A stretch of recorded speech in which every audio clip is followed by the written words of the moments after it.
Hey everyone, how's it going? Hope you had a safe and awesome week. And if you haven't, hope my silly little show helps you with that, and hope you have a better start to the next week. So a little bit of housekeeping, a little bit. Uh, the number will fluctuate, but so far we are. I gotta I gotta check because I forgot if it's 14. Yes, we are 14 subs away from 600. This growth that we had started, I want to say Super Bowl Sunday for us last year. I think that's when it was, when they did the Deadpool trailer, a Deadpool and Wolverine trailer. I reacted to it. I was like, you know what? I haven't had very much luck with shorts. I'm going to do a short. And that was one of the first shorts we ever had that broke 1,000 views. So that was super awesome. And that's what got us started in doing shorts. I did one today. It's kind of another lazy one. It's a Daredevil Born Again one. They released like a 30-second clip. I did one today just to have something because I've been so busy. I haven't really done anything other than lives really. I would also like to say that the Superman one that I did before. Let me pull that number up real fast. That one is sitting at, and I can't believe it, 10,947 views, which our top two shorts are Superman shorts. Our biggest one is 11,000 something that Sean did. That was Alfred beating up Superman from Injustice, I think. So, Superman, who knew? Superman and Deadpool, we do great with. Um, Now, before I get the show started bringing our buddy, who most of you probably know, who's sitting in the background with me. I got a little bit of sad news. Most of you may know, maybe you don't. I'm a big Gears of War fan, and unfortunately, we lost the voice actor for Dizzy Wallen. Peter Jason is a person that I knew him, as Diz, but then I was like, man, he has one of those faces like I've seen him in a ton of things before. And I went looking through his IMDb, and I was like, he was in Hail Caesar, NCIS. He played coaches in Karate Kid. He was the soccer coach, and he was a coach in Arachnophobia. He was the football coach. And also, he was in an episode of Coach, who I might be the only person that remembers that show. Craig T. Nelson, Coach, loved it. Not a football person, but loved football movies and shows for some reason.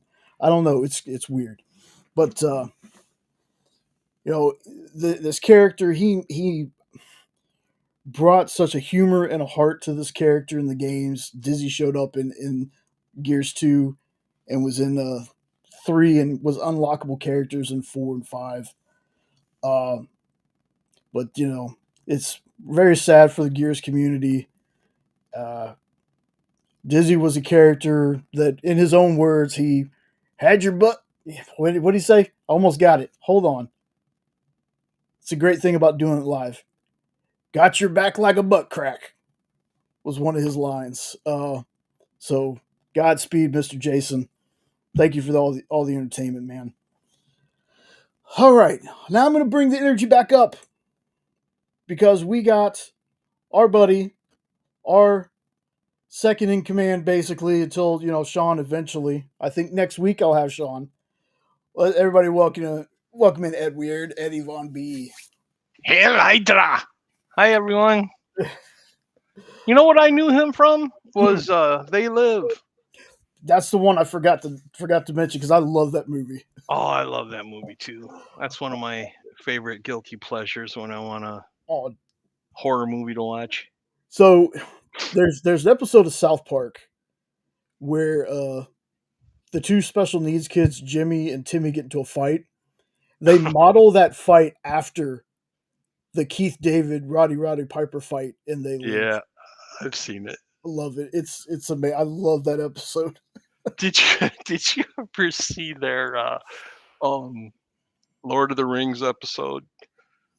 The Return of the Return of the Two Towers to the Lord of the Rings or whatever it is. Oh my gosh, when that poor Timmy, thou shalt not appear. Thou shalt not appear. Running over. Butters, you got to play like in the movie. Okay. Yeah, you like that? Yeah, yes. And then he starts calling the tape the Precious. The Yes. Precious. Yep. Oh, Nope. Like I said, I love those games. It was a game that I'm not a shooter. I was not at the time a shooter game kind of person outside of like GoldenEye and Perfect Dark. Like I played those, but I was more a wrestling game, Batman games, stuff like that. My buddy, we when Walmart used to be 24 hours here, they're not anymore. He got bored one night and he's like, "Dude, I want to go pick up a new game." And we went to Walmart and I'm looking at like this boxing game called Facebreaker or something. And he comes up to me with this cover. And I can't remember the cover 100%, but I remember one of the guys was holding this big gun that had a chainsaw bayonet attached to it. Like the chainsaw, like the gun was like this, and the chainsaw ran through it. He goes, "Dude, this one's on sale. I really want to get this." I was a little butthurt about it, but I was like, well, you know, it is his 360. He's wanting to buy the game so we can both play it. Said I probably won't play it, but I'll watch him. So I watched him play this game, and it was fun to watch. You know, I was just like, you know, it doesn't look like it's gonna be for me. Well, he ended up like, "Hey man, I gotta take a leak." We play. He showed me the controls. He's like, "Just play it while I'm gone." I was like, "All right." So the first time I revved up the chainsaw and sliced through what they call the locust or grubs, and I cut this thing in half with that thing, I was sold. We played that game on every level. Like, I think the hardest difficulty on there was called like insane. We played it co-op that way. We played it singles that way. Um, since the game had been out for a while, the sequel was like 3 or 4 months away. I pre-ordered it, and I've been in love with these games ever since. So it's one of those. We have the games. Then I found out there were books, so we have almost all the books.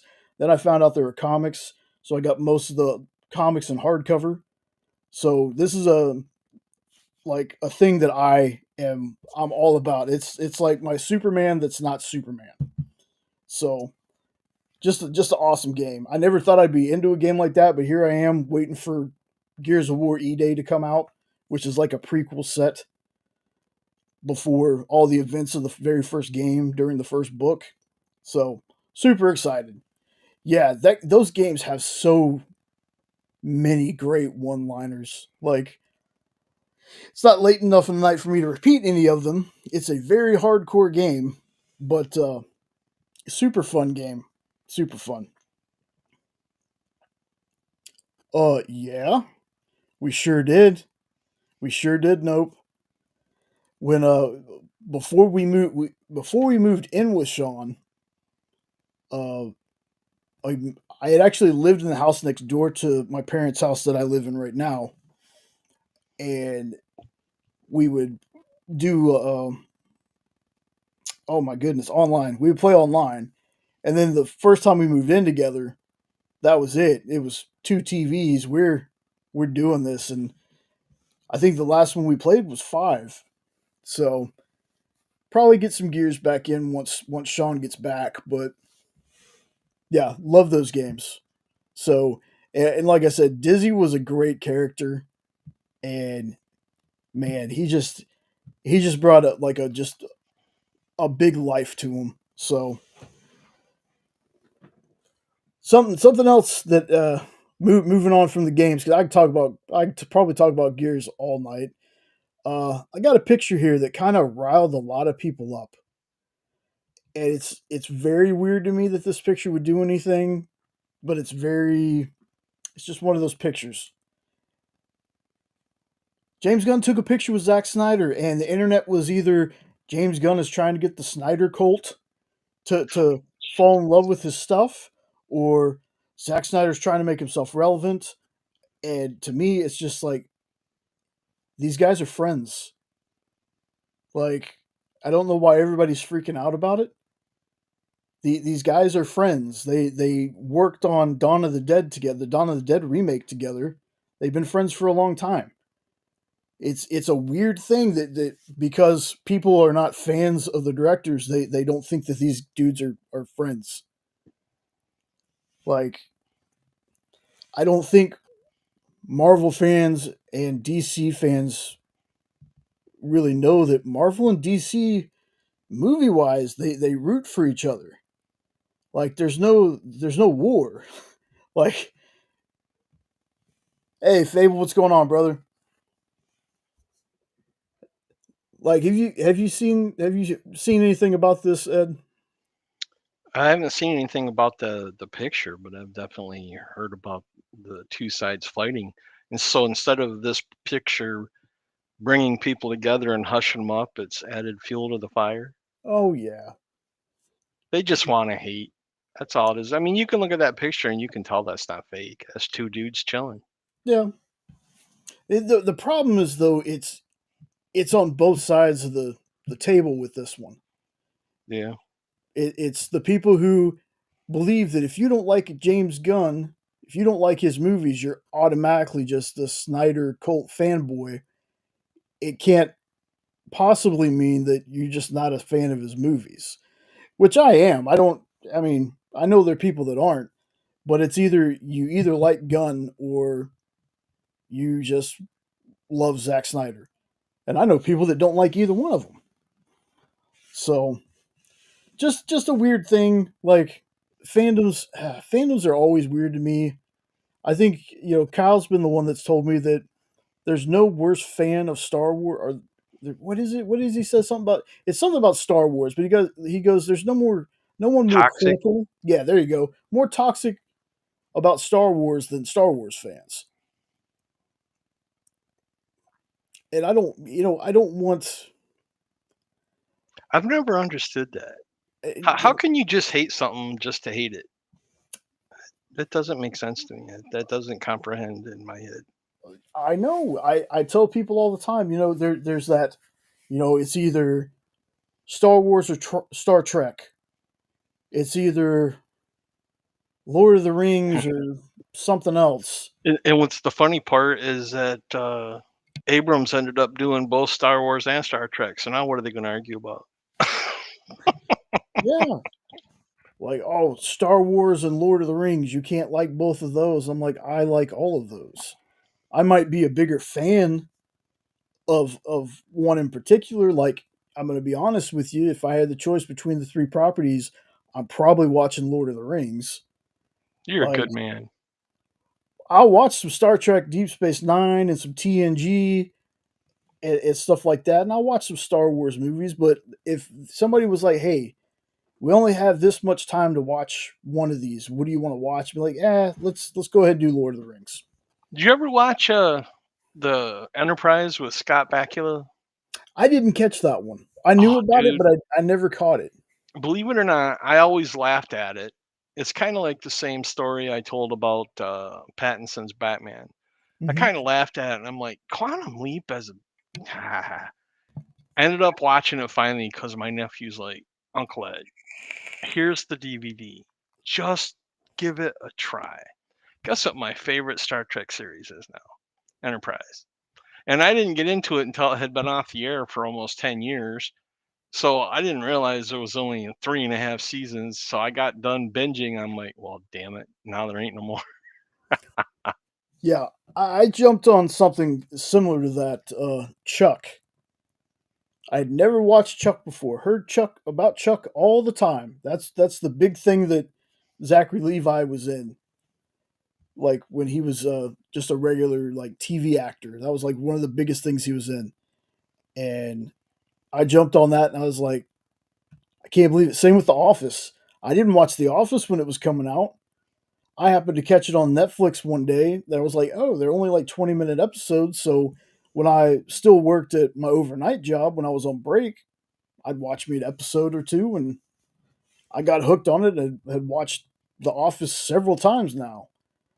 It's it's one of those things where like Smallville, saw the trailer for Smallville. It started like when I was working my regular hours when I first started working was like 2 to 10, and I didn't have a way to watch it.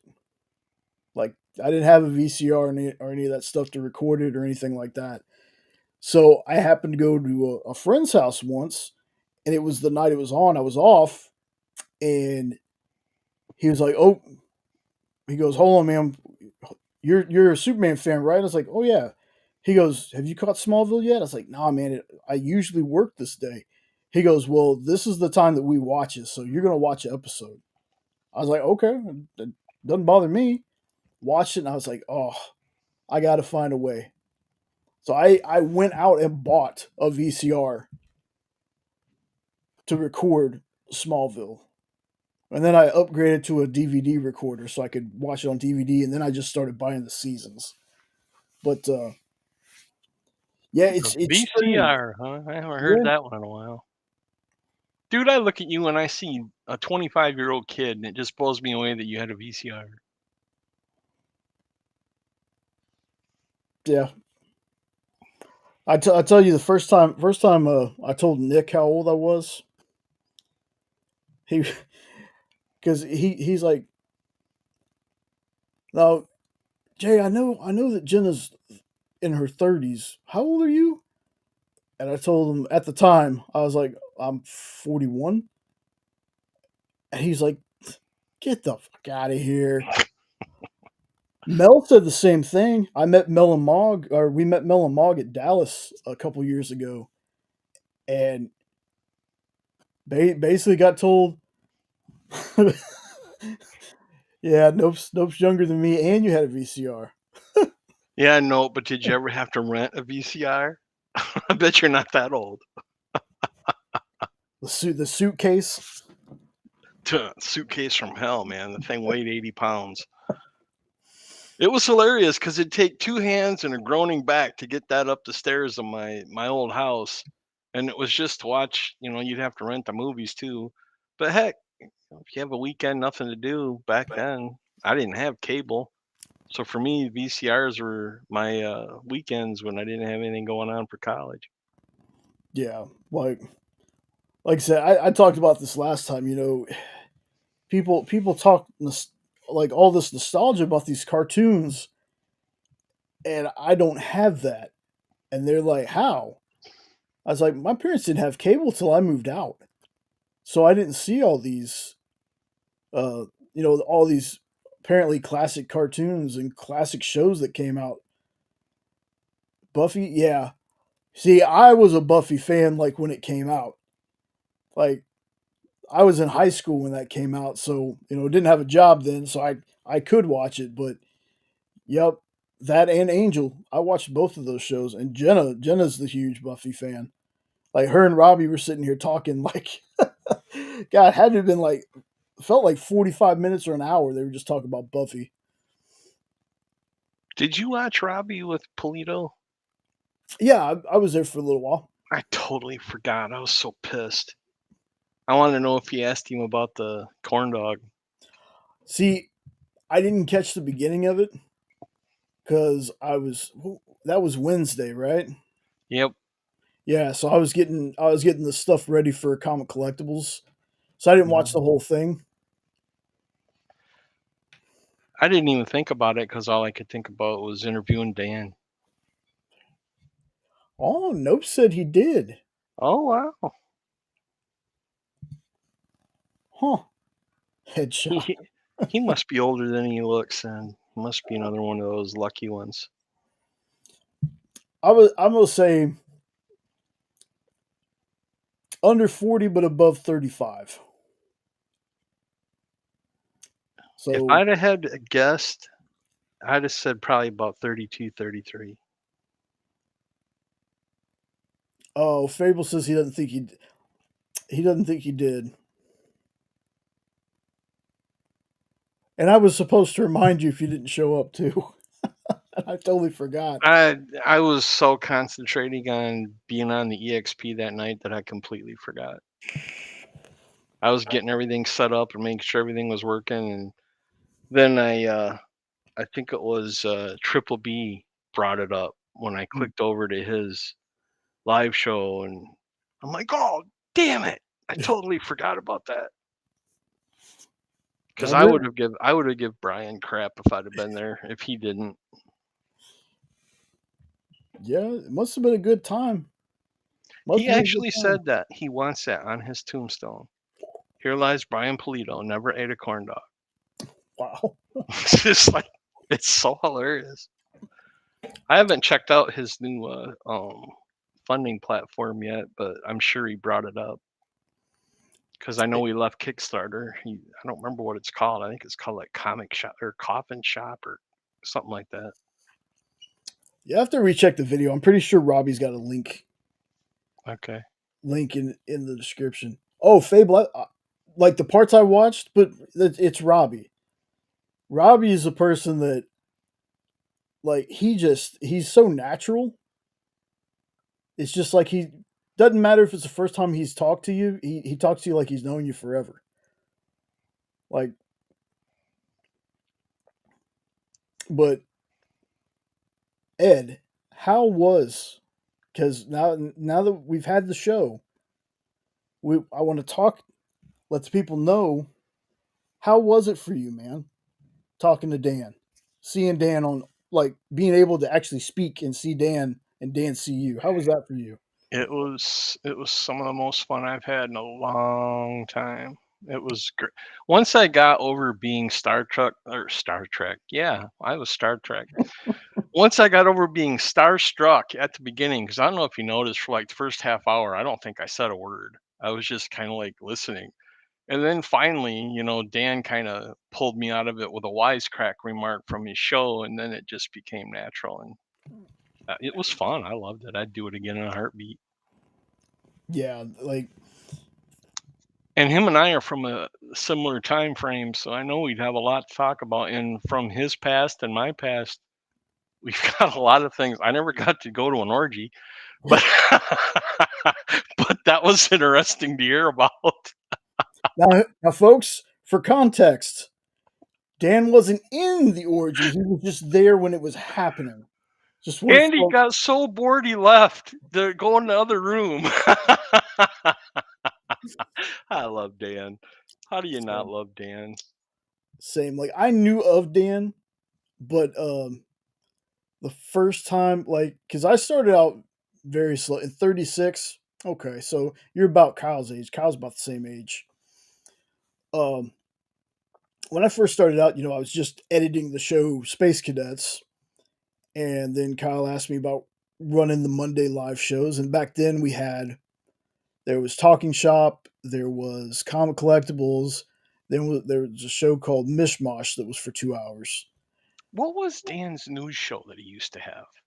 It was on Tuesdays or something. He was on 3 days a week. Yeah, it was the Dan Wickline show. Oh, so it was two of them? We Because he well had the Dan Wickline show on Thursday, and he had the What's New in Stores with You. we did But there was a third show that he so did so news Tu or something. so Tuesday at first before he dropped the two shows, it was Tuesday, Wednesday, Thursday was the Dan Wickline show. Oh, okay. Okay. Then when he dropped down to just Thursday, they started doing that news segment. There was a pre-recorded segment that they dropped on Tuesday morning, I think. It was like Tuesday at 10 o'clock in the morning or something like that. Like that was a pre-recorded thing that they did, which I dug the music for that. I hope we get still use that music for something because the music for the news I really liked. But yeah, Tuesday uh, took like a week or two later before Kyle was like, "Hey, do you want to try working the Tuesday shows too? Kind of spread some of this out." I said, "Yeah, no problem." So Tuesday was Dan was first with the Dan Wickline show. Then it was Minute to Skim It. Then it was in stores this week. And then we ended up flipping those two. And then we added Mint Hunter, and then we added Country Roads Comics, and then Country Road Comics moved to Sunday. So then the last show used to be Mint Hunter, and then later on down the road, things got shuffled up again. And then we added, I think Henri's show used to be on Wednesdays. It was either Wednesday or Thursday. It was Wednesday, and then they moved his show to Tuesday. So what's up, Triple B? You know, Triple B, it's just not fair. I bleep one mother and you brand me for life. That's just not fair. Well, yeah, like Tuesday. Honestly, we had a show called Black Comics Universe with Amani Latif, and I never got to work that show.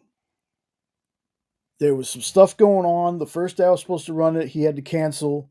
Then the next week got canceled, and then the third week got canceled, and then Kyle said, "Well, we're going to shelve the show for now." So never got to work that show, but that used to be on Tuesday as well. And then the first time I worked Friday, it was kicking it with Henri, but it was Henri's interview show. So I Henri missed had, that. He yeah, was a good interviewer. he really is. He really is. But we had that, then we had the art show, then we had Friday Night Live. You know that Bigfoot knows karate? I Yeah, I got I got into that Kickstarter because he had the author on interviewing him. And I had like a chit chat with him and he was telling me, you know, he's going to meet this guy and this guy. I'm like, "Oh, I'm all over this." So that's what turned me on to that and I'm glad it did cuz I love that series. you know, and the funniest thing was Dan's first appearance was on the Dan Wickline show because Dan used to do interviews every now and then too. And Kyle called Sean and I up one day. He's like, "Hey man, do you know how to get in contact with uh, the Bigfoot Nose Karate guy?" I was like, Dan Price." He goes, "Yeah." I was like, "Yeah." So I think I was busy doing something, so Sean ended up like sending the info, and they brought him on the show. So after that, I think it was like, man, it must have been a couple of months after like the first campaign, or like right before he was launching the second campaign for number two, that we brought him on to Henri, I think. But that was, again, that was one of those, we used to, Sean and I, when we used to do Kickstarter Corner. Hey, what's up? Speaking of Haas, there you are, man. Oh, I know. I'm hoping. I think you said you were off next Saturday. I hope you are, man. I'd love to have you on. I don't know what we're going to talk about, but we'll figure it out like we always do. But we used to say just look at Kickstarter, because look at Kickstarter, look through the comics.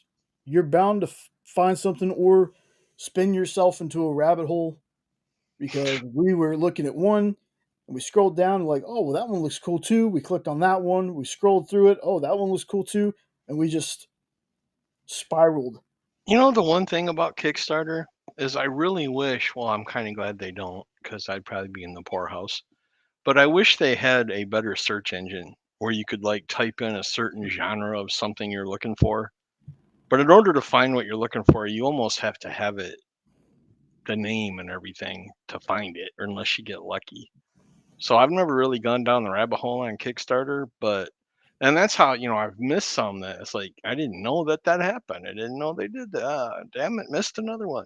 Like if I'd have known Mark Spears had was doing another Kickstarter, do you think I would have missed that? No. And his first Kickstarter, he had a Virgin cover of that bride that was metal that I'm sure I would have bought. That thing is selling for like 6 grand, the Kickstarter one. And I know I'd have bought it. I know I would have. I That love is the bride, but that is mm, insane, dude. But yeah, I mean, it. I guess it's weird because somehow we found. I guess there were comics with either horror or something in the name, because that's how we usually find things. But again, Kickstarter, it's not so much Kickstarter, I should say. It's Meta. It's Facebook. Facebook just doesn't like showing people the campaigns. They don't like showing the links. I guess they don't like showing stuff that takes them off the site because I have people that I have been following. I've gotten their first books and just randomly, like, excuse me,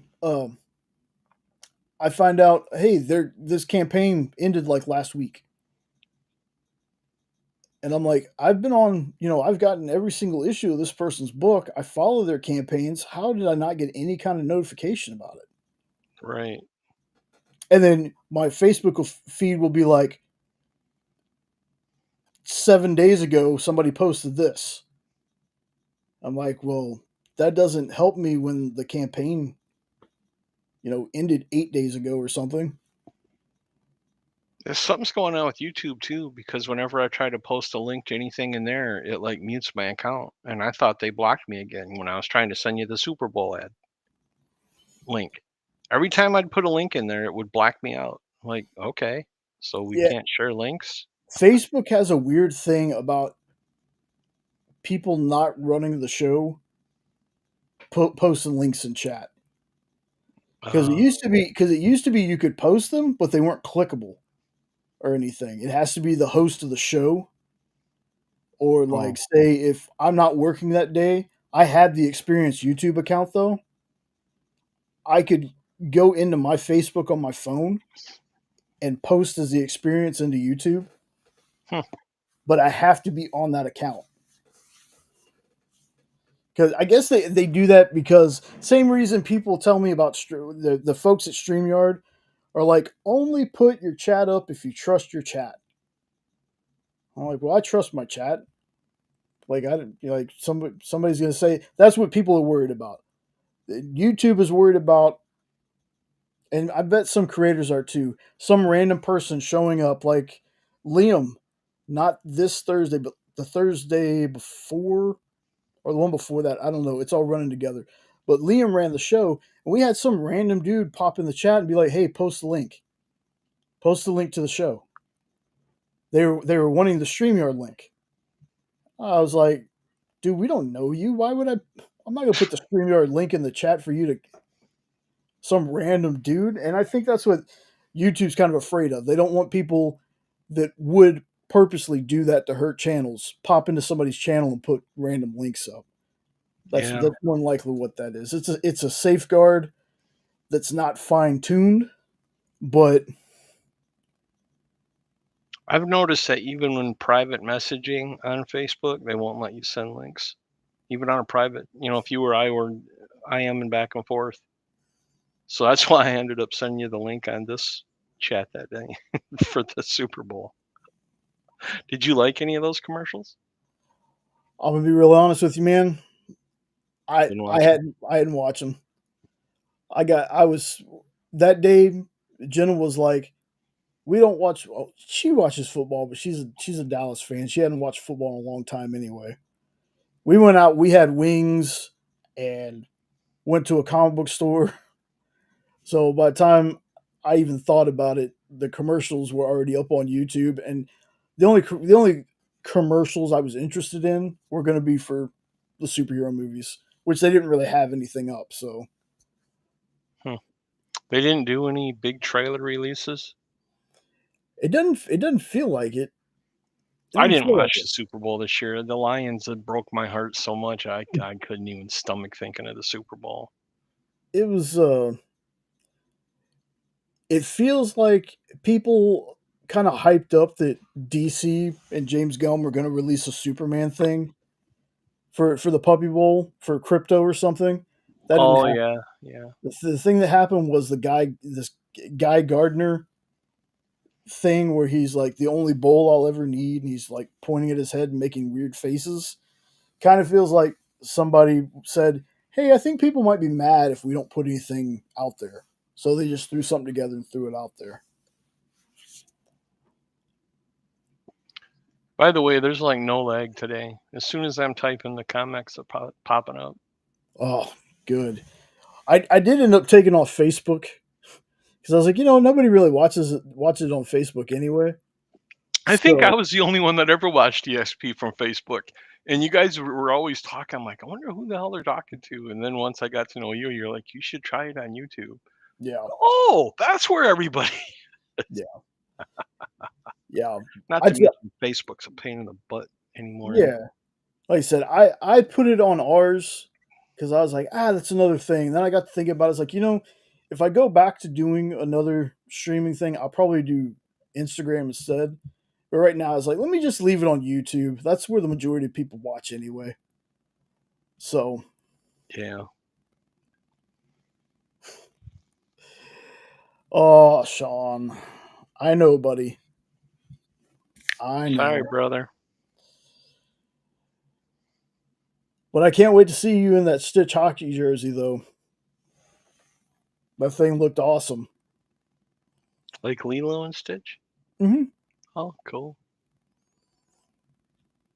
Yeah. So, got some books to show off. But the first one I want to show, I showed this last week, and there's a reason I'm gonna show it again real fast. So it's the Absolute Flash. Where's the invite, bro? It's the same. It's the same link. If you want me to send it to you, brother, I can send it to you. It's still in our chat. That's how I got here. Yeah, you want to hop on, brother? Let me know. I think I thought I pinned it in our chat. If you look at the pin things and that. If not, I can always send it to you, man. Go to www.biteme.com. That'll get you there too. That might be a different site, man. I don't even know if it's real, but if it is and it's something bad, and I'm gonna feel bad. But I wanted to bring this up because I had been loving all the Absolute stuff. Um, and I'm really excited about the next ones that are coming out. So I wanted to bring this one up. I know I showed it off last week, but that's to show off this one. Absolute Martian Manhunter comes out March 26th. What is up with No, that artwork? you know, I th- I'm not sure if that's going to be the necessarily artwork in the book, but Nope pointed out something before I even saw this cover. He goes, "Do you think they're making Martian Manhunter a Cyclops?"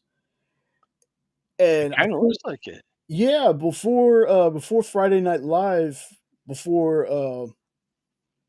I seen Nope again, I saw the cover. I didn't see it when Nope mentioned it the first time, and I saw it and I was like, "Oh, I kind of hope not." But again, if the story's solid, it's not it's not going to kill the book for me. But Yeah, he's gonna get the nickname Old One Eye though. yeah, green, one-eyed, scared of fire. Well, they are taking their characters to like whole new places with this Absolute series, so they could do just about anything they wanted to with him, probably. Yeah, and it could also be in some of the comics, and I know in some of the cartoon movies, and even in some of the cartoon shows, the Martians have a couple of different forms. Like they've shown Martian Manhunter before, like after he takes his human form, then he has the form that we know that he usually stays in, but then he's got another Martian form that looks a little bit more monstrous. So I'm wondering if they're gonna work something like that in there. I'm hoping they don't make him a Cyclops, but again, it won't ruin the book for me as long. Yeah, yeah, Can't there he you go. shift into whatever he wants anyway? Yeah. Mm-hmm. Yeah. Yeah, that's what Nope was saying too. If he's still a shapeshifter, yeah, that too. It's a strange choice to me, but again, it's not going to ruin the book if the book's solid. But So is the dude with the gun supposed to be his human? Because it I looks like he's coming out of his head. I think so because Interesting. much like Shazam's wizard, they've had white folks and African American folks play the main character, the cover. the cover for Martian Manhunter. Hmm. So I guess they're going with the original cover. You know, that is one nice thing about having like green or blue characters is people can't get stupid with the racial nonsense. He's supposed to be white. He's supposed to be black. Well, he's blue. Now what are you going to do about it? Anybody can be blue. It's just ridiculous. That's some of the things people get upset about. Yeah, Phable. I think this one is Dennis Camp, but let me check real quick Don't it because I tell you right know there? I did I can't read copy it. it down? I thought you did, but maybe I'm dreaming. Yeah, this one's written by Dennis Camp. What's he done? I don't know that name. Blood. He did the Bloodshot Unleashed one that we were reading for in stores this week that all three of us really loved. Oh, okay. I know he's done more than that, but that's mainly what I know him for. Okay. Fair enough. And of course, Robbie's met him, and Robbie says he's a solid dude. So Oh, Robbie's met everybody. yeah, and I usually if wonder if Robbie, you remember what he smells like. I tell Robbie all the time, bro. I bet you anything you wish you had never said that. He goes, yeah. There's sometimes I wish I had never said anything about. If I ever get the chance to meet him in person, I'm gonna have a little thing of fart spray with me. Oh God, He'll yeah. remember what I smell like. But yeah, That's that never gonna get old. Just like the moi moi is never gonna get old. And yeah, dude. Jesus' cousin has polyps. Okay, Rex threw me off at the end of the show because sometimes the show endings are rough because there's sometimes there's a direct okay, I know to take us out. Then there's Mhm. other times where there's like weird pauses. And on Wednesday, right before he leaves, he pauses. And I'm about to hit the the end stream and he's like, and everybody, mwah mwah. And he goes to say kissy face, but right then I'd already hit the button. But everybody's like, what? Ah, Everybody's like, no, you caught him. You got the last mwah mwah in. yep.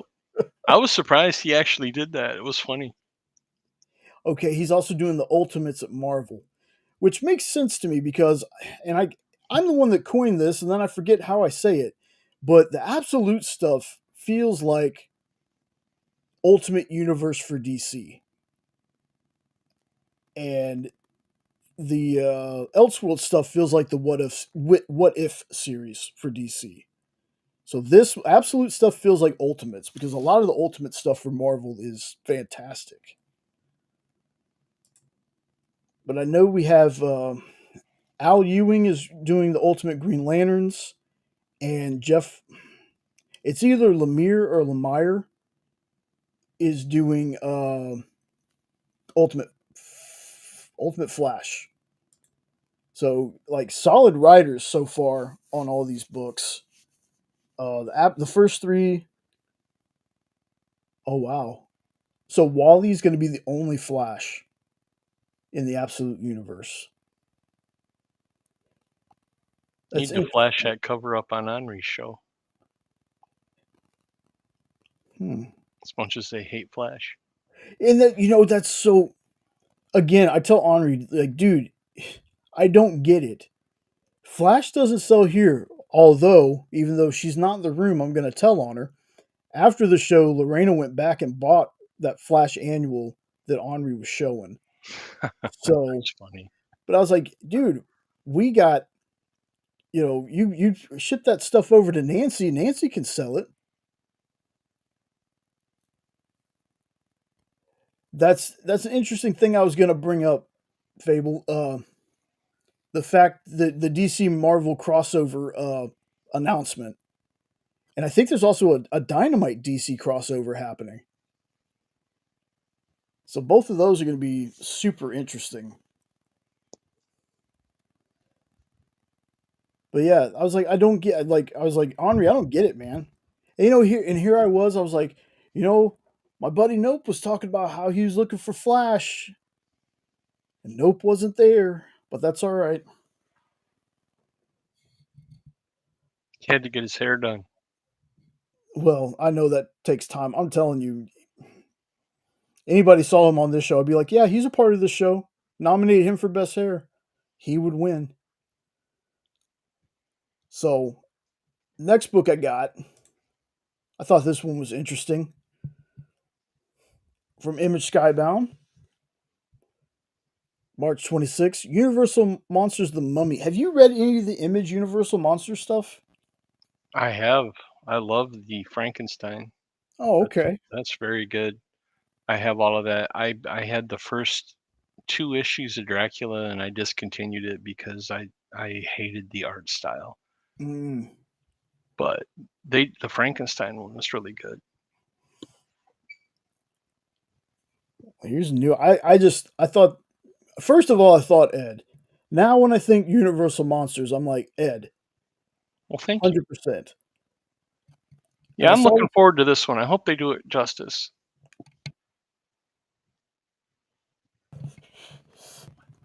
yeah, you damn right, Nope. We definitely won an award with that hair.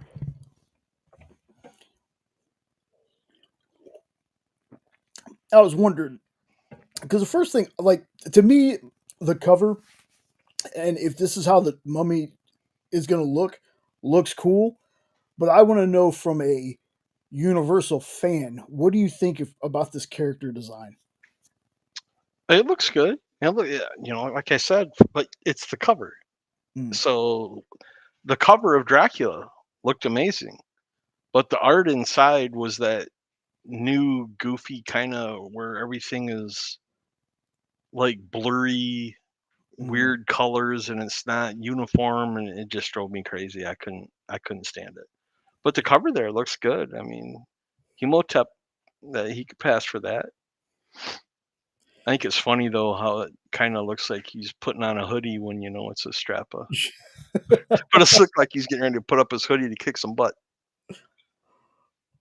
Uh, Do you the know who drew that?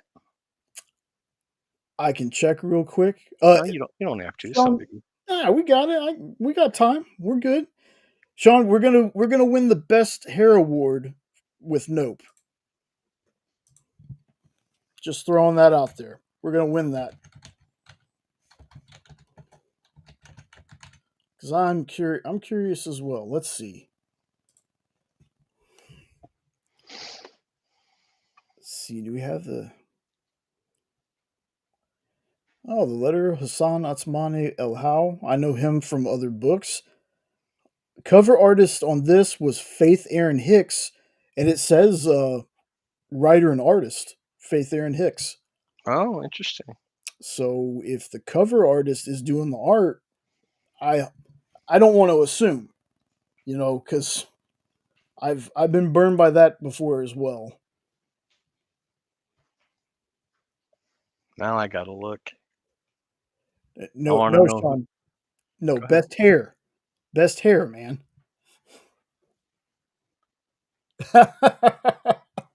Nope, thought that was a hood till you said something. There you go. Well, I saw that and I thought, hey, that looks pretty cool. Let me grab that. And folks, like I usually say, when I go through these, I'm usually pulling number ones, and it's not all the number ones. It's just ones that I think look interesting. I don't know. Okay, Sean, since you're at work, these are books that aren't coming out for like another month or two that I'm showing.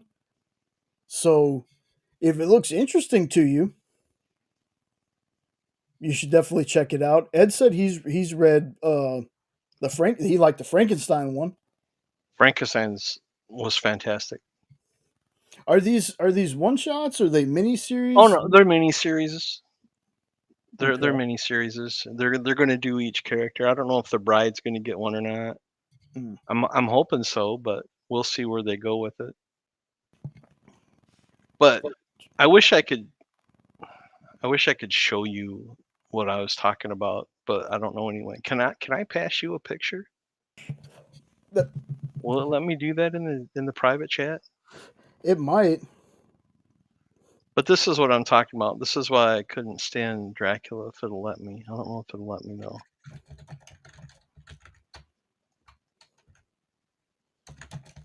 Let me. No, it won't let me. But I'll send it to your Facebook. You can look at it later. Okay. Because there's a certain page that just epitomizes what I'm talking about with I don't know what that art style is called. I know some comic books have turned to that, but why I don't get it because to me it's not. I don't know. Yeah, I'm trying to get a feel for what you're saying. Have you ever read Philadelphia? Nope. Okay. Because granted, I love the art in Philadelphia.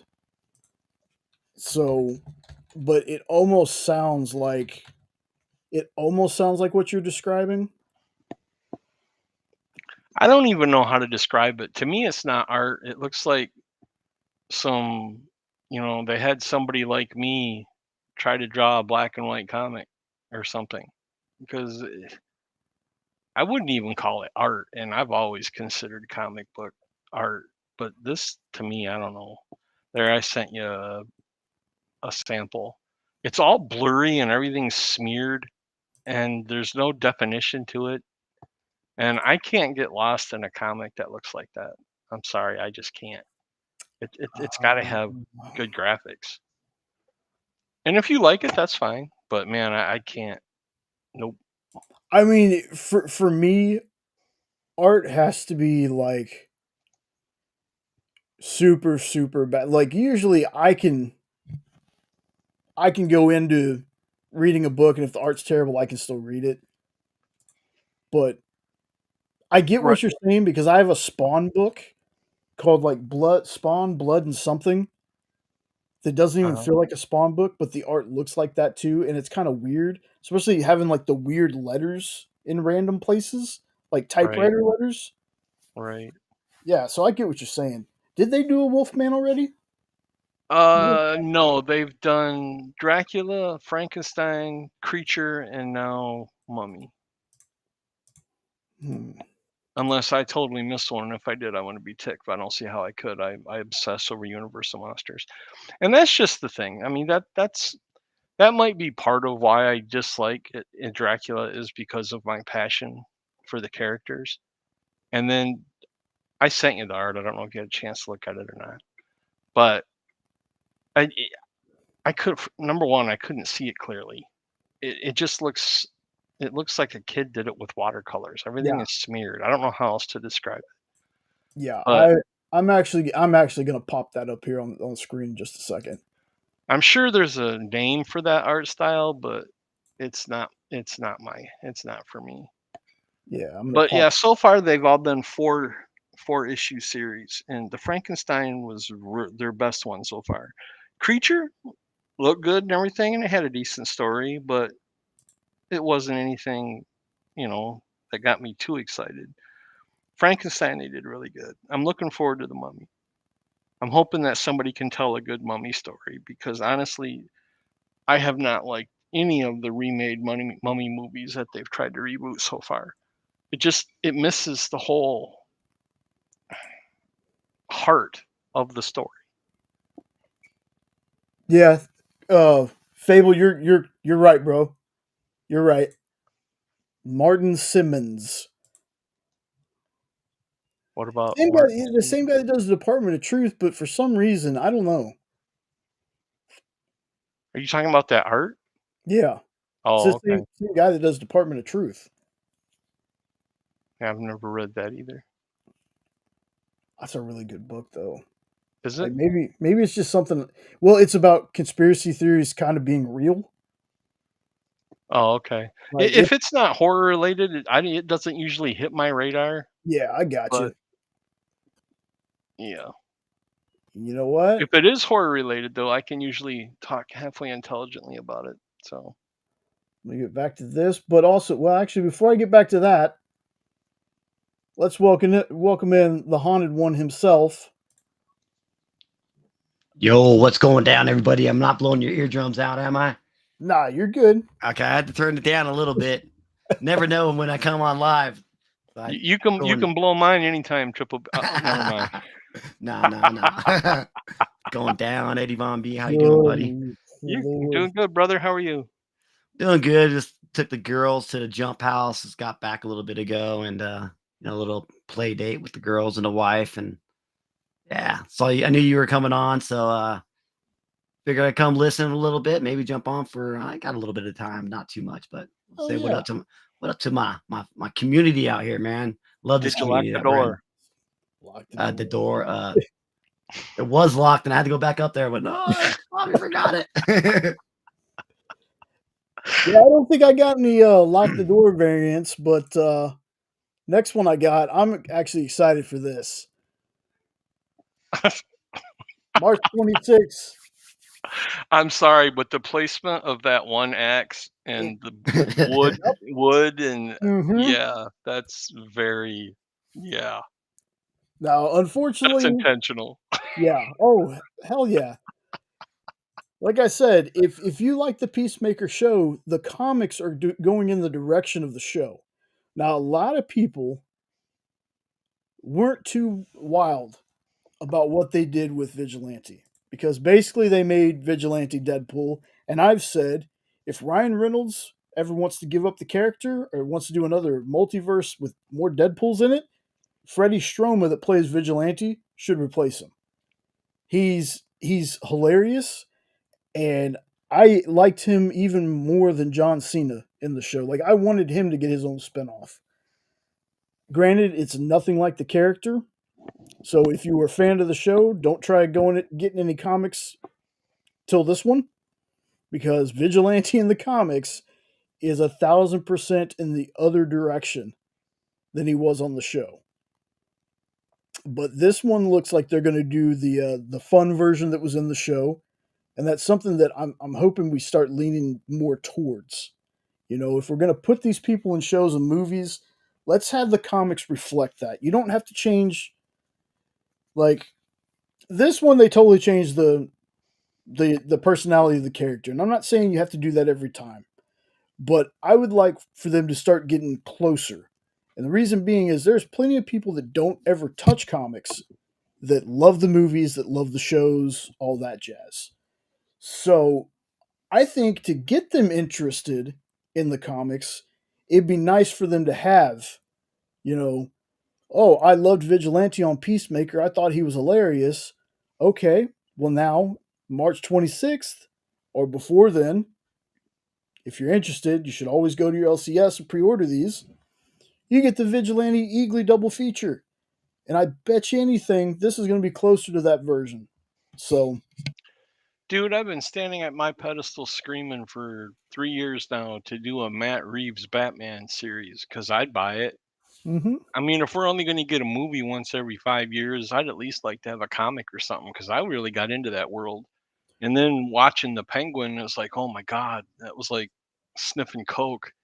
Yeah, I so want more. gee, And we're stuck now for 2 years because unless they do a season 2 of Penguin or something. Because you got any more than Penguin episodes, man? yeah, I'm sitting here tapping the vein. Yeah, I need more. I need more.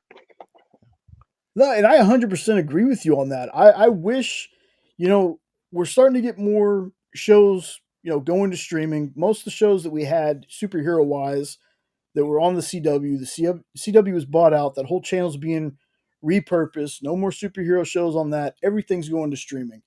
How great of an opportunity would there be to keep fan interest high and also put some more great comics out than, hey, the Penguin just ended? Get a team to write a Penguin 1.5.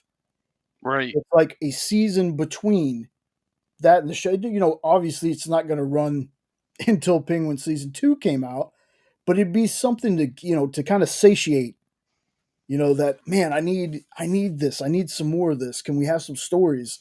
I wish and I hope they start doing things like that.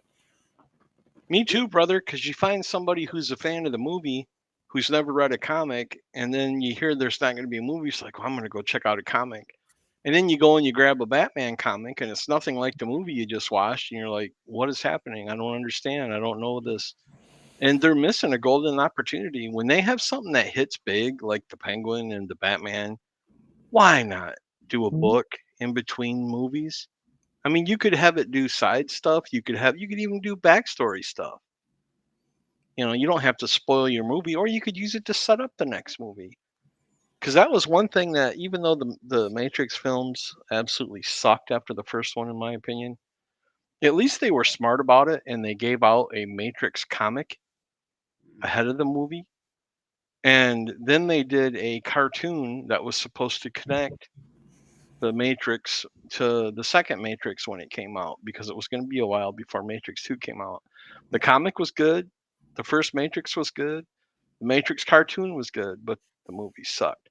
But they could do something similar with these, especially as popular as they are. I heard that Penguin broke streaming records. Oh yeah.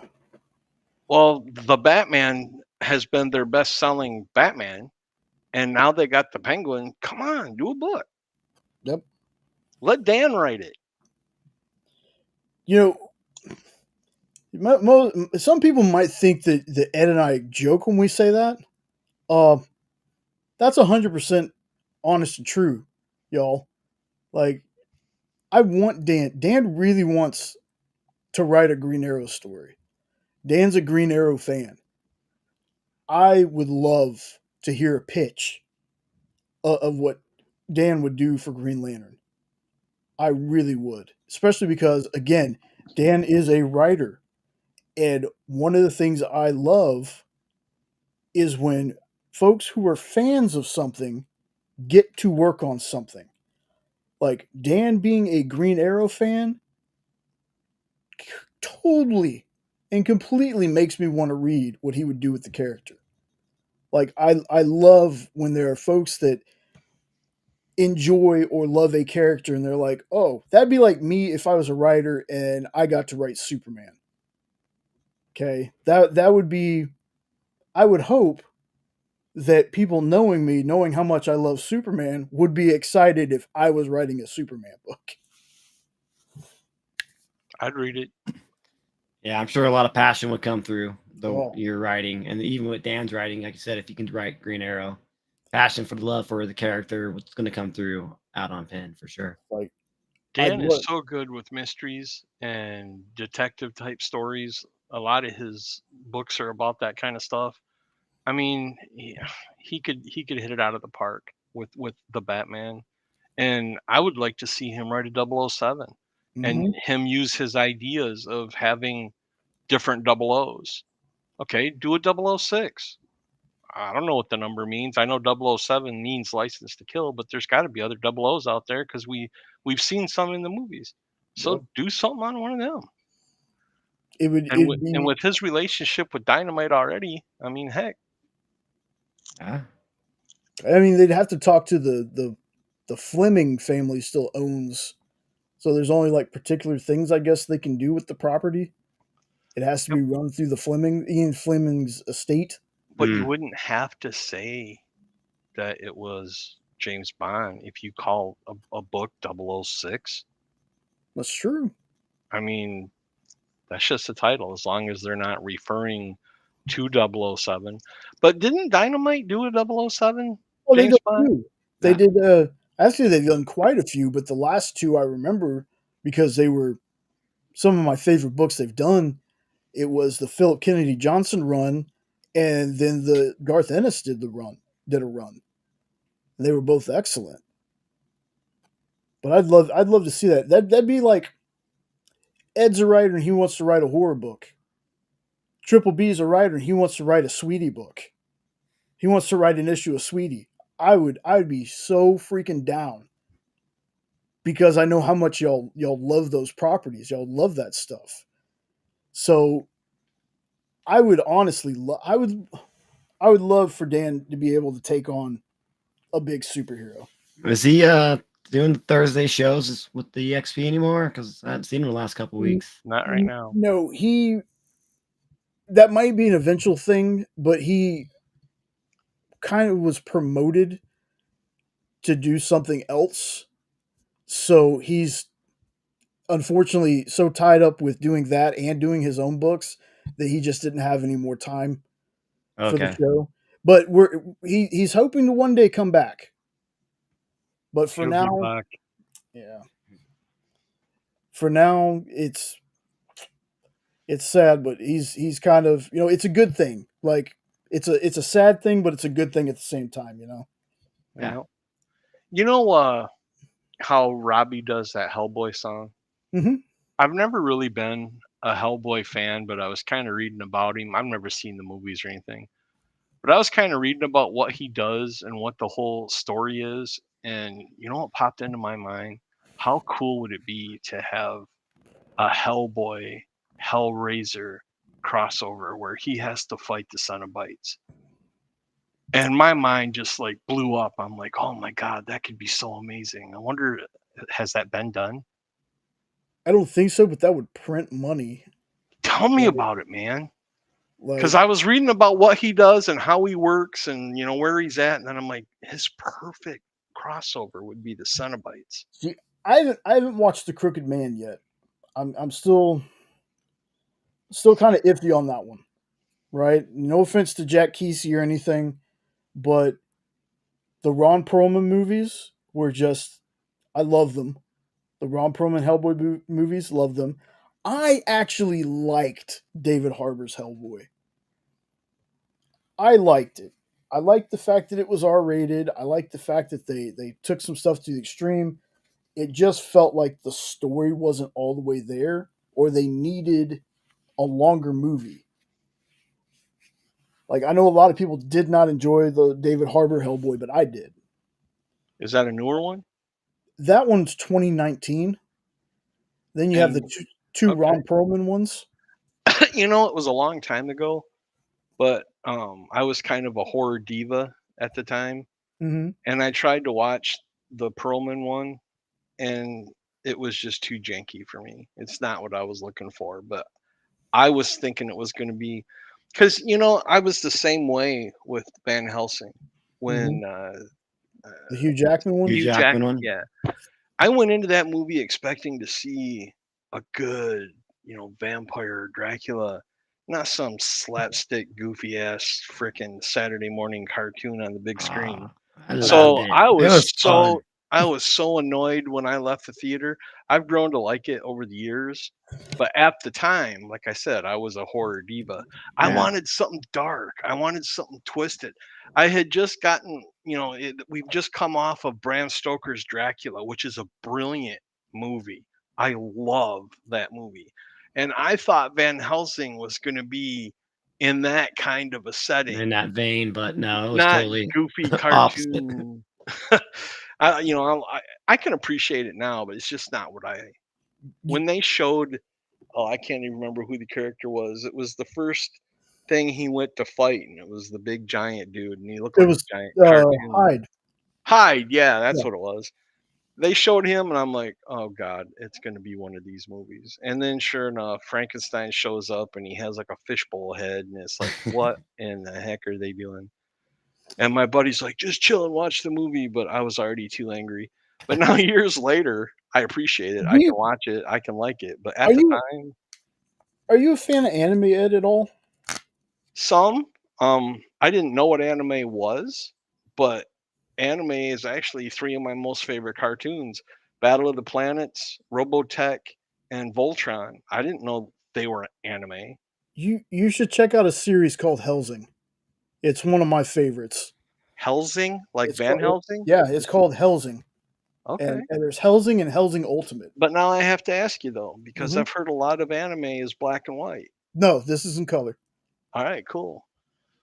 Can you send me that sometime? Because I'll never remember. Yeah, I'll check it out. I'm gonna check out that new Hellboy movie that you just said. yeah. Is It's it called. is it more serious or is it goofy? The Crooked Man. Have you checked it out yet, Jay? I thought the trailer looked good. I knew some people were harping on trailer. I think maybe even you weren't Yeah, digging it I too much, was. but I thought it looked all right. I I, haven't seen I it yet though. I was, but that was a product of if it was something brand new, I might not have judged it as harshly as I did the first time. If it was something like we'd never had a Hellboy movie before, Mm-hmm. but it looked it was supposed to be direct. It was going to be direct to video, and for me, it really felt like direct to video A just from VOD. watching the trailer. Yeah, You know what else might be fun? That just popped in my head. Spawn in the Cenobites. That would hey, probably be a moneymaker too. like I said, Philadelphia by Rodney Barnes, who is a fantastic writer. If you've never read that, What is it? so I don't want to spoil a whole lot of it, but it's vampires. But Oh, okay. the way that it's done is when you find out who the vampires that are running the show are, they're historical figures. I'll give you that much.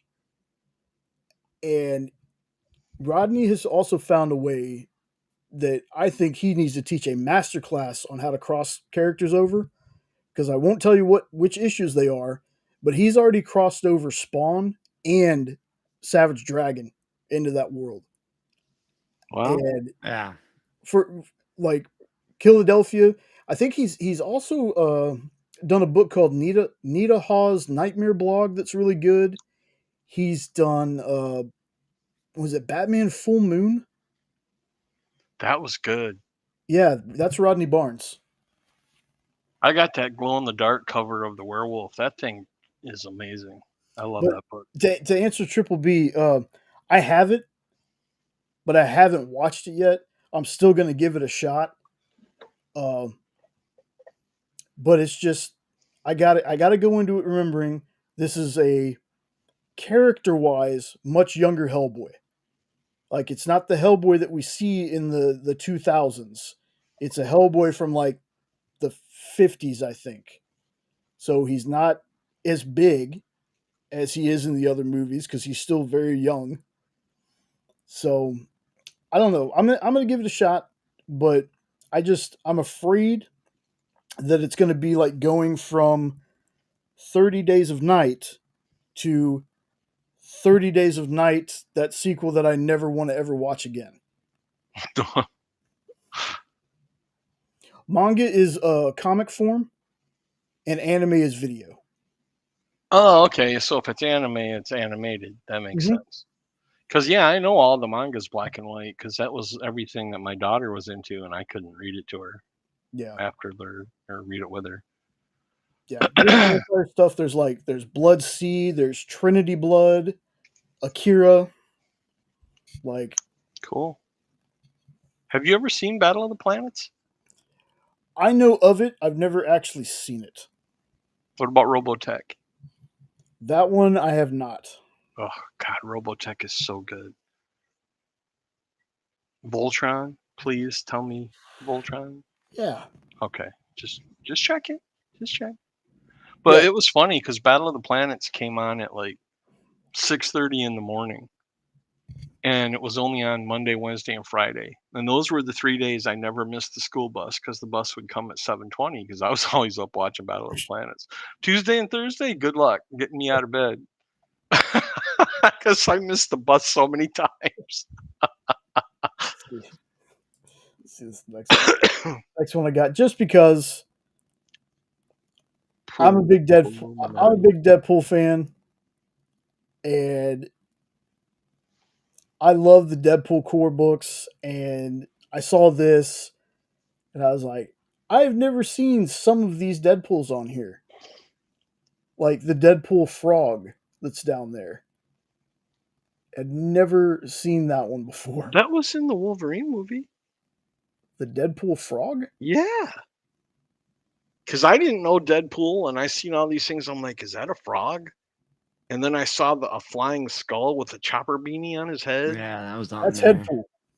Deadpool. See, I don't know any of those things, so I was just kind of enjoying seeing all the different things they put. I'm gonna have to go back because I don't remember seeing the frog. I remember seeing Baby Pool and Head Pool. Was that dog real? The dog that he was holding? The Yeah, dog is pool. that a real Yeah, character in the comic? yeah.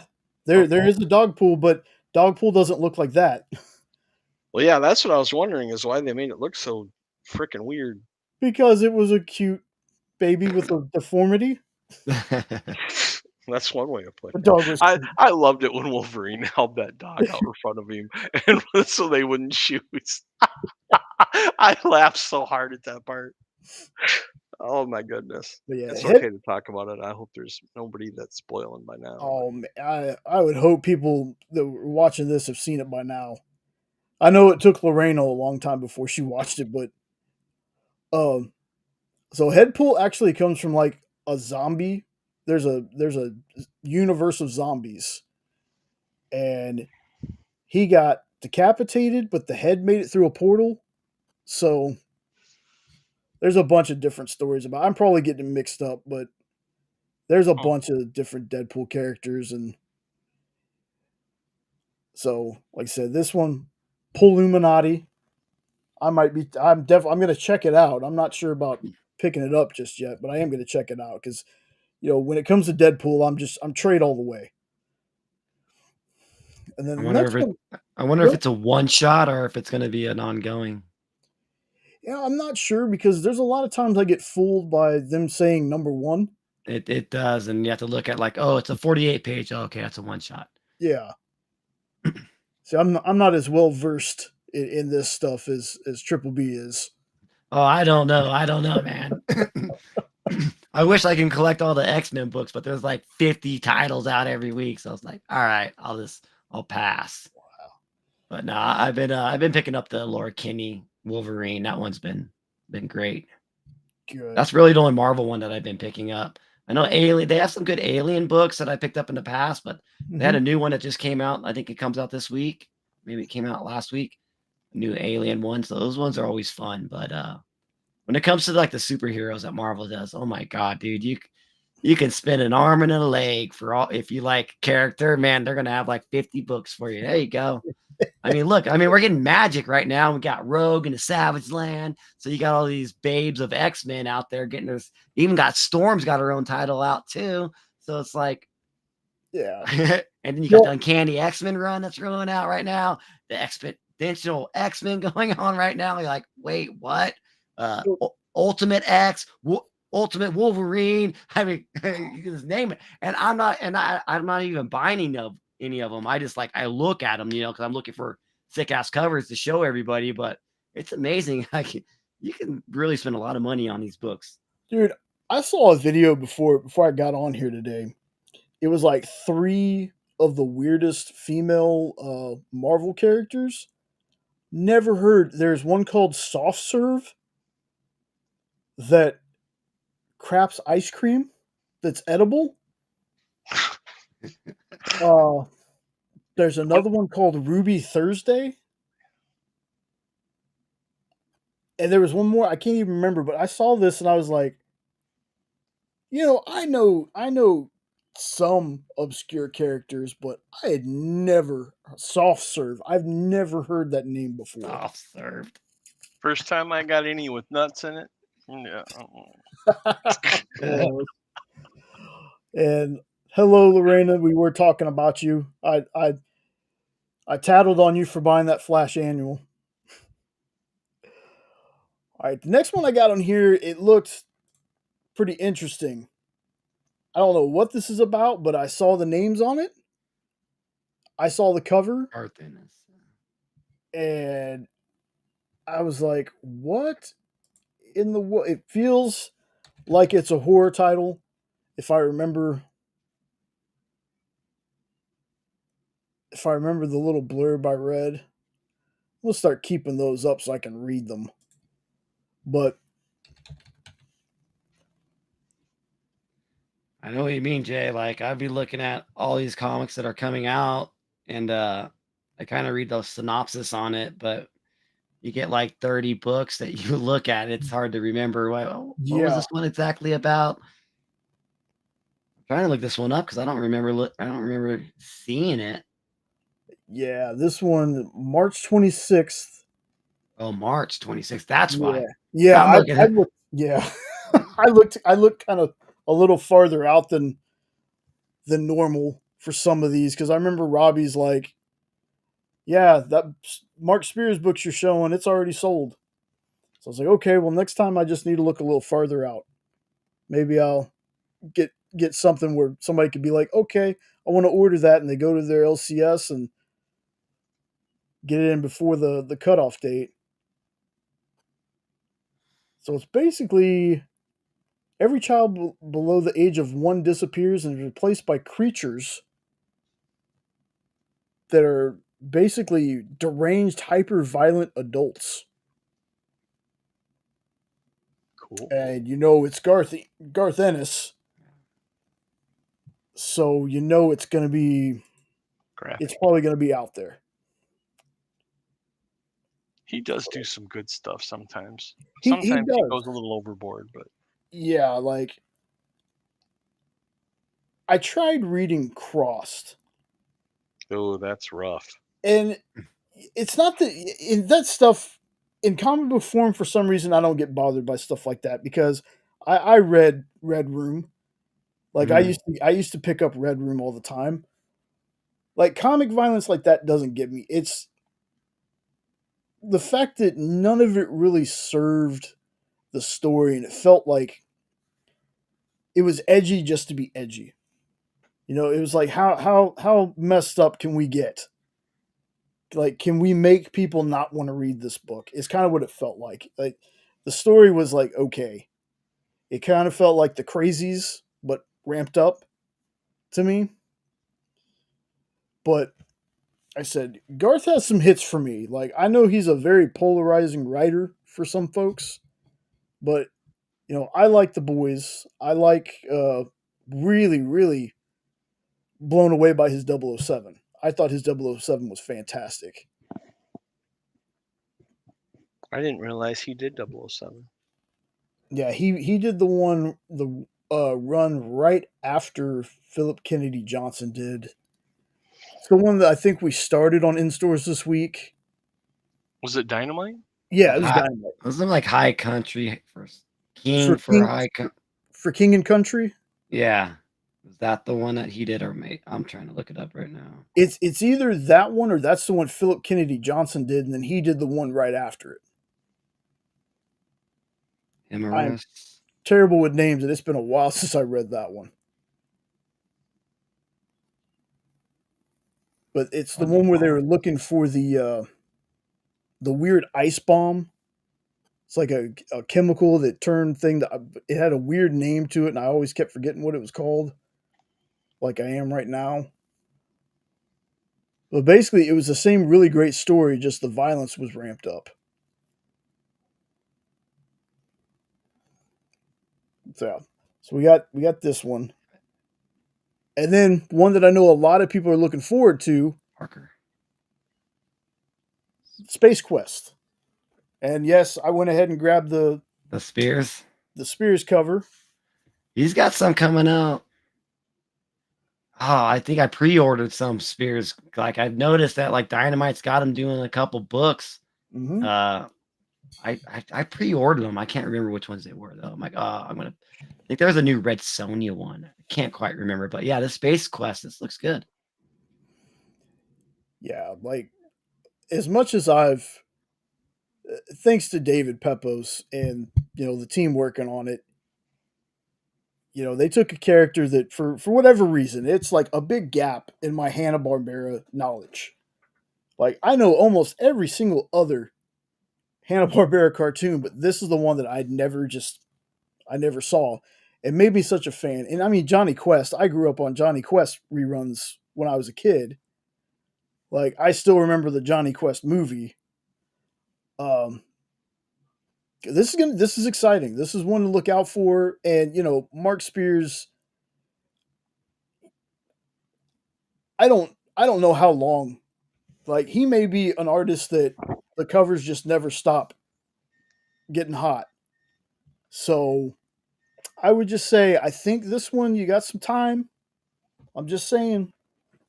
And I wouldn't tell you to buy this cover just like with the intentions of selling it or anything. This is just me saying if you dig this cover, I would definitely try to pre-order it, to make sure that you can get one, because these Mark Quest, Mark Spears Mark Quest. covers are just they're doing insane. Like, again, very savvy of you, Ed, when you bought the ones that you bought, man. It's just out of pure love for the character, man. I know. Yeah, so I just looked it up. So I pre-ordered. So Dynamite has Red Sonja versus Army of Darkness coming out, Yes. Okay. and Spears has a cover on that one. So I pre-ordered that one, and then of course we got Vampirilla starting with a new #1, and Mhm. he's got a variant cover of that. So I pre-ordered Yeah. Spears Vampirilla and the Spears freaking Red Sonja. Can't go wrong with that. Let's see how No. those ones come out. Oh, I can't wait. Can't wait. You gonna do you ever show off your pre-order stuff that comes in? You've shown your stuff off like that before, right? Me or Ed? Yeah, Triple B.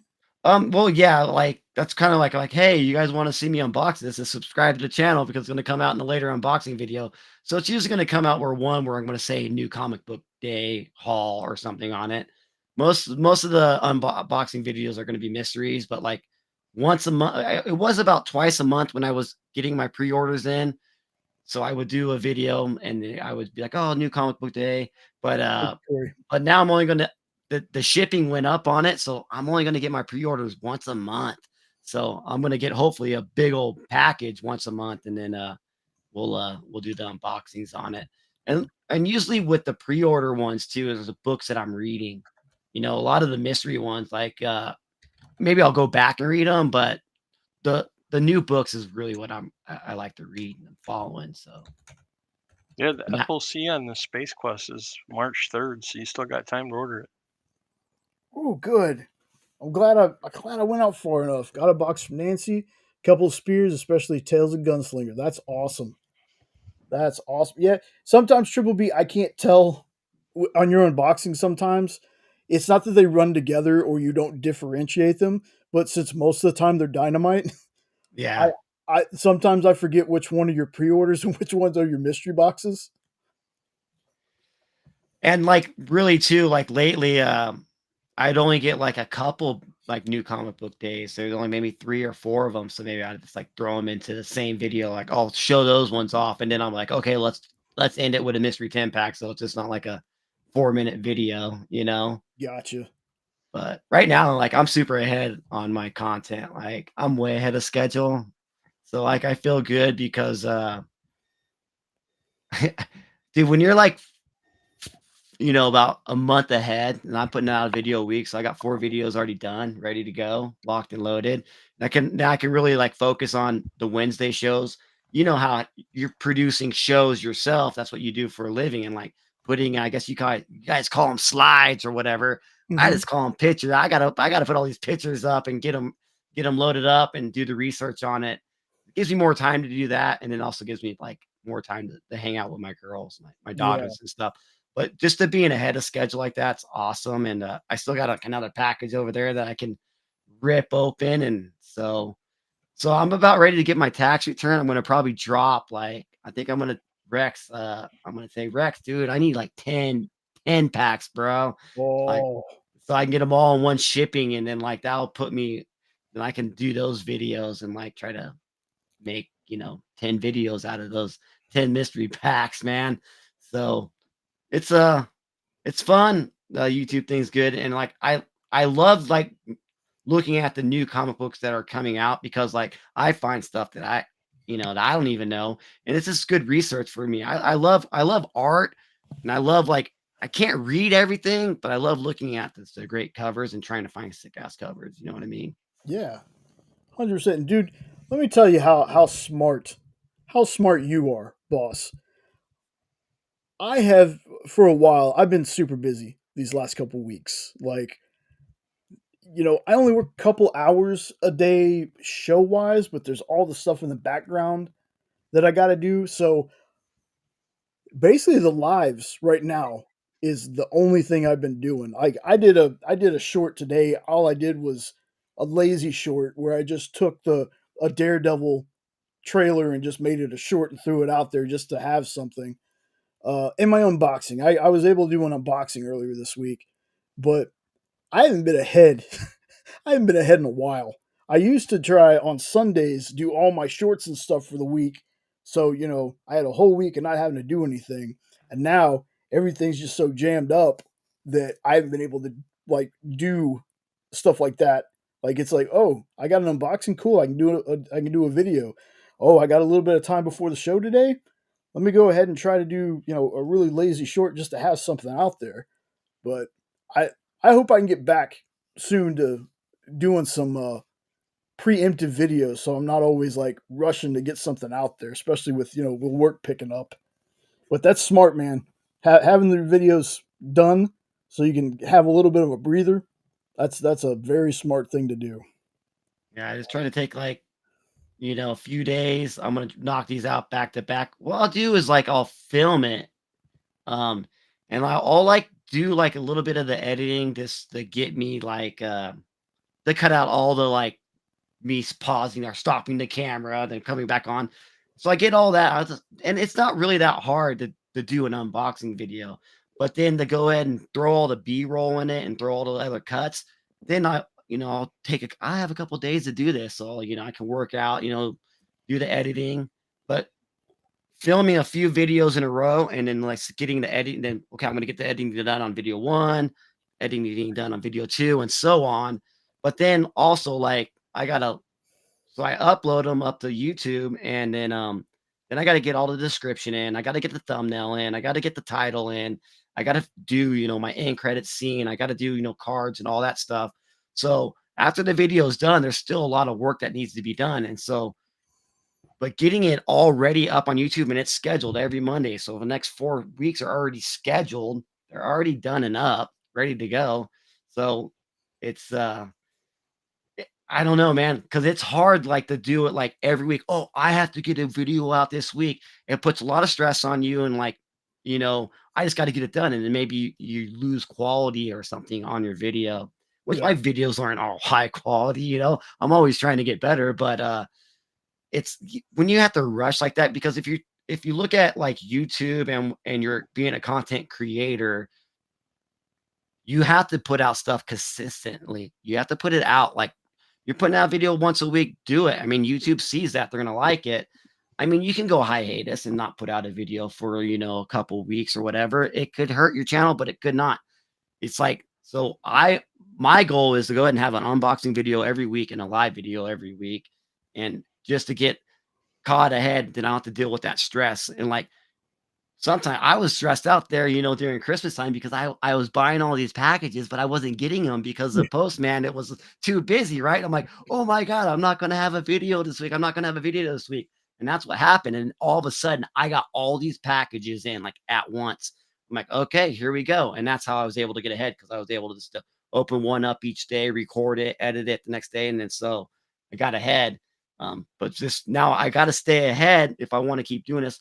But I mean, I say I always do this for fun, but I'm really treating this as a business. I'm treating my channel as a business. I want to have a schedule. I want to, put out content. I'm not making any money off this. Be honest with you, like I'm not monetized, but I'm getting close. I'm getting close. But I get a lot of stuff from the community. Like Mhm. this package is sent to me. Like Commander in Beef sent me a CCA, and I think he sent me a metal book. So like I'm getting like these Sweetie Candy Vigilante sent me a $700 package. It's like, okay, yeah, I'm not making actual money, but I'm getting all this sick ass product in. So like I must be doing something right. So let's just keep going. And I mean, I work 45 hours a week at my job, and I'm a full-time dad, full-time husband too. So it's not like I can just, sit here and make a bunch of content. Uh I do it for fun. And so I say I take some time out each day or a certain time, schedule it out, make these videos, and I don't know, it's fun. I hope you guys like it. Yeah. This, I mean, I love this community, and what's so cool about this, like, you know, I don't have too many friends outside of this, but like, I consider all you guys my friends, and like, hey, I'm gonna go chill and hang out with my friends like tonight. Like, I'll tell my wife, like, Jay's on and Eddie's on. I'm gonna go, hang out with them just for a little bit because they're my friends. I want to talk to them, say yo, what up, guys? Oh yeah. That's what's Oh so Are cool yeah. you about it. are you wearing a Japanese Halloween shirt? Yes. Where in I, the world did you find that? I saw the Japanese underneath yeah. it, and then I'm like, where in the I world did actually you got find it that? from there's like the box up on my wall, but I got it from Walmart. It's actually from a Halloween brand. It's like a an old vintage box with a T-shirt inside of it, and that's what was inside of it. Oh, interesting. I thought maybe they did a Michael Myers Godzilla crossover or something. I'm like, what did I miss? Nope, said it right there. It's not product triple B, it's love. Hell yeah. That's true. True, Mr. Nope. You like that video I put out today? And that I wasn't and like I wasn't gonna do this. Like I had this video up. I'm like, I'm not gonna do it because it's total age restricted video. It totally is. And like I wasn't even gonna put it up, but I did some research on it. I'm like, I was gonna put it up private or put it up unlisted and like have a link. So if anybody wanted to watch it, I can send them the link to it to watch it. But I'm like, screw it. I'll put it 18 and over, age restricted. It's not gonna hurt the channel at all. And so I threw it out there and, that's the last one. I can't do any more like that. I don't know if you, checked it out, Jay, but, yeah, shh, don't tell anybody. I So It's if think I you got end it up saved. missing, we'll know your wife found that video. Ex Yeah. Well, I'm hoping one day, and YouTube don't kick me off, but I'm hoping one day that we figure out another platform that's not as restrictive with some of the stuff. Because man, what you're showing sometimes it's art. They're covers. They're Yeah, drawn people. yeah. Yeah, sometimes you got cosplay covers, and I get that. But I've seen so much worse on YouTube that I can't believe people get away with it.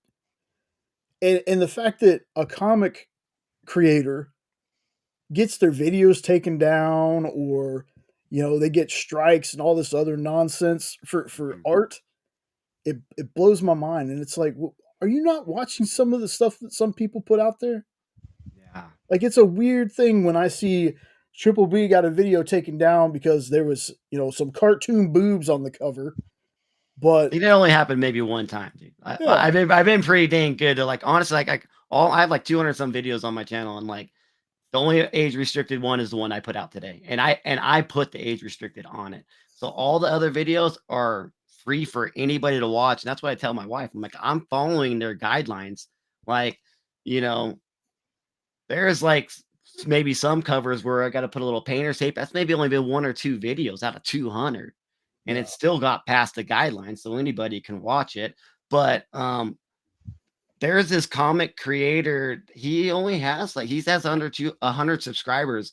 It's called Comics, and like his channel is an restricted channel, and he tells you that right away. And he'll show straight up nudity on like art nudity as is, but he's letting YouTube know that it is age restricted. You're not going to get a lot of views from this because YouTube's not going to give you a lot of impressions for that type of video. Because, for one, if it's an age restricted video, you have to be 18 to watch it and you have to be logged into your account and let it know. You just can't, you have to be logged in and YouTube knows you're over 18. But, but yeah, his channel is cool because like he's buying a lot of these covers that I show on my live, like in the locked door variant segment. Like this dude's actually buying these books. I'm like, holy crap! So I thought that was kind of cool. I just wanted to give him a shout out, but yeah, it's like there's different types of content, and like I definitely don't want to be an age restricted channel at all. So that's why. But like today, it was like a bonus video. It was only 3 minutes. I'm like, I can put one video out of like 220 that I have. It'll be okay. yeah. But I read the guideline and because it said like nudity on there. Like if you have any nudity on there, you got to put this age restricted on there. And it was like a brief nudity on this cover that I showed today. And so far, like I got nothing from YouTube. They're like totally cool with it. But I just want to let you all know I'm not I tote the line, I guess you could say, but I am definitely all my videos are eligible for anybody to watch. And yeah, Lorena, that's exactly what and I'm pretty sure Triple B wants that too.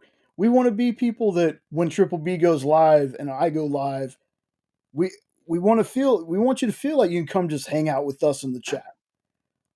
That's one of the best things about the experience, aside from meeting other people, was meeting y'all in the chat. Like the fact that any of y'all are here, not only in the chat, but have been on the show or are on the show with me, that means the world to me. And that's what I want to make sure everybody knows. Like, everyone is welcome here. If you got the time, even if you just like with Corey had just enough time to stop, make a comment, hit a like. That's okay. Yeah. If you can't hang, you can't hang. But you know, that's what I want y'all to feel with. We're friends and we're hanging out. That's exactly that's the vibe that I want. So that's awesome to hear. Yeah, it's fun to go live. Like, come hang out, chill. You can't be there. You can't. Hey, man, I'm not holding anybody prisoner. It's like, if you're there, you're there. If you're not, you're not. It's all good. Like, you don't have to feel guilty if you miss a show or you can't stay. It's there's plenty of people that come and go. I love the communicating with people in the chat during when I'm doing my live show, because then it just kind of makes it a little bit easier, I guess. But even if nobody was there, I'm still going to be doing my own thing. I'm still going to do it. We still get a lot of good views on the rewind crew. Like, it's wild, man. Like I get some good watch hours and good views on it. It's crazy. And I don't know. I I love going live just because, like, I like doing it like just once a week, because it's like the anticipation, the buildup of, Yeah, I got this show ready to go. And like, even if nobody's there, man, I already got it lined up. I can rock it out even if I'm by myself or if people show up. It's all good. And yeah, it's just fun. And it's the great thing about lives is there's no editing afterwards, right? yeah, So it's done and over with. But lives, like even for Jay, like putting all these slides together, right? And all the research that you did before you go live, like you're still putting in like that editing time before you actually do your video, but it's yeah. already done in the past. All your editing's done. You just got to put it up on screen when it's time to go. And so, yeah, it's fun. But then, live, bam, when you're done, it's done and over with, and it stays up there on YouTube forever if you want. Heck yeah. And nope. Vanya, so Bad Bug. If y'all haven't checked out Bad Bug, their stuff is starting to show up on League of Comic Geeks. You Well, won't no, I have some that are going to be see? on Wednesday's show, and but I like I didn't know where to find them. I can't. Where do you buy them at? 'Cause I'm like, oh, they have this one with like what Medusa's like going to be like a Mm-hmm. character, right? Curse of the Gorgon. Yeah, Curse of the Gordon. I was trying to find that on like my comic shop, and they're like, nothing's there. I'm like, where do you find Yeah. these Bad Bug books? So Bad Bug is a they're basically a Kickstarter Hmm. kind of publisher, but they also have a site, and I'm pretty sure I have the site in my video description. And I could drop the link if anybody wants to check them out. Uh, Maybe I had it, but it's a site where let me go find it real quick. You basically have to be like it asks you if you're 18, Oh, okay. but you can buy most of their books from the site.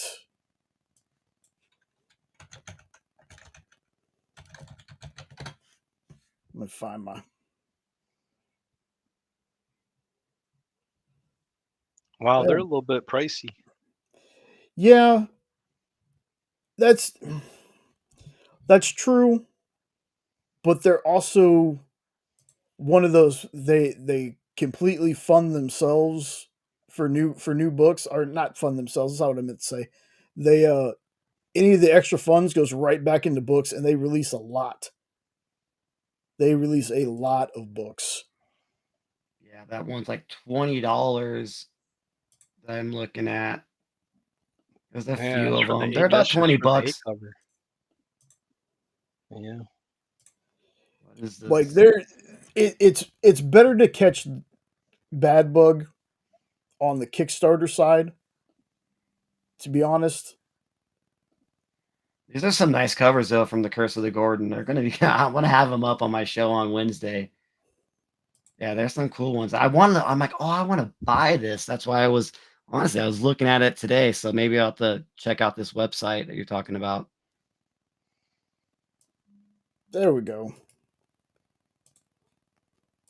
Come here. Yeah, exactly. A horrifying incident at the Blood of Medusa. Yep, that's what I remember reading. There we go. Show Badbudmedia.com. off. I had to find it, Lorena. I thought I had it here, but it's in the video description. I didn't have a lower third up here. Speaking of Bad Bug, since I already posted that link, they have. I want to say it hasn't launched just yet, and I haven't seen Scott Wilkie, the writer, but Frost. This is part of Scott's. He calls it the Periwinkle Saga. I have fan named it the Swilky Way Galaxy, but it's the Periwinkle Saga. It's basically holiday characters. He's got Periwinkle, who's an elf. That after Belschnickel and Krampus team up to with some elves to kill Santa, Periwinkle takes his revenge. He has one called Cupid, where Cupid is basically a work for hire hitman. And then he has this one about Jack Frost. Death Knell and Fake. Hoping I get Hypergeist. I'm upset, missed the promo items. Yeah, the tarot cards are cool, and I'm also in the Bad Bug Discord, but I also talk to Mike and the team a lot. They're thinking about doing metal cover cards. It's something that they're looking into. I'm working on getting Mike, because we had Alan on, and Alan's part of Bad Bug, but I'm looking to getting Mike on here one night. He's been so busy. He's just like, brother, just keep dropping me the link, and one of these days I'll be able to hop on. But he and his wife do this like full time, so he's super super busy. But eventually I'll have Mike and some of the Bad Bug guys on too.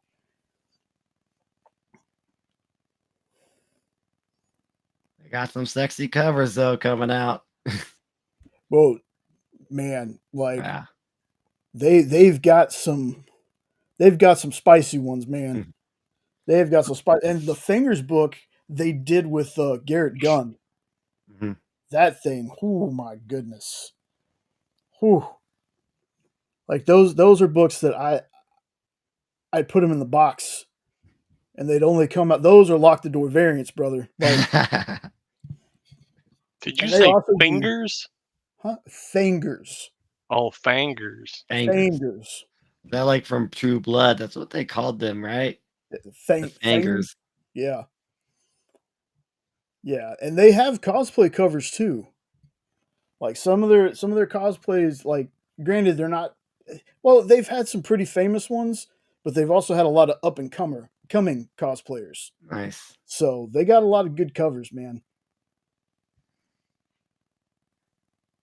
Yeah, I found some crazy cosplay covers I didn't think would exist where they're actually like completely topless. I was like, wait, what is this? I didn't know. And like I was very surprised, especially the old girl Rachie Holland, man. I was like, whoa. You need to check out some of the eThrill covers because Dan's writing for them now. Because they can get quite entertaining as well. Mm. But I'm just gonna stick to the art ones. I got in trouble. Yeah. Big time trouble. But no, I was really surprised to see what I saw, what I got to see. I can't believe Rachie went there, went full topless. I was like, wait a second. Had all these covers for years, and I was like, oh my god, couldn't believe it. So, but now I know. Now I've seen him. Now I'm good. So Yeah, we'll move on from there. Don't leave that copy laying around. Oh, I kidding me. I I wouldn't be wish. able to. Could not buy that one at all. I That's am a head of the smart move. show, y'all. That's a smart Yeah. move. So, talk about that one. Then here's the other Green Lantern one. Absolute Green Lantern #1. This is the one by Al Ewing, I believe. Super excited to see what they do with this one. Like I said, the first 3 absolutes Yeah. have just been like all of them. Like I am a couple issues behind uh each of them, but I've read at least 3 or 4 issues of all of them. I'll be right back. All right, go ahead. Um, we were unfortunately we were going to have Scott Snyder on, and that ended up not happening. On the plus side, though, I got to read Absolute Batman that day that he was going to be on. So a while before it came out in stores, and I knew then, like if the other Absolute stuff was anything close, that this stuff was going to be a hit. Now there's He a was lot going of to be on Hydra? no, he was going to be on The Experience. Oh, I was going to say, dang, dude, you get him on Hydra, then you'd probably get a lot of Please. likes. I wish. Take care, Fable. See Have you, a good night, Phable. man. Thanks for being here. Stay out of We'll get trouble. you on soon. We'll get you on soon. Yeah, he was supposed to be on. It was the Tuesday where we moved Minute to Skim It down an hour Hmm. because we were going to have him and Sal that's doing the backup story and Terminator on, and unfortunately at that particular time, Scott wasn't going to be able to make it. So, Huh. It but seems like Rex wants to go back to 2 hours on Wednesday because he's always asking if Triple B is going to be on or not. I wonder why they don't just move it back to 6 and then he could have his 2 hours. well, Because there's nothing on at 6, right? no, but it again, it's a logistics thing. It's a sales thing. Oh, okay. That's one of the reasons, and the other reason he asked was because he doesn't remember what comes on after Mondays. Like Right.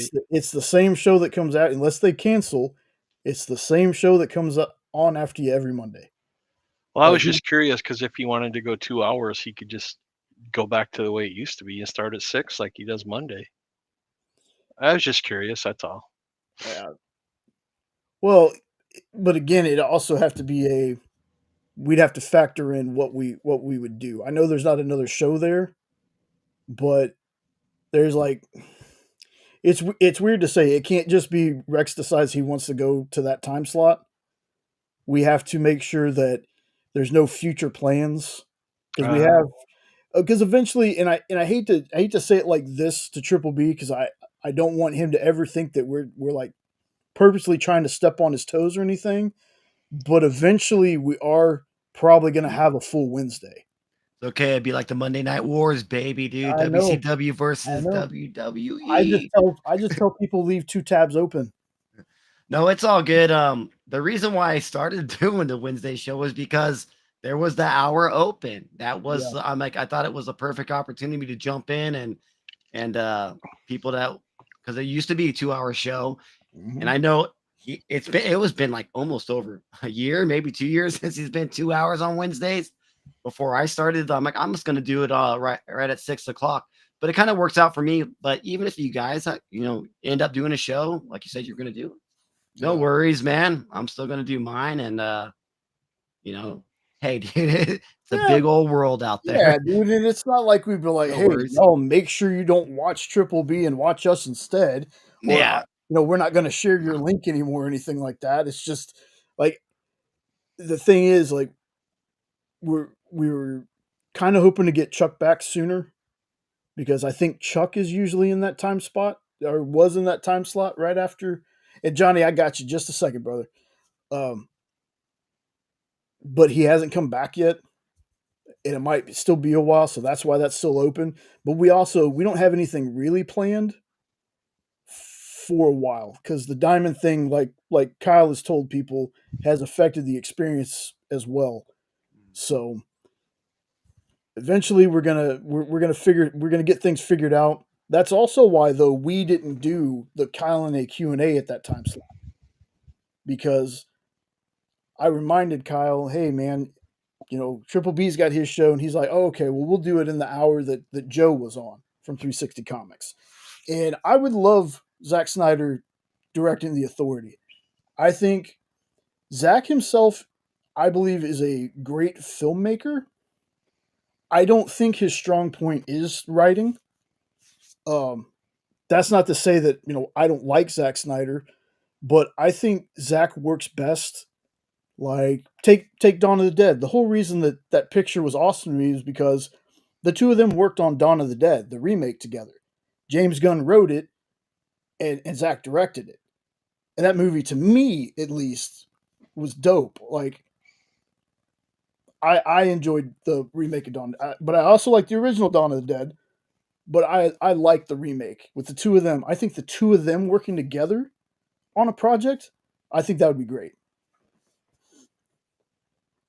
But Great movie. You mentioned a great movie. That's a good zombie flick.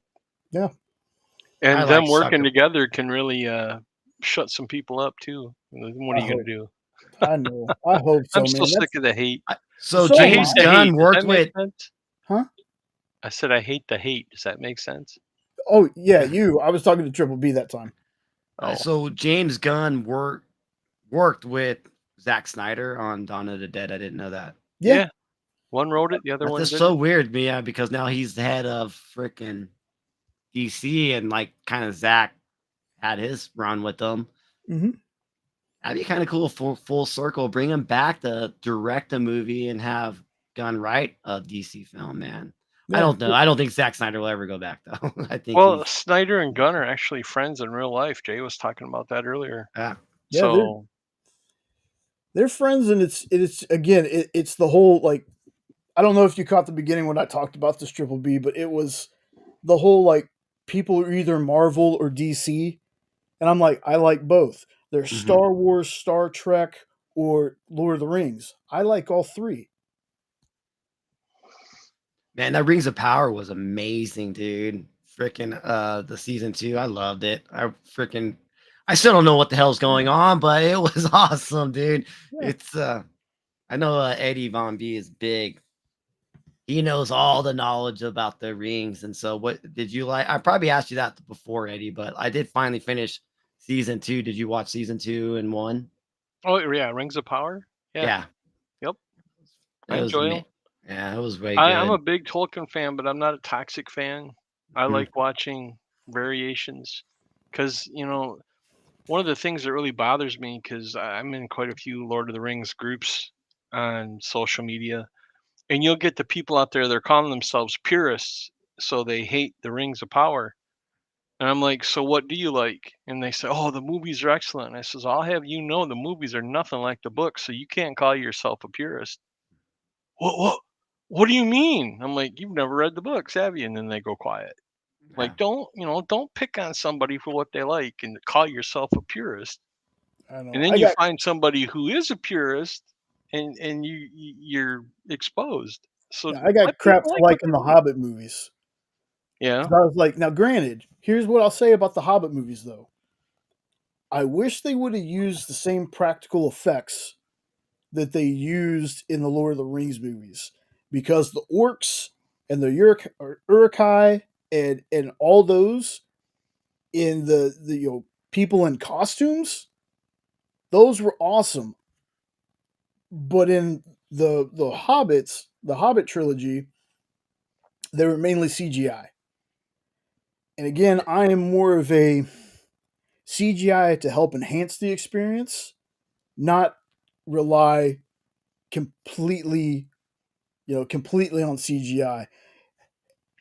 And Johnny, I would love that. I would love that. I'm still curious to see who is going to be Booster Gold. I think they're going with a show for Booster. Robert Zemeckis. That is a very interesting choice, man. But I dig it. I dig it because I'm a Back to the Future is one of my top trilogies. I can watch any three of those. I own those movies, and when I had cable, because I don't have cable, we're all streaming here. When I had cable, anytime any one of them would come on, they'd stay on my TV and I'd watch them. You can throw it on. You can throw it on wherever the movie's at. Yep. You don't even need to go back. Oh, I know where we're going from here. And those movies are amazing. Yep. And that's true, Johnny. That is true. And that's what I'm hoping that they start doing. That's what I'm hoping happens. I know a lot of people didn't like the Marvels, and I get that. It's strange to me that I like the Marvels better than I like, or more, I should say, than Captain Marvel. But Amani, I believe her name is, the young lady who played Miss Marvel, for me, she was the star of that movie. Like, she was my favorite character. And the fact that they took her from a TV show and put her in that movie makes me believe that they can do something like that in the DCU. And I'm hoping they do that. I'm hoping because, our Green Lantern, Aaron Pierre, is going to be in the Lantern show. So you got to assume they're going to bring him into the main unit, the movie part. I'm hoping that this DCU stays connected. You don't have to do exactly what Marvel does. I understand that, but I want there to be connectiveness with this stuff. If this person is playing this in this show, let them be that in the movie, and I'm hoping that's what happens. I know that's what Gunn said is going to happen, and I'm hoping that that's what happens because like Sean Gunn is playing three different characters, but two of those characters are going to be motion capture. So for whatever reason that doesn't get me as much as it does some other folks. That he can be three characters because he's playing one on-screen character. Well, technically three, yes, I know, but two motion capture ones, and then one just him. So I'm okay with that. And I hope Guy Gardner's in the Lantern. I hope he is. I hope that the rumor about one of the Lanterns dying, and that's why the Lanterns are there on Earth, I hope that's just that. I hope it's just a rumor. Because I want to see those Lanterns interact with each other. So bad.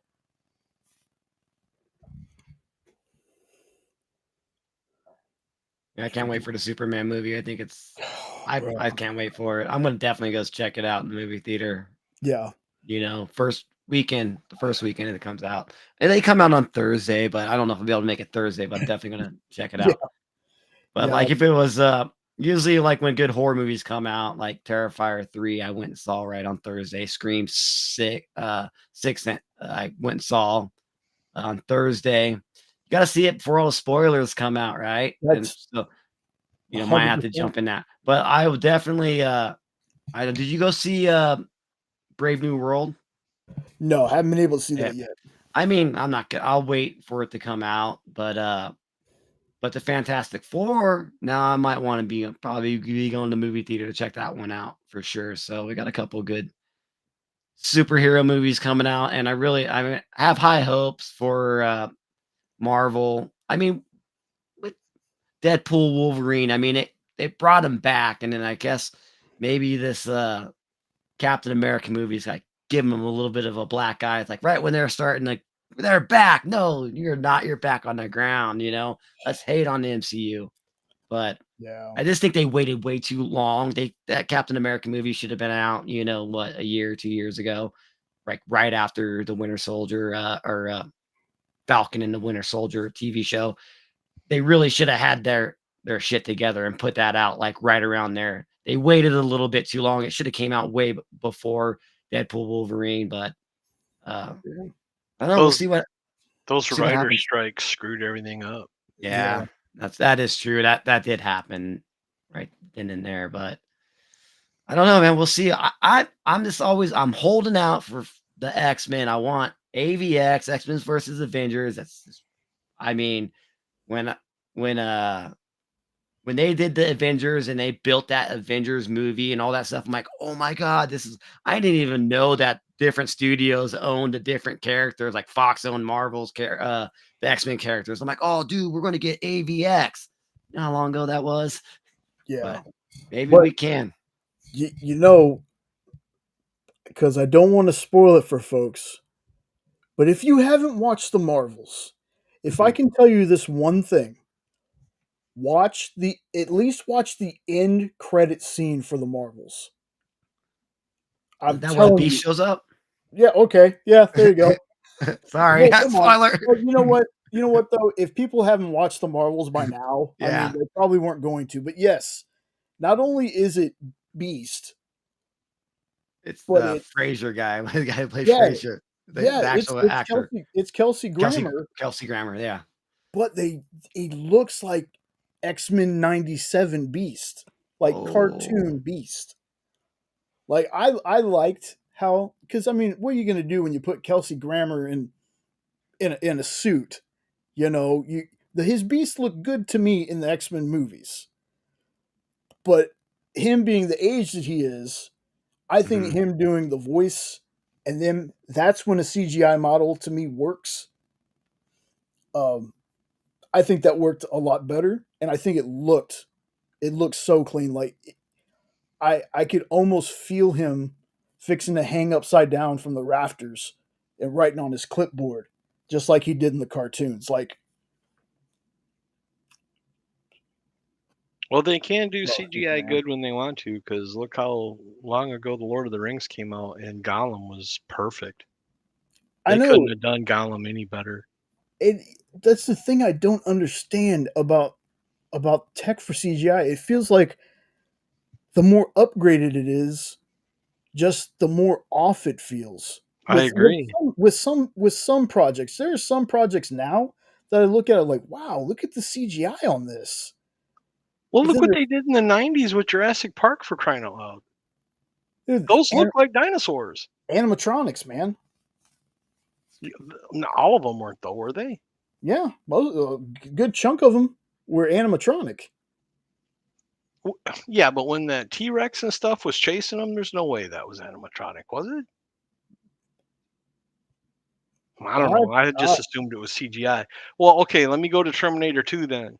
yeah, With the T-1000, look at that CGI. That yeah. looks better in 19, what was that, 92 Oh or god, 2. something, dude, don't get than me than wrong. a lot of the stuff that's coming out today. Hey, the one I bring up the most outside of the orcs and stuff in the Hobbit trilogy, uh, the one I bring up the most is the first Transformers movie. How clean Mhm. the CGI looked in that movie. Like that made me believe that a big rig was transforming into an alien robot. Like the CGI in that movie was awesome. Mhm. It's like I remember, they're going backwards with the yeah, CGI. Like, what's going on? yeah, You just know, you like Cyborg. Nothing against Ray Fisher, but that was something that could have been a practical suit with CGI enhancement. Because when you do things like that, like they did it for the Hulkbuster too with Mark Ruffalo, you have that weird floating head kind of mhm. thing when you have Yeah. the whole body CGI. And yeah, the CGI that James Gunn does, because I, I guess the time frame that his folks get, because I gotta admit, you know, Rocket looks good, Weasel looked good, and I'm just hoping that quality stays up. And I'm hoping that when they can go practical, they go practical. Use the CGI to enhance, but if it has to be straight CGI, spend some time on it. I'm one of the few people that say that still about Godzilla. I wish they did more practical stuff like they used to, because as funny as some people think those suits look, a lot of those monsters look pretty dang good compared to the CGI stuff. Because the CGI ones, they always look so robotic when they're moving. They don't look, and that's where the guy in the suit can make it look better. And I love those old Godzilla movies. I know people laugh at me for those, but I love those old ones. Oh, no, The one thing I will say is they definitely were not made for high def television. Because when I watch them now on high def, I can see the strings hanging from everything, and it ruins the movie for me. I'm like, my childhood's ruined. I can't watch them in high def, so I turn the definition down, so I don't see the cables. I will say this outside of that, I don't know if it was this newest Godzilla movie, but I saw a shot where it's like Godzilla's behind a boat, and it's like this part of his face and up. Oh yeah, That shot looked magnificent. I that was was like, -1. Yeah, it was a -1. -1 was good. Excellent movie. That was great. That is on my list. I still need to watch it, but I saw that shot right there, and I was like, damn, dude, that was good. that movie restored my faith in Godzilla movies, because those Godzilla Kong pieces of whatever you want to call them were just terrible. And Godzilla -1, oh my god, I love it. Absolutely love it. Yeah, I was watching it. My 9-year-old, I think she was 8 at the time. She come in, "What are you watching?" I'm like, "Godzilla." I'm like, "This is an amazing show." She sat down and watched it with me. She Nice. liked it. And I was like, Awesome. I know it was a lot. It was she's a good reader though too, because it was all subtitles. So, but yeah, it was like great story and all along. Yeah, that's just how they're supposed to be made, man. And they made it for such cheap money. They didn't even spend that much money on it, man. You're spending like all this money to make it as Godzilla versus Kong and all this stuff. You just get like a great script and a good director, and this there you go. You don't need to put a lot of money into it. Just The thing put it that where it needs blows to be. the thing that blows me away about that is when Legendary released their Godzilla movie. I loved it. It was great. When they did Godzilla King of Monsters, I enjoyed it. It was fun. When they did Skull Island, that's one of the best King Kong movies I've seen in a long time. But for Peter some Jackson one? reason, no, hell no, I hated that thing. No, the legendary one, Skull Island. But Okay. for some reason, when they did King Kong versus Godzilla, they decided to ramp it up and make it like a cartoon stupid. All of a sudden, King Kong has a magic axe that shoots Godzilla rays, and he has a throne and lives in a castle. I'm like, okay, who built the castle? Who built the throne? How does a bunch of giant monkeys get magical axes? They made no sense.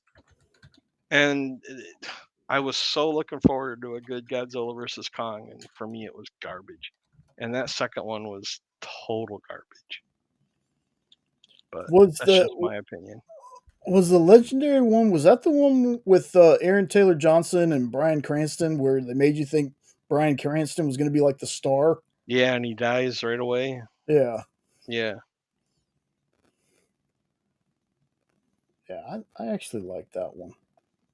Yeah, that's a good one. Let me see. The legendary was good until they brought them together. If you've never seen Skull Island and you like King Kong, watch it. It's excellent. It's even got oh god, I can't think of his name now. All I can think of is Nick Fury. What's his real name? Samuel The actor. Jackson? Yes. He's in Skull Island, and he's Samuel Jackson in Skull Island, so it works perfectly. Does that one also have Adrian Brody? Yep. Okay. Yeah, I know which one that is then. Oh no, wait. No, Adrian Brody was the one that was in Peter Jackson's. Oh, okay. I didn't like that one at all. Okay. Like 3 hours long. Yeah, and King Kong is ice skating in Central Frickin' Park. I'm like, what in the hell am I watching here? But I don't know why they decided to make it so janky and goofy when they had Kong fighting Godzilla. That could have been a good movie, but they took it in a direction that ruined it. Oh, good. I'm just trying to find Tom Hiddleston is the one you're talking about. Brie Larson. John C. Reilly's in it. John Goodman's in it. Oh, I remember this one now. I had to look at it. Skull Island from 2017. Yes. It's very good if you haven't seen it. No, I remember it now. I was like, That's there's the so bomb. many of them, right? I'm like, which one was is he talking about? But it's got Loki in it, right? Tom Yep. Hiddleston. Yep. Dude, he played Hank Williams, dude, in a Hank Williams biopic. That's a good movie. Oh, dude, it was yeah, I Saw the Light is what it's called. Yep. And I Look, am a huge Hank Williams fan, and I'm a major Hank 3 fan, but I was raised, man. My dad, there's like a Hank born 3 to boogie, tattoo. born to boogie, dude. Played in There his you go. truck I'm every single born to trip we boogie. took, man.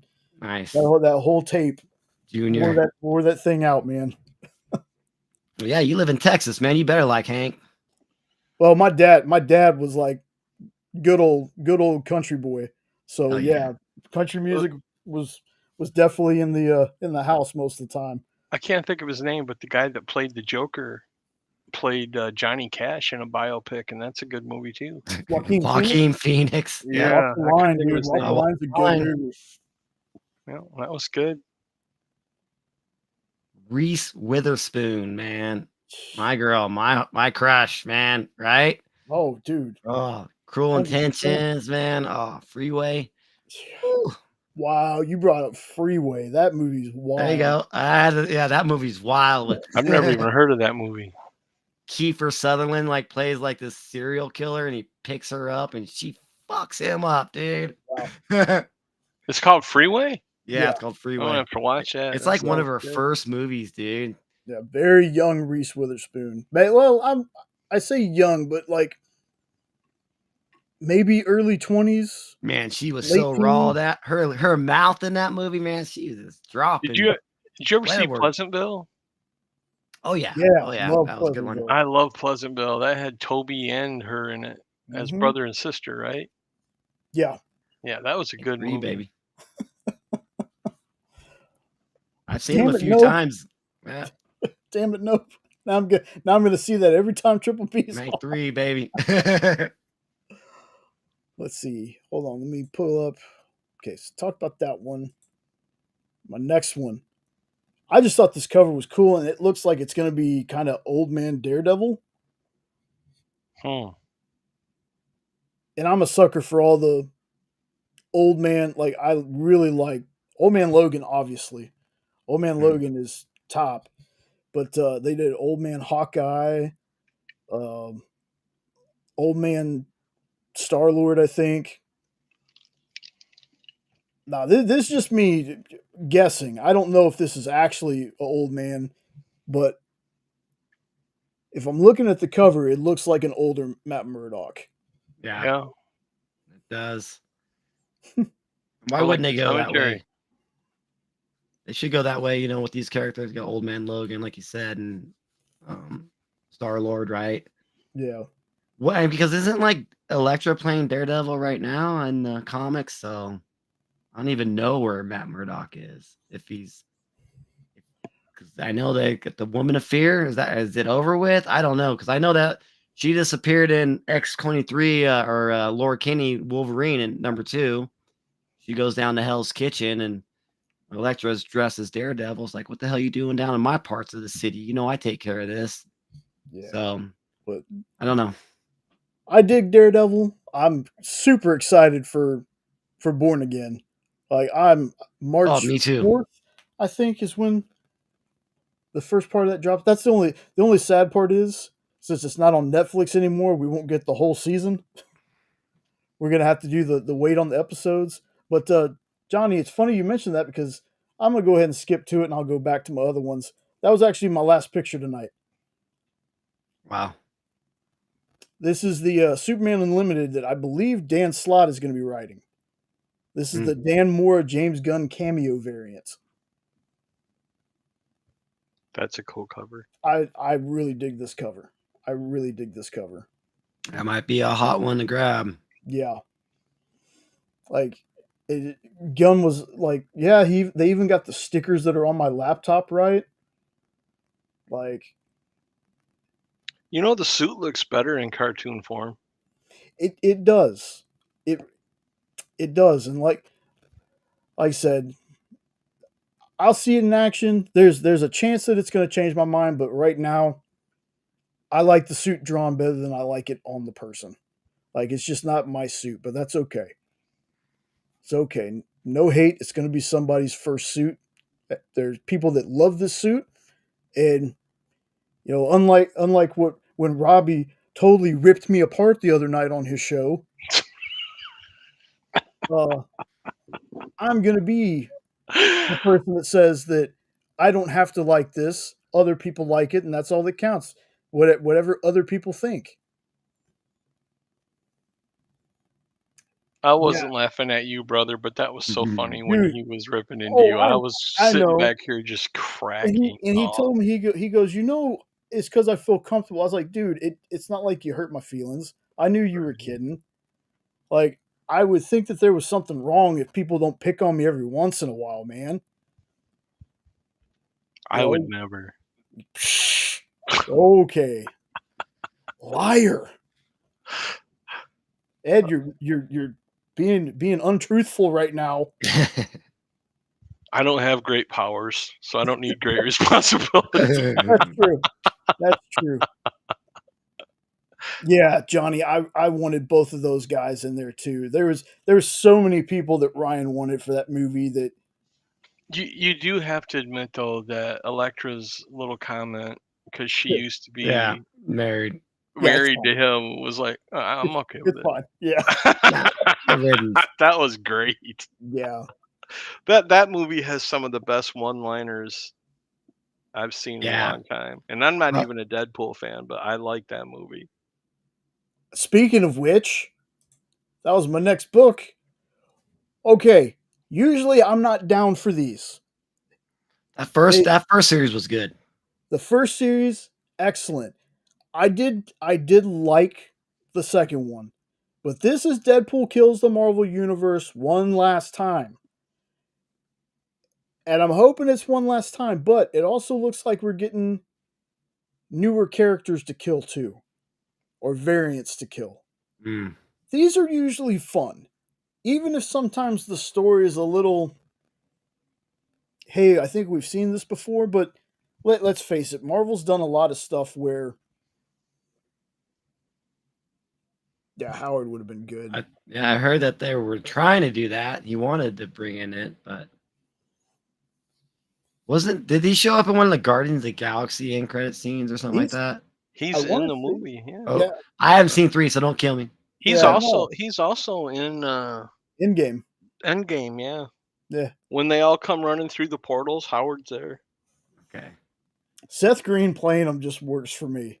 Mm. Seth Green doing the voice works for me, and I'd love, Hulu before all this stuff with Disney Plus went down. Hulu was supposed to be doing, so they had Hit Monkey. They were supposed to be doing a Howard the Duck cartoon, and they were also supposed to be doing a Robbie Reyes Ghost Rider, and those all kind of fell through. I would have loved to seen a Howard the Duck cartoon because I don't care what nobody says. I love the Howard the Duck movie. I can watch that movie today. I own 2 copies. I love that movie. I loved it Oh, when I okay. was a kid, Yep. man, for The sure. guy that played the crazy scientist just passed away not too long ago too.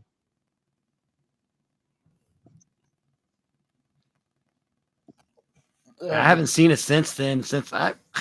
Yeah, it's been a while Definitely. since I've seen it, but I remember every time when I was growing up, I would love to watch that movie whenever it was on. Yep. Jeffrey Jones?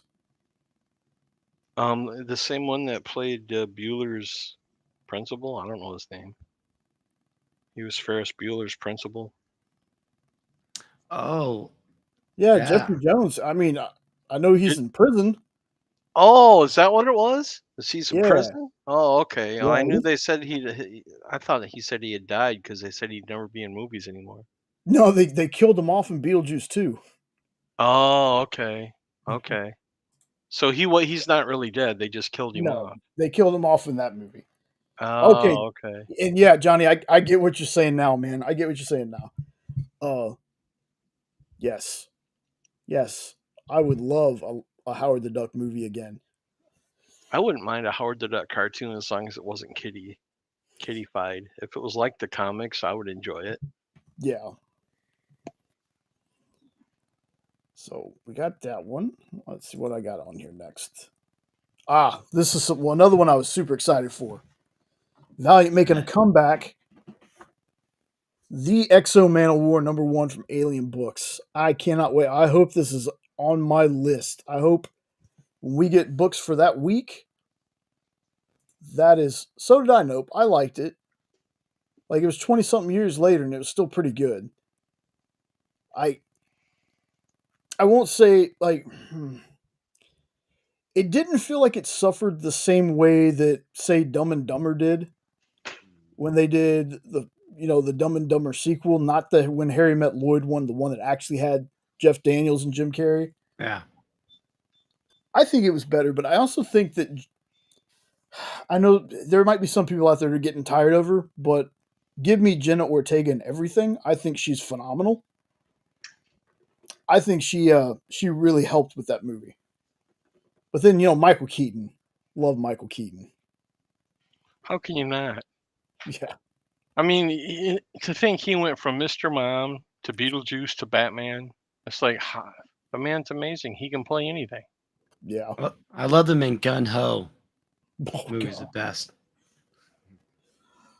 But yeah, this is Exo Man of War. If the best way I can pitch it, I don't know what exactly they're going to do because this is new origin, new universe, new starting point. But Exo Man of War was a 3rd century Visigoth that gets basically kidnapped by aliens and they're replaced with other aliens. But he's on a slave ship for like 5 years. Gets his hand cut off. Well, the aliens have this suit of armor called, and I never get the name right. It's like Shinara or Shinrana, something like that. They keep trying to bond with members of their race, and just no, it won't work. But it works with him. So it bonds. The suit is a living armor that bonds with him.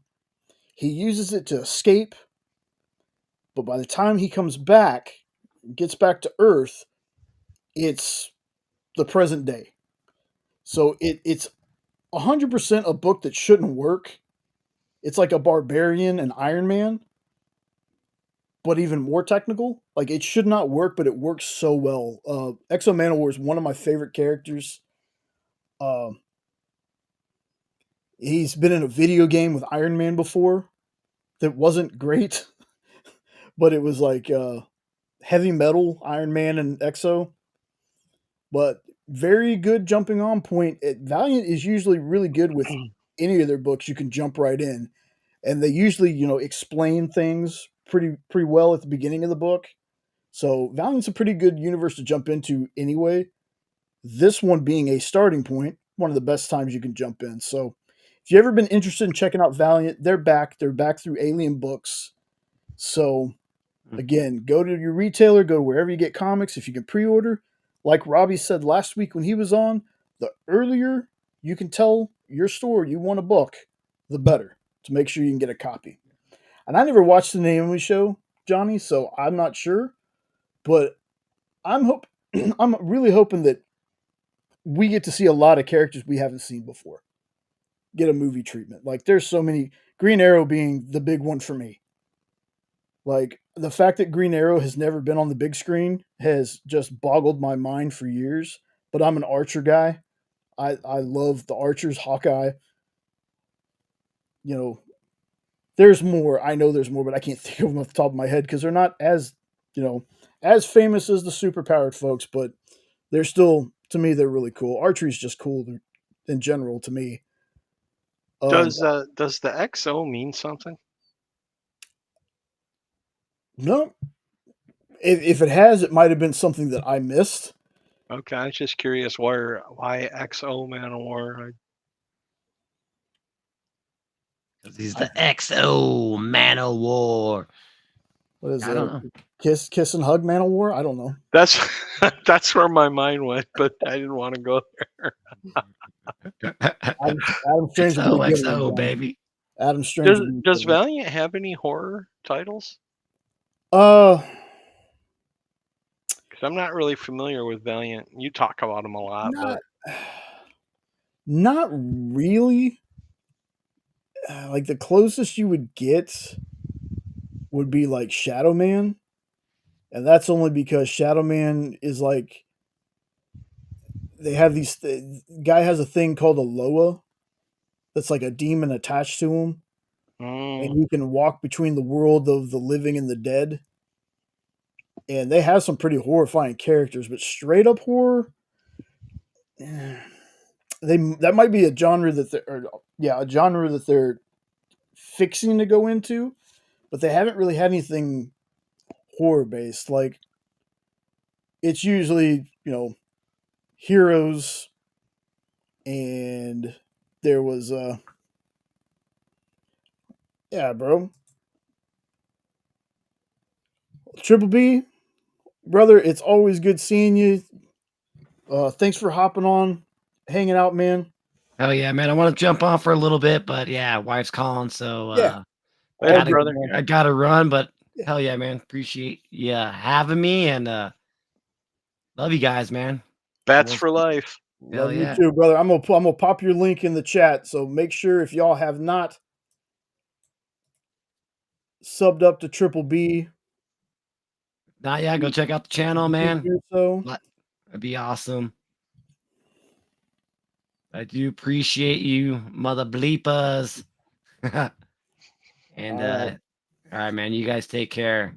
And Have a good one. yep. Keep it scary, brother. Hell yeah. Take care. So, Jay, can I ask you a question? Yes, sir. What is it that drew you to Valiant? Because you seem to be a really die-hard Valiant proponent. So, what draws you to Valiant? What is it about them that is so like holy grail for you that you love them so much? Because I don't think I've read anything by them. It's the focus that they have. Like Okay. they don't usually have a bunch of titles all out at the same time. They usually do maybe 3 or 4, sometimes 5 or 6 characters at a time. And it's not like multiple books. You're not going to have Exo Man of War, the Armor War saga, and then Exo Man of War this. It's usually Gotcha. all one story. It's the one of the best connected universes I've ever read. Nobody ever feels forced. And kind of like Image, they had some heavy hitters like Jim Shooter and again, I'm going to blank on everybody's freaking name because I wasn't prepared to talk about it. But they had some great people writing the stories, and it's very story driven. Like, yeah, we've found that there can be some duds. Like, there's some books that I'm not like too over the moon about. Jenna's not over the moon about. Sean has to go back and read something. Like they have a book that they released called Britannia, which is basically the world's first detective, and it's set back in the Roman era, where I can't remember 100% how the story goes, but basically a guy goes into a cave. There's some kind of weird incantation that happens, and he basically uh, just becomes like a Sherlock Holmes type character, and it's a really good mystery. And while Jenna and I loved it, the first time Sean read it, Sean wasn't a fan of it. Now, this is before when Sean only read superhero stuff. So, since then, Sean has definitely traveled outside and like his horizons have broadened on the stuff that he's read. So, he wants to go back and read that. Um, it's just it's not confusing. Like it's super easy. Like it's something that I believe anybody can jump in on. So, if I were to try one, you would recommend Shadow Man, you said? Yeah, but again, it's not horror, but I think just having the elements of like demons and the dead and stuff like that is probably the closest right now you're going to get to something like that. Fair enough. But, there's just, they have a lot of great characters. The only, like, era of Valiant I wasn't the biggest fan of was when Nintendo had them. Or Acclaim. I'm sorry, it was Acclaim. Because I think Valiant and Nintendo crossed over because I want to say that Nope and Lorena bought a Super Mario Brother comic last night that was a Valiant comic. Um, That's but the Acclaim era was like the weirdest era they had because it was very video gamey. That's how we got. There's a Shadow Man video game, but that Shadow Man is the Acclaim version of Shadow Man, not the Valiant version of Shadow Man. If that makes any sense. Oh yeah, that makes sense. So like there was things that were weird, like the character of Ninjak in the Valiant stuff is, I want to say his name is Colin King, and he's like MI6, basically Batman with the ninja skills and for me a cooler costume and a lot more tech. Uh, but in the Acclaim version, he was a kid that beat the Ninjak video game and became Ninjak. So it was just Acclaim stuff was weird. Like some of it was kind of good, but I would stick with either super early Valiant or Valiant from like 2012. You might find something in the Acclaim version that you like. Like again, try everything. I think But I heard that Valiant was going to do some kind of a zombie book for um, Free Comic Book Day this year. and that's probably accurate, seeing how I can't remember what it was called, but I read it for in stores or now it got me doing it. Read it for Minute to Skim It, where it's like the Valiant Universe finale, and that's how the book ended. Oh, And I really? was like, oh, they. That's why I was like, usually when books do this, I have an issue with it, but this universe has never done it before, so it's not like they're rehashing something. This universe hasn't done zombies before. Hmm. Like you've had some undead characters, but they weren't necessarily zombies. So if that's what they're doing, that's going to be super interesting. I'll definitely pick one of them up if they have them. Were y'all talking about Shadow Man Mhm. from Valiant? Yeah. My favorite character of all times? Mm-hmm. Okay. I'm just saying. Would you wouldn't technically classify Shadow Man is horror, right? But it has a lot to do with like the dead side and It depends on what storyline you're reading. okay. Like most of the time, no, it's more like lore and supernatural and stuff like that. But when he's in the dead side, there are a lot of leans to the horror side of comics, yeah. Like the way that they deal with death and like how the underworld is done could be considered horror, yeah. Why? Because my love of Valiant had Ed asking questions. Oh. Ed, you're always welcome to ask me looking for the horror stuff of Valiant. That's where I shine. In fact, I think we have the book up here. Oh, awesome. Good to have you back, Triple B. Valiant's over here. Okay, give me a second. I alphabetized our stuff. Oh no, not the alphabetizing. So anyway, since I had this up here for a while, next one I got, I was excited to see this one. I wasn't paying attention to the dynamite drops, but Wacky Races. Volume 2. It's called Valiant Zombie Resurrection, and it looks badass. We're gonna have to get that. That's the first time Valiant's done zombies. Yeah, kind of. Here, I'll send it to you if you want to There are put it up. zombies in It looks pretty badass. There are zombies in Shadow Man and Black Mamba.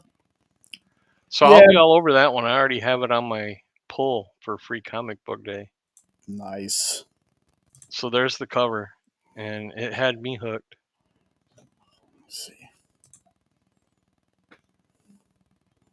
There we go. There it goes. Yup. Not the final art, but yep. That's exciting. Yeah. That is. Yeah, that looks. That looks good. Yeah, that looks like it's going to be good. I'm all over it. I already ordered it. But because I think the other day during our Q&A with Dan, TJ was like, "Has Nick like told you any of the other drops?" And I was like, "Well, I haven't been I believe you're right, Triple B. I didn't look at the cover artist. I just grabbed it because I was like, hey, wacky races. Can you name those 3 characters? I know oh god. Uh-oh, put you on the spot. Muttley Snidely Whiplash? Is it Snidely Whiplash? Dick Dastardly. Dick Dastardly. Why am I thinking Snidely Whiplash? Because you're thinking of Bullwinkle. Huh. And then her name? That one I don't know. Penelope Pitstop. Okay. I loved that show when I was a kid. That cartoon where they would have races, because one of the cars that would race was full of Universal Monster zombies, and the car was a haunted house on wheels. I used to cheer for them every episode. They only rarely won. Yeah, I figured that a lot of folks would be excited for this. I mean, let's face it, Dynamite has really been crushing it with their Hanna-Barbera Disney stuff lately. So I'm not seeing this. I could be wrong, but I don't really see this one doing any different. Like I think yeah, I think this one's going to be good too. And if it's on my list, I'll be covering it. But again, this is April 9th, so it's little ways away. Hey, here we go. This is another one I wanted to talk about. The Summer of Superman Special #1. I love this cover so much. And God, I'm so excited. Like the Summer Superman stuff, I think it's supposed to like loosely tie to the movie. I don't know, but I mean, people were calling this the Summer of Superman before they announced the book. So it's either coincidence or they're going to do something with it. I mean, granted, he's not in, the movie suit. I don't really see any movie characters. So I'm thinking I'm totally wrong on that. I think it's just a totally different book just to celebrate Superman, which is okay. I'm here for it. But I really like this cover. And I think there's also, yes, the free comic book day version. Oh, this is the DC All In Absolute. Okay. DC All In Absolute Universe special for free comic book day. Cool. Then we have. There we go. Superman Unlimited. I am excited for this series. I know Dan Slott has been writing, what is it, Amazing Spider-Man forever now. But this is going to be a Dan Slott written Superman. I'm excited to see, like always, I'm excited to see what a new writer does for the character. Who's the dude with the glasses beside Jimmy Olsen? That doesn't even look like a human, so I'm not sure. Well, that's what I was thinking. Is it looks like some kind of a. I thought maybe you'd know the character. No. They got to do a Superman and Lois comic. Dude, I would love that so much. I really wish they would.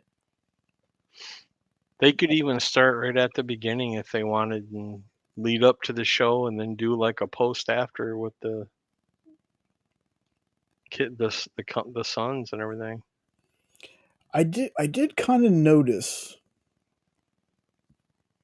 that Jonathan Kent's S, you can't really see it. Is the other Superman series going to end? I didn't see anything about that, Lorena.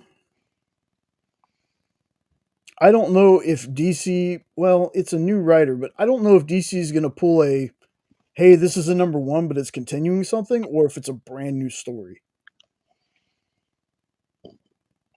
I mean, Who's I'm the kind of green hoping. villain in the corner? I Don't know him either. no, I mean, it kind of looks like Vandal Savage, but they could be introducing a new character, or it could just be somebody's take on a character, and I just can't recognize it. Has anybody ever done a comic on what life was like on Krypton before everything went crazy?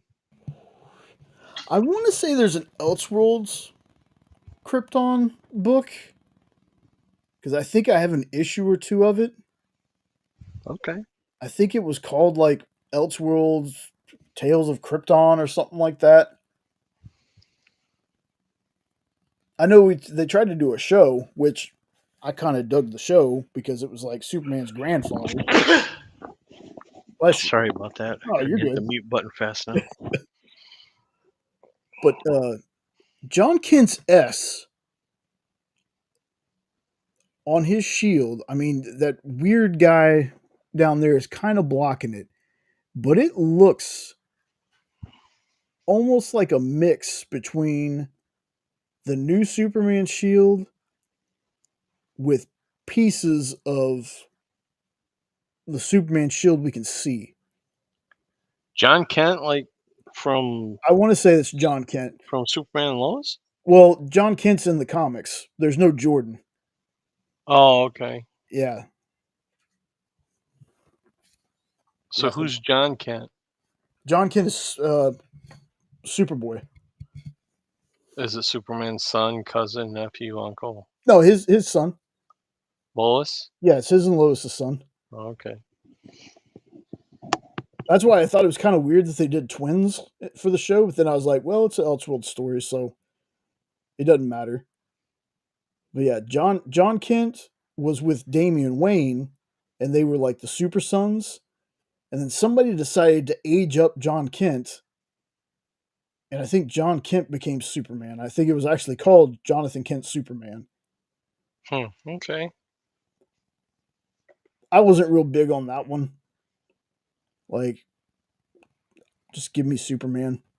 I know Castle like he really loved the John Kent Superman stuff. But I'm looking and the S, I know it's kind of hard to see, but it's not as rounded. It feels kind of sharper, like it has that angle like the Superman movie S. Yeah. But then on the ends I can see where it like lifts up like the S on Superman's chest. So it'll be interesting to see what that logo looks like when we can see it full on. But like I said, this is one I've been excited about. I asked Miss Jen the day I heard about it. I was like, "Hey, did you hear about this Superman book that's being written by Dan Slott?" She's like, "When does it come out?" And I was like, "Oh, I don't know. I just know it's happening." But now I got a date. I'm excited, and the last one I had was that Superman Unlimited cover, which if I get multiple covers, I will, but I'm pretty sure I'm going to get this one. And by the looks of it, Lorena, I think they do de-age him a little bit if that's supposed to be John Kent. And I'm thinking it is. I'm thinking that's supposed to be John Kent. Because I mean, they made John Kent to where you think he was Superman's age.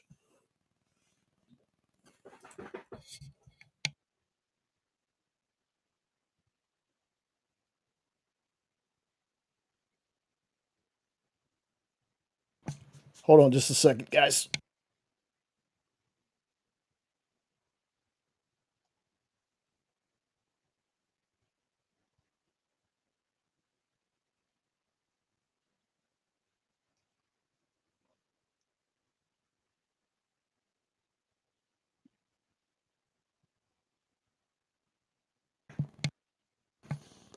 Dog was going wild. Let's see. He's just trying to make a snack. I'm sorry. Let's see. Does it list? I can't get his muzzle on. So the characters are going to be Clark Kent, Cat Grant, Jimmy Olsen, Crypto, Lois, Ron Troop, Steve Lombard, and well, it says Superman John Kent. So, but this John Kent looks younger. So if they did de-age him, doesn't look like it's by much.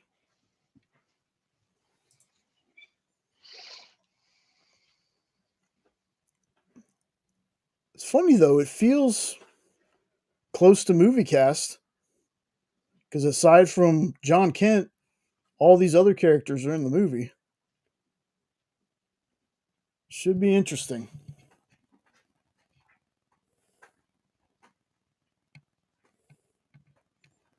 I'm just excited about all the Superman stuff that's coming out. Like I never thought. Ugh, love that cover. I never thought I was gonna have so much stuff. They got a cool cover with bullets bouncing off of his shield too. It's a Virgin cover. That's really cool looking. The Sebastian Fiumara. Yep. Then they have the one where the Lionel Francis Yu one that looks like he's flying through the page. Looks like a big wall. Yeah, that looks dope. That's a 1 in 250. Yeah, no telling. No telling how much that one would be. The funny thing is, though, is what's the difference between M and D? D is $3.99 and M is $250, and they look like the exact same color. So I wonder if it's metal or something. Let's see, cover D in which one? M, the 1 in 250. They look exactly the same. I bet this the cover D will have trade dress. They just don't have it up here on it yet. Okay. Because it's the same with the Frank Quietly variants. There's a Virgin and then a regular one, but there's no trade dress on it. What do you think of that Frank Quietly one? It looks really cartoony. Well, see, L. that's the one that's the artist for All Star Superman. But what is he doing with his hands? That just looks weird. Like I said, Frank Quietly is a fantastic artist to folks. I know art is subjective. His art's not for me. I know he has an X-Men run that he did that I don't know. I'm just not super into it. Yeah, I'm not digging that one much.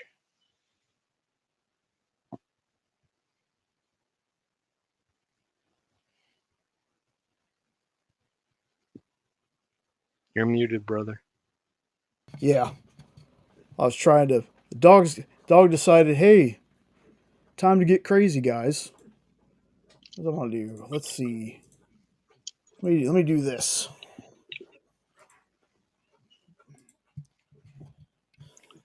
I don't understand what he's going for with the hands. That just looks really weird.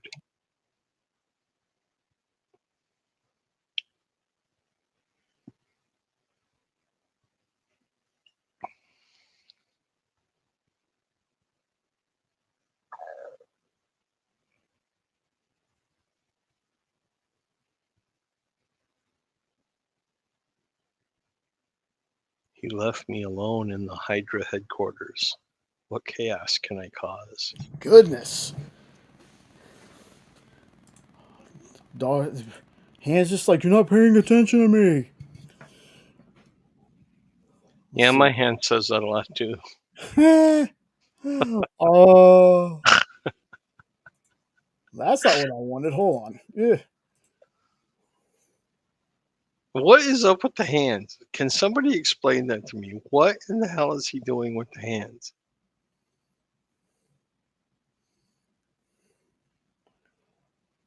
That just looks so wrong.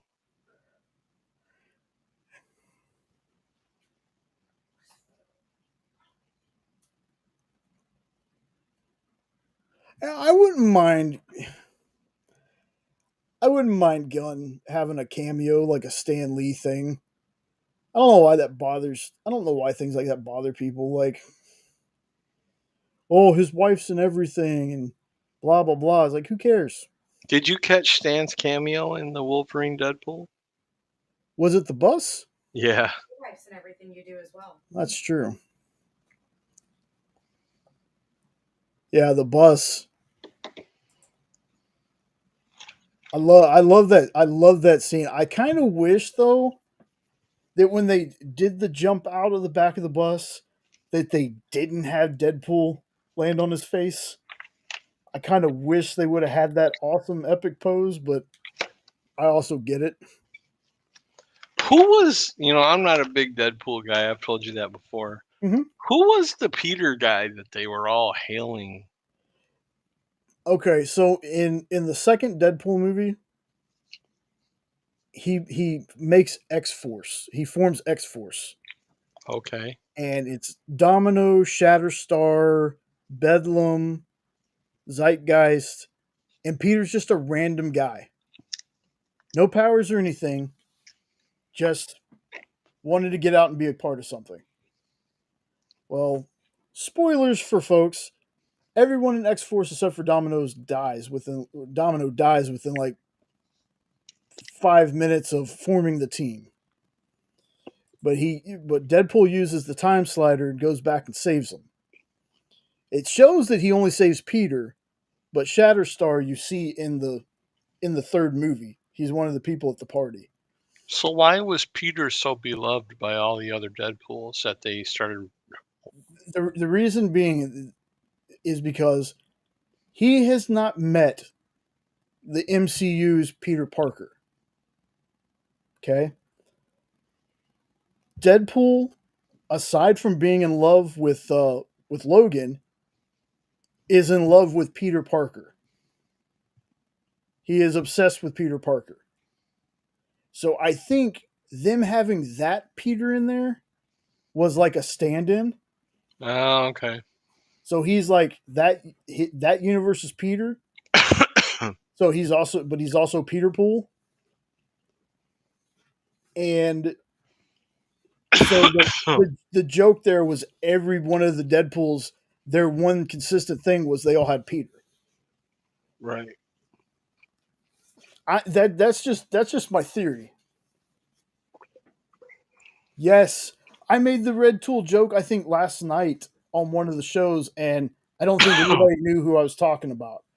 And Red Tool is a character that DC made up. I want to say it was one of the Harley Quinn books, Black, Red, and Blood, or something like that. And he's Deadpool, but he's called Red Tool. But because I think that we were showing a book that it was Nancy's show. It was Nancy's show because we were showing a book where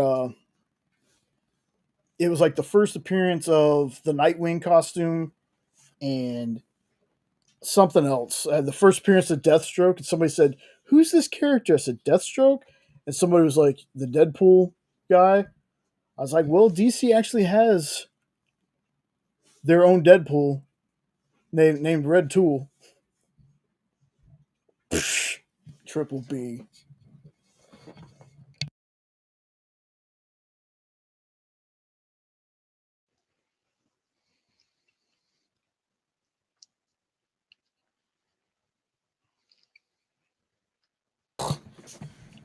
Anytime I get into something, he's like, "Ooh." sitting there messing with something. Jeez. But yeah, Red Tool would be a funny little character if they do another. If they actually do a Gotham City Sirens. Like that's kind of what I want to see. Like I know they did Birds of Prey, and I know there's a lot of people that did not like that movie. I did. I enjoyed it. But Red Tool and Lobo,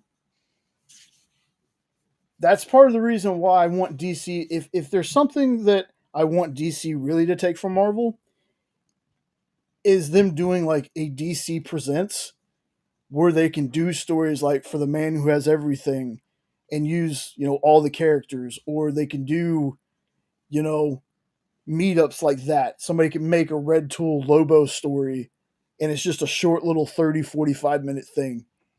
That's what I'm hoping they do. I'm hoping that they utilize Max for things like that.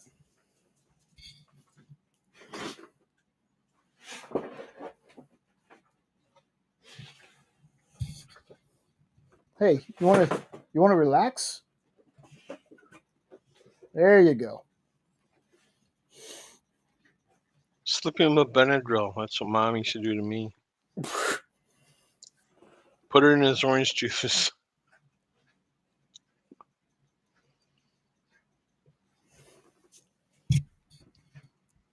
She had the choice to do Gotham City Sirens? Huh. Like I said, it's Birds of Prey. There were parts about it that I didn't like. Like, I love Rosie Perez as an actress. Her being Renee Montoya, I don't think was a good idea. What's her name? Mary Elizabeth Winstead as Huntress was fine. Uh, Cassandra Cain, while that was Rufio's niece, and I can't remember Rufio's actual name, but the guy who played Rufio, his niece was Cassandra Cain. Wasn't wild about her casting. The best Zaz we've had in a while has been in the Gotham show with Anthony Carrigan. So I wasn't like on board. Like there it feels like I'm saying there was a lot of problems with the casting, but the movie itself I had a good time with. It was very much a shut your brain off. It's just a dumb, violent movie. And it wasn't the first rated. I don't think it was the first rated R one they did, or it might have been. It might have been the first rated R movie they did. Not counting the different cuts of movies. I heard that it was the #1 grossing rated R movie of all time. Birds of Prey, really? Oh no, I thought you meant Deadpool. No, I was talking about I was like, it was a lot of things, but I don't think it made that much money. Had a killer soundtrack though. Like all the music in the movie was phenomenal. I think that's the one thing people can say about the movie. It's one of those, like with most DC movies at the time, people either really liked it or they just hated it. It was dog mess. But I had a good time with it. It wasn't the best movie. I definitely wouldn't have made Harley too much like Deadpool like they do in that, because they do have her break the fourth wall and stuff like that. But I don't think it wasn't the worst movie I've ever seen. Dante Brasco, thank you. Dante. Yeah, I mean, it was the blood and the language and blowing up Ewan McGregor at the end of it that I think might have gotten it the R rating. I don't feel like Harley necessarily needs to be an R-rated character. I mean, granted, Deadpool doesn't really either. But again, it's hard to figure out.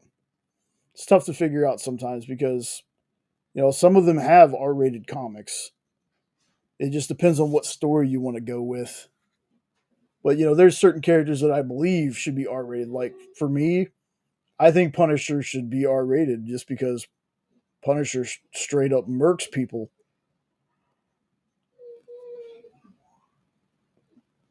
And I want to say all the movies he's had so far have been rated. No, maybe the Thomas Jane one was PG-13. I can't remember now. Well, yeah, but usually in the comics, he comments about them beeping him out and writing the, the asterisks and stuff. Like I have plenty of Deadpool comics where he doesn't actually swear that much, but the violence is there. But again, I've never been a fan of watching Wolverine stab somebody and there's nothing. Like I'm sorry, Logan was the first time we ever actually got Wolverine to me. Like I enjoyed the X-Men movies, but I'm sorry, Wolverine slashing people with those claws, there's got to be some damage because it kind of negates the point of, adamantium being one of the strongest metals on the planet, and he can cut through all that stuff. But when he slices into somebody, there's nothing. That was my only issue I had with things like that. But Logan and Deadpool, especially Logan, man, Logan was like, made me mad. Like I love that movie so much, but it made me mad because I was like, we're finally getting Berserker Wolverine, and he's fixing to hang it up.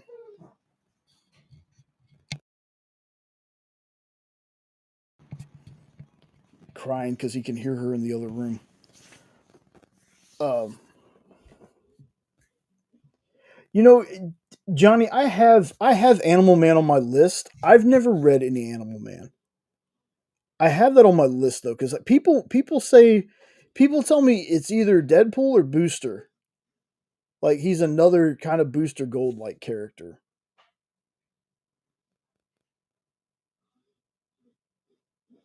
But I mean, I know Booster Gold is a DC character, but people are like, if you like Booster Gold, you'll like Animal Man. So he's definitely on my list. It's a character I don't know a whole lot about, and that's what I really want to see. Like, yes, give me my Trinity, obviously, give me my Trinity, but also give me characters that I don't know anything about. Like for Marvel, when they did Shang-Chi, I knew nothing other than Master of Kung Fu. That's all I knew about him. So I went into that movie and I thoroughly enjoyed it because I knew nothing about that character.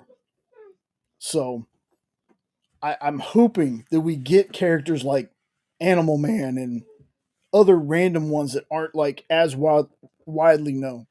Crazy Quilt. Crazy cool. Condiment King. People laugh about Condiment King, but if you've ever heard how he killed Red Hood, drowned him in ketchup in his hood or in his helmet, that's metal. Hey, James Gunn made Polka Dot Man badass. Let's put that out there. He made Polka Dot Man like pretty damn awesome. Like, but David Desmalchin is phenomenal. He's been so many characters. Like in DCU, in Marvel, in DC TV. I want to say he played Abracadabra in an episode of Flash. David Smallchin is awesome. I'd watch him in anything. Crazy Quilt. Damn.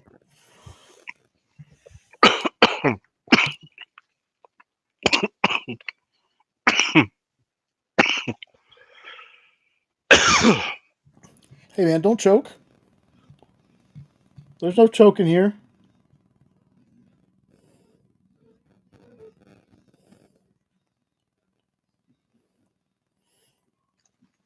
Sorry, thought I was muted. All good, man, but just don't choke on my show, man. Mainly because I don't want you to choke. Maybe I was hoping for the Heimlich maneuver. Yeah, come on. One of them hind lick maneuvers. Chew, Eddie.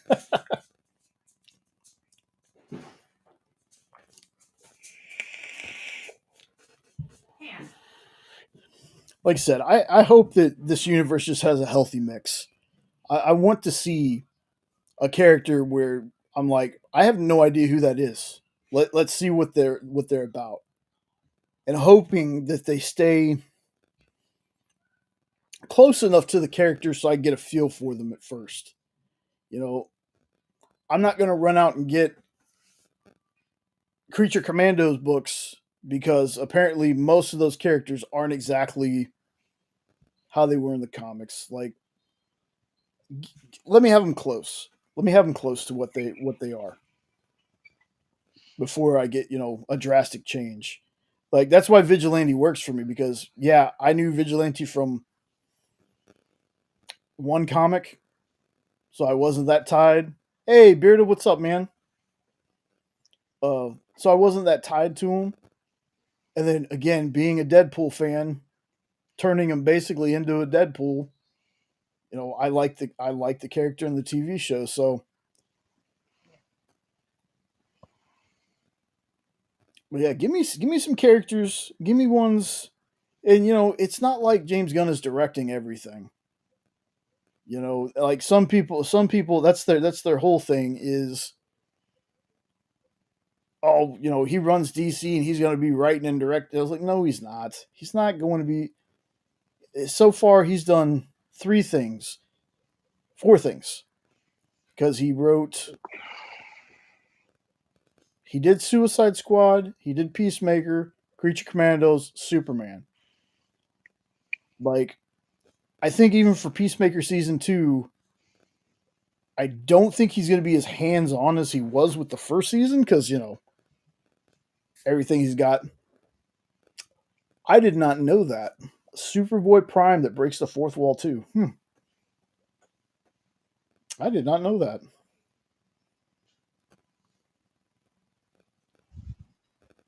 It's very interesting. And I'm hoping that we steer clear of him having a family, really, until we get further into the movies. Like, I want there to be a Connor Kent Superboy before we get a John Kent Superboy. But again, it just depends on what kind of timeline they're going to follow. Because, I mean, we have Superman who appears to be on the younger side of 30. But then we got some of the other heroes, except for Aaron Pierre, are, I don't want to say on the old side, but they're definitely older.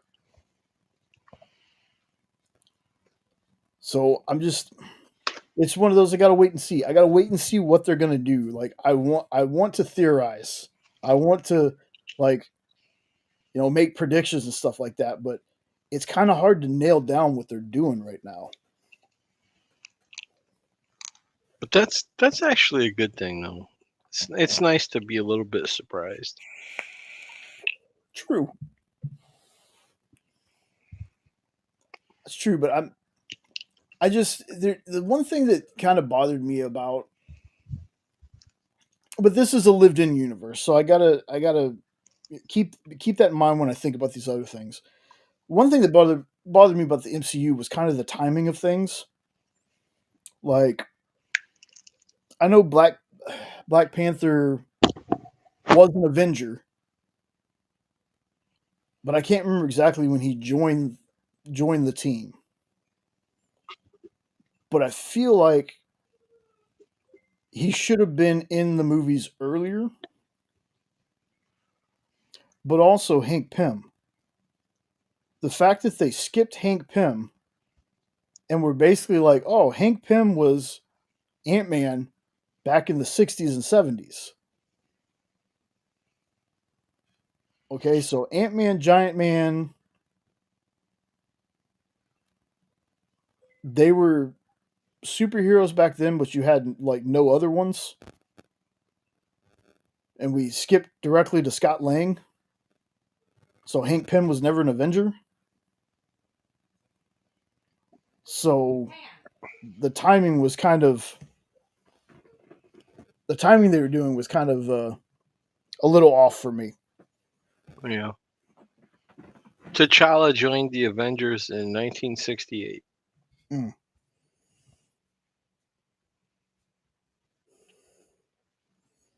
I guess what I mean is like as an official team member, like when the team was formed, like was he one of the first people to join them? Is what I'm trying to figure out, because I never remembered like if he was part of the original team. No, Yeah, that's the part I can't remember. because the Avengers came out before 68. Well, I don't like. I get what you're saying there. So he wasn't part of that original team, but I'm trying to remember in the timeline when he joined. Gotcha.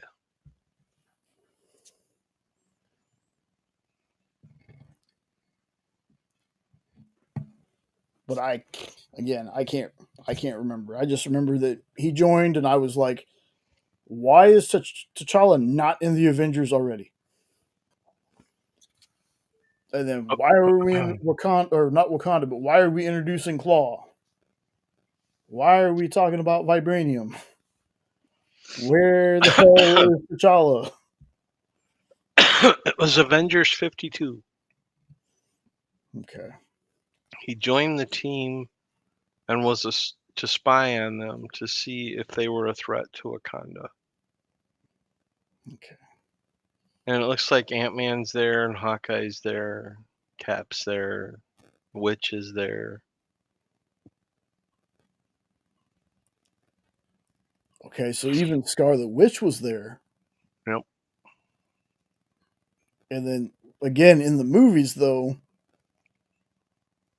she didn't join until after that. And then she wasn't a mutant. It looks like Hercules was there too. Yeah, see.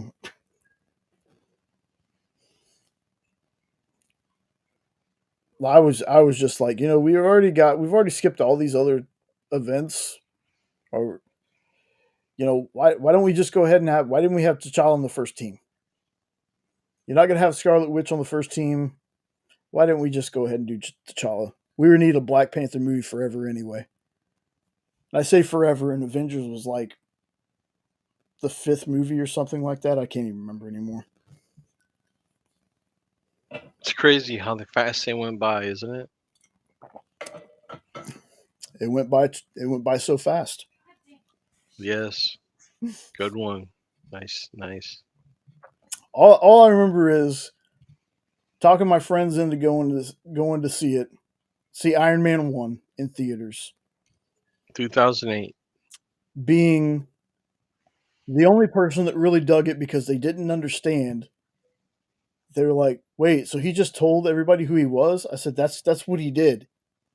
Like he tried to play it off like it was his bodyguard, but eventually he just told people he was Iron Man. Like people knew that Tony Stark was Iron Man, so they didn't understand it at first. Mm-hmm. And then not only that, so I knew about after credit scenes, but this was the very first movie, and I didn't think about staying. It was not until that movie came out, and I watched it again. You miss Nick? And I happened to just be letting it play through. I was doing something, washing dishes or something, and I happened to look up and I see the screen. I was like, wait a second, what is this? So it took me almost a year, or however long it took for that to come out to buy, before I learned that there was an end credit scene where he's talking about the Avengers. And we had that whole scene there. I was like, I couldn't believe it. So after then, I was like, okay, so I'm guessing these movies, you're going to have to stay after the credits to watch other things happen. Yep. Although the last couple, I don't think they've done that anymore, have they? The end credit scenes? Yeah, they didn't have one for No Way Home, did they? Spider-Man No Way Home. Yeah, that's the one with Venom is either Oh, is that the Venom one in the bar where yeah, he I leaves can't the yeah, symbiote drop behind? yeah, because I Okay. can't remember which one he's in the hotel room and then he shifts, and then the next one he's in, it's when he's at the bar writing all the information down, gets taken back over, and then drops the symbiote. Yeah. Okay. You're One of right. those happens in one movie, the other one happens in the other movie. I can never Was there remember. not one in Endgame? Because I know I watched one recently where there wasn't an end credits, and I'm I trying think to I remember what think I I watched. think it was in game because at the end, the end credit is you hear the first time Tony Stark is hammering Right. the pieces. Yep. It's just that sound at the end. So it was kind of like a tribute to his character because he died. Mm-hmm. Which was funny because his whole character was mocked in the first Avengers film about not being that guy to lay across the line for the team, and he ended up doing it twice, once with the nuke and then with the glove, the gauntlet. Yep.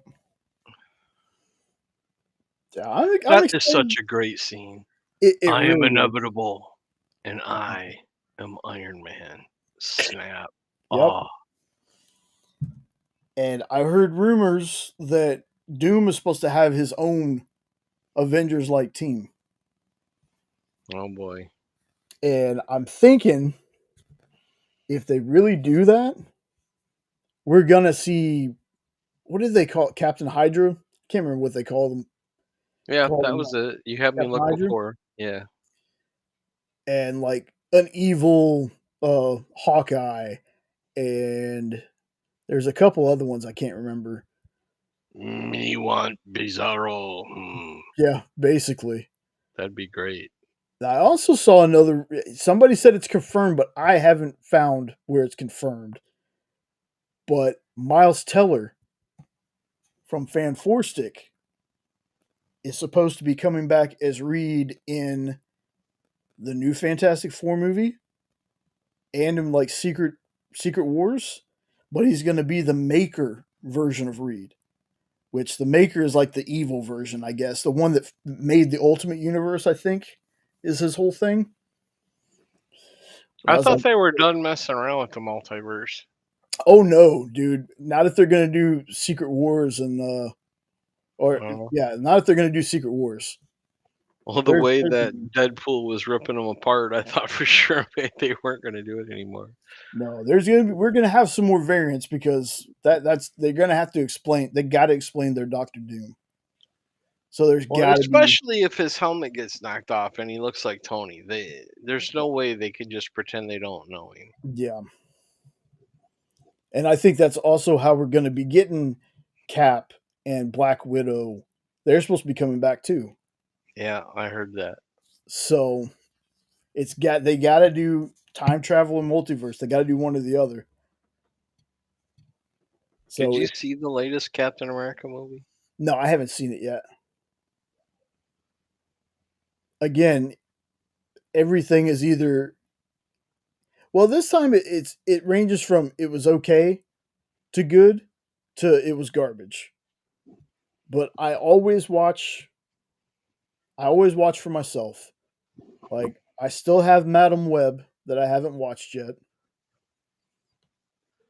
The biggest thing about it is a non-powered Falcon with a shield could not beat Red Hulk. I'm sorry. There's no way that would be possible. Well, I've seen clips and I know partly how it happens. Vibranium is involved, or no, not is it? Yeah, vibranium because it glows purple when it gets hit. Mhm. So vibranium is involved, and it's the same way they made Black Panther's like concussive suit. It's kinetic energy, so it stores the energy. So you have something like Hulk punching on you, the wings store that energy. So, Oh, okay. I mean that could be like that's all I saw was like it was a little clip of he gets down with the shield and wraps his wings around him, and Red Hulk punches him, and the whole thing starts glowing purple. And I was like, "Oh, cool! They did the kinetic thing like Black Panther's suit." So, like I said, I'm more excited to see Red Hulk. Like again, I was always like, the shield was going to go to one or two people. It was either going to go to Bucky or it was going to go to Sam. And I really think that since they, which was weird that they started calling without any other like reasoning why they were calling Bucky the White Wolf while he was in Wakanda. And if I remember correctly in the comics, the White Wolf was basically a white kid that was adopted by King T'Chaka and like raised with T'Challa. And he had his own suit, and they called him the White Wolf. Yeah, I think you're right. So I was like, well, since they're already calling Bucky that, I think they're gonna pass. They're gonna pass the shield to Sam. So I wasn't like surprised when that happened. But I was I like, well, wasn't surprised either, but I was disappointed because I really wanted to see Bucky Captain America. that's true. I mean, there was part of me that was like, well, we did that, and then we skipped right to John Walker for Falcon and Winter Soldier, which I need to finish. Like we started watching it, fell off, just like we watched an episode or two of Hawkeye, and Dan says that Hawkeye is like something that he'll put on at Christmas every year. It was so good.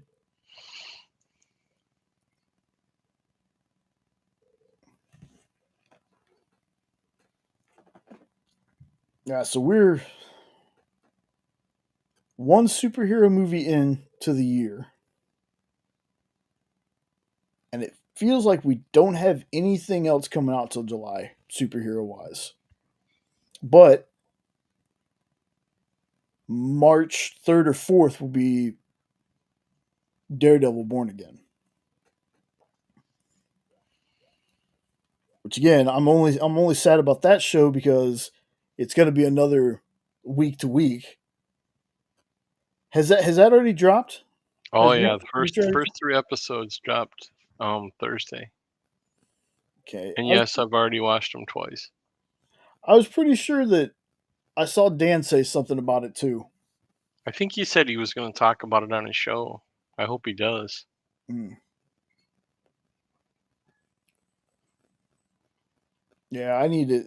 There's so My much. wife even watches that with me. She enjoys it. And there's very few things that we enjoy together, but she really likes it. Yeah, I need to get on it.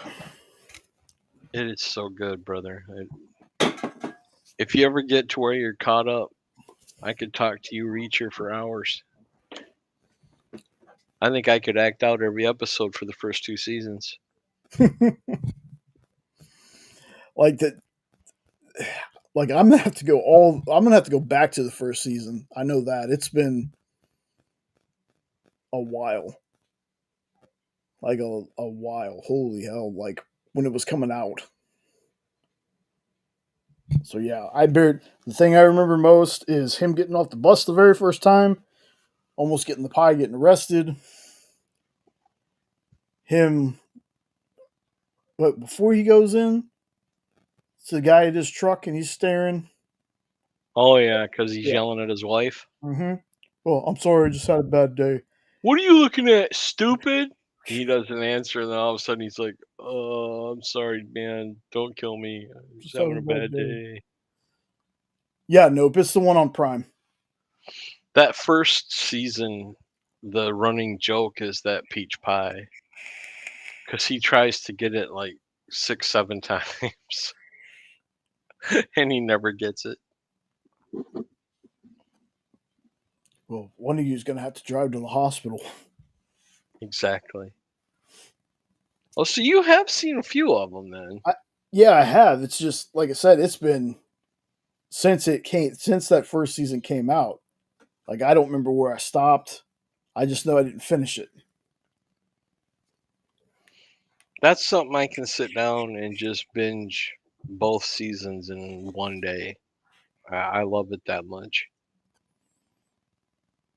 I got you. We just have things sometimes that we like, and then we the hardest thing is the waiting part, because there are times we'll start watching something and be like, oh, okay, we got to wait, so we're gonna wait for a couple episodes to build up, and then we find something else to watch. Like I Yeah. said last week, we've been hooked on a show called on Paramount Plus called Ghosts, and it's a funny show, and all the characters are likable, and they're very short, like 20 something minute episodes. Did you say ghosts or goats? Ghosts. Is it horror related or? No. Oh, No. okay. It's a funny show. Basically, these ghosts are haunting this mansion. One of Oh, them is that was on network TV a few years ago. yeah, it's still running. Oh, okay. Yeah, it's still running. I think it's like CBS or something. Yeah. But yeah, we started watching it, and it's like all the characters are likable. There's not a character we're like, oh, I don't like this person. No, we like all the characters. All of them have a great dynamic with each other. I'm a big fan of the stars of it, the leads. The one guy I can't remember his name from he was in the Pitch Perfect movies, and it is and the guy who played Flex Mentallo on the DC Universe Doom Patrol show, he's like a Viking ghost in that. He's hilarious. Like the show's funny, and this is the US version we're watching. Like there's a UK version too. Reacher has some of the best one lines. It kills me, even though I've seen him 100 times. I still crack up. In season 2, the main bad guy loves to toss people out of helicopters after he beats them up, and he keeps sending people to kill Reacher. And every time Reacher kills them instead, he grabs their cell phone and he calls, and the main bad guy answers. And he's like, damn it, Reacher, you're more problems than you're worth. What can I give you? What do you want? And he looks at the TV, he looks straight at the camera and he goes, I want to throw you out of a helicopter. It's just like, oh God, I love Reacher. Yeah, it kind of does make me sad though that Jack Ryan with John Krasinski didn't last long enough for the two shows to cross over somehow. How did that not make it? That was a good show. Oh, it was a good show, but it's one of those they decided to end it. It wasn't canceled or anything. Okay. They decided to end it. Plus, the guy who played I can't remember his boss, Wendell Pierce, is going to be Perry White in the DCU anyway. So another great moment in season 2 is the main bad guy is the guy that played the T-1000. And the very first episode, he's got his guys trailing Reacher to try to take out Reacher and his team. And he's like, I got a hold of Reacher, and he's with a lady, and they checked into the hotel under aliases. And he's like, well, what was Reacher's alias? And he gave it to him, and he goes, yeah. And the lady checked in as Sarah Connor. And he's like, okay. And he goes, well, who's Sarah Connor? And the guy that plays the T-1000 says, I don't give a shit about Sarah Connor. It's just a funny moment for Terminator fans. Robert Patrick, right? Yeah, I'm horrible with names. He was pretty good as the White Dragon in Peacemaker too. Oh, he's amazing in Reacher. He plays a great bad guy. Oh yeah. Have you met Neely yet when you were watching it? Or had you not got that far? Neely is the lady from Swamp Thing that Yeah. marries the bar owner. No, because well, hold on. Maybe? Was Okay. she in the first season? Yeah, she comes in like episode 4 or 5 of season 1. I think so. Okay. I think, yeah, I think I remember. I think the last one that I remember is there's like a truck in front of a hotel or something. Oh yeah, and the truck's empty. Yeah. Yeah, I think that's just before they bring Neely in. Okay, so I must have seen the episode after that because I remember seeing her. Yeah, I know what you're talking about. They trail him in a van. Was that at a goat farm or something when she's introduced? Some kind of farm or petting zoo or something? The petting zoo. She was introduced when he first called her for help, Mm, and she was sitting on her house playing video games, and she answered the phone, "Hey, big guy." And mm. he was like, "How did you know me? This is a burner." She's like, "You're the only one that has my phone number other than my dad, and he's watching Judge Judy right now." So I knew it had to be you. But the first time they talk together in private, they're walking through a field that leads to a petting zoo. And one of the kids at the petting zoo turns and looks at Reacher and says, "Why are you so big?" And Neely just starts laughing. Yeah, see, that's the part I remember. Okay. So you have met her. Yeah.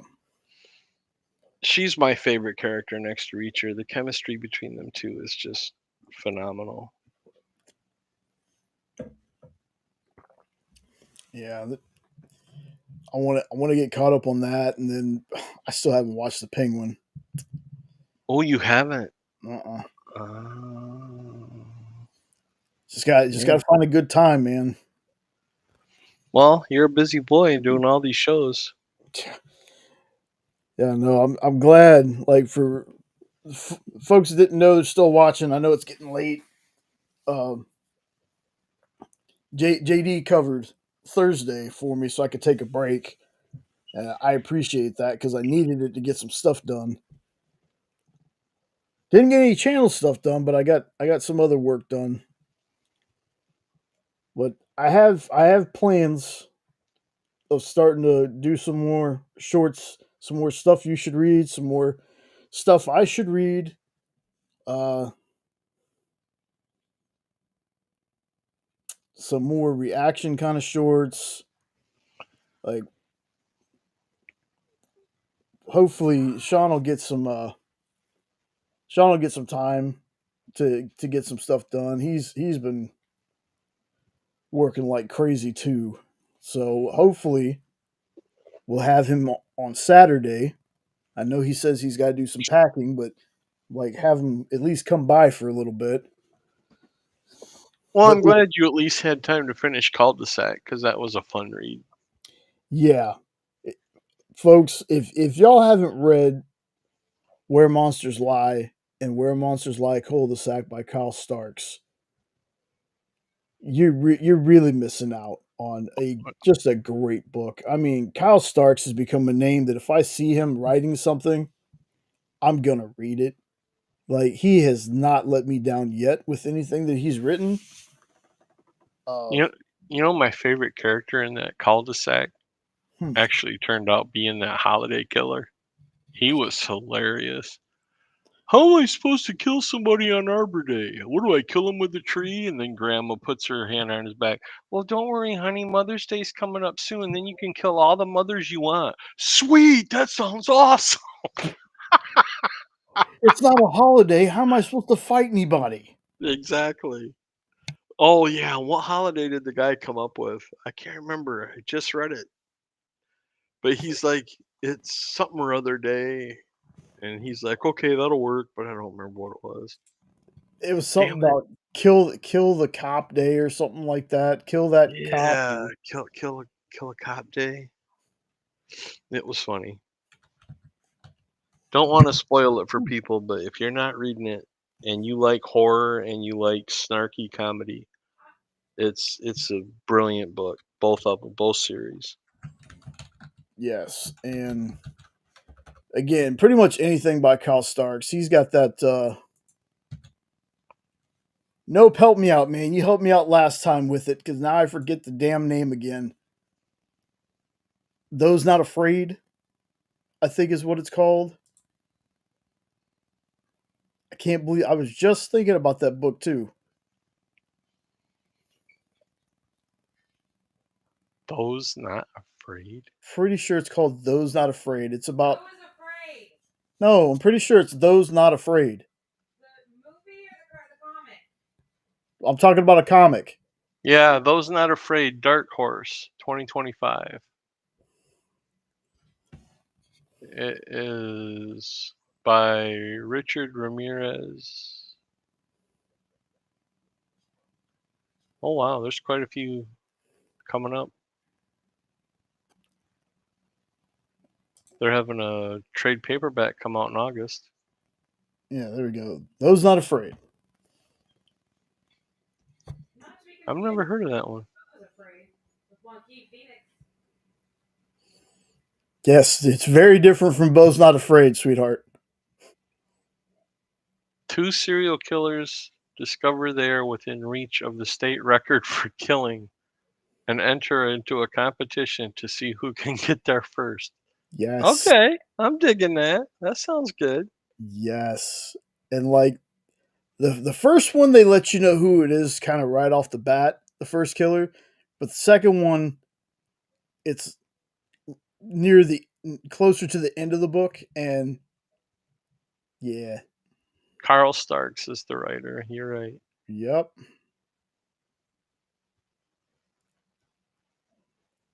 I never heard of either one of the artists. Patrick Piazzalunga and Marco Bracco. I've never heard of either one of them two. Oh, same. Dang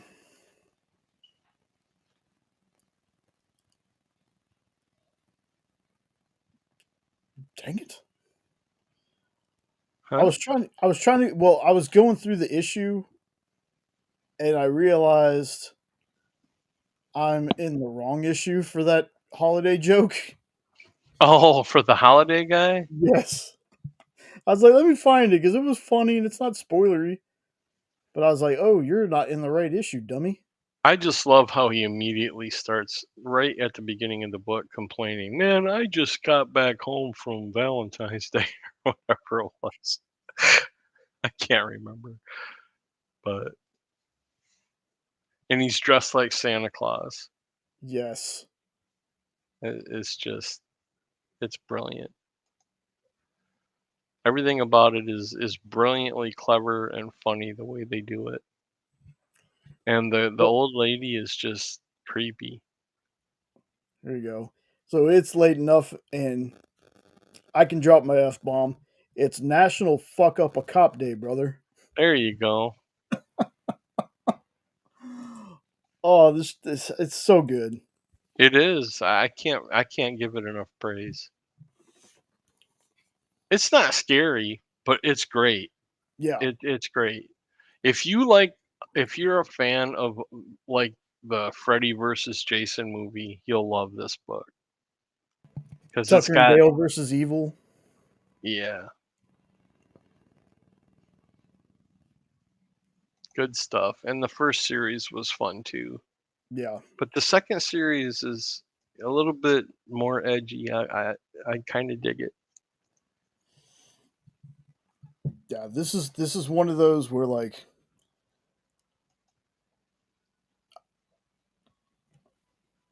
the writers probably Kyle probably wasn't trying to do it this way, or maybe he was. I don't know, but this feels like it could be a TV show. It Oh, really sure. does. It really Sure. does. Like it just feels like this is something that could be optioned, and I know we hear optioned a lot, but for real, how long has 8 billion genies been optioned by Amazon? Like I Yeah. heard about that a year or two ago now. We're still Well, waiting on that. if they're gonna make it a series, though, they're gonna have to quit killing everybody, Yeah. unless they can keep coming up with new clever killers all the time. The oh god, I'm so bad with names. The one that dressed like a witch and they, his name has something to do with his skin, like wrinkles or something like that. I think it was like so. I think it was like Mr. Wrinkles or something. Yeah, something like that. He was a good character too.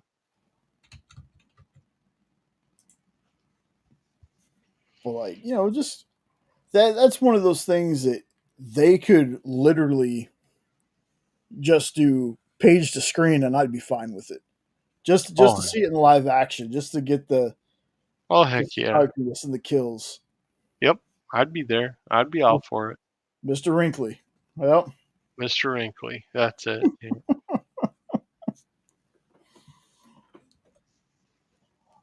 not the best name, but definitely a funny name. He actually looks pretty dope though. Mm-hmm. He does. He looks creepy as hell.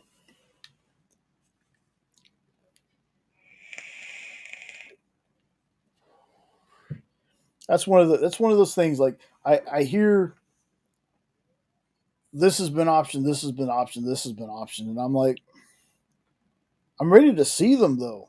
Like I'm ready to get some new. Like I love my superhero stuff, but I'm ready to see some comics that aren't necessarily superheroes. And it's weird because some of the stuff that's been put on Netflix that's not superhero comic wise, unfortunately, hasn't lasted very long. Like I was just about to talk about it. There was a show not that long ago called the October Faction. Never heard of it before till the show, and we watched it. First season ended on a cliffhanger and canceled. Yeah, And Prime still got me angry for getting rid of Paper Girls. I really liked Paper Girls. a lot of times, stuff like that like stops us from watching stuff. Like there are sometimes we won't watch a show unless it's at least got a second season because it feels like every time we try to watch something, like Chaos, for example, we watched a show called Chaos. That was about the gods, and it had like Jeff Gold, like it was a stacked cast. It had like Jeff Goldblum as Zeus. Like it was a really good show, and technically, it pretty much wrapped up. Yeah. But it wrapped up before the big war could happen, the big fight that could happen. But it Well, canceled. did you watch Penny Dreadful? Jenna did. Oh, the last episode of that. They build up for 3 seasons about how there's going to be this epic battle between Dracula and the Wolfman. And then it got canceled early and it just kind of like meh, and it was their fight was 3 minutes long and had nothing to do with them and I'm like, what? You just ruined. You're muted. They got canceled, but they were told they had one last season, so they tried to wrap up as much as they could. Yeah, that's what Ed was saying. That shit. Oh, I was so mad. She was not happy with it either. That movie, that series could have went on for a long time because I was digging what they were doing. They were taking like a real life scenario and bringing in all of these different monsters from lore and making them be like real believable people. And even Frankenstein's monster, he was intelligent like he was in the book. And you almost felt bad for him. And every week they would introduce somebody new, and you're like, "What monster are they bringing in now? What monster are they bringing in now?" And it was a lot of fun. I will say about Cul-de-sac, I did not see Vilmos Mm, coming to an end the way he did. That was quite clever. yeah. I don't want to talk spoilers for Yeah. people, No. I got you. Trust me. but I have no one else that reads these things. So when I find someone, I want to talk to them. Yeah, well, one day, since we've been talking about it enough, we'll bring Nope on, and we'll talk about both series. We'll talk about it. Cool. because I want to entice people, even if it is a little spoilery. Might as well throw Harrower in there too. Yeah, that one I believe I want to say it's getting a second series. But how would they do it? I just I keep an eye sure. for it, and I haven't seen anything coming down the pike. But I'd love to see it too. But it would be interesting to see what twist they put on it. Yeah. Hell, I think if we can rehash the same Marvel story 8 different times, Ugh. we could bring Harrow back one more time. Yeah, I'm for it. You know, I'd buy it. And like I said, if Those Not Afraid ends up being as good, because I haven't gotten the second issue. I don't even know when the second issue comes out yet. Did you But- ever read The Closet? No, Oh, no, I need to. the best horror comic in the last 10 years. And it's only 3 almost set episodes. Only 3 issues. Who's the writer on that again? Oh, no, I hate it when you do that. I tell you 100 times I'm no good with names, so you throw me a name and it makes me want to cry. I thought it was a Scotty Young one. I'll tell you in 2 seconds. I have my database up with all my books in it.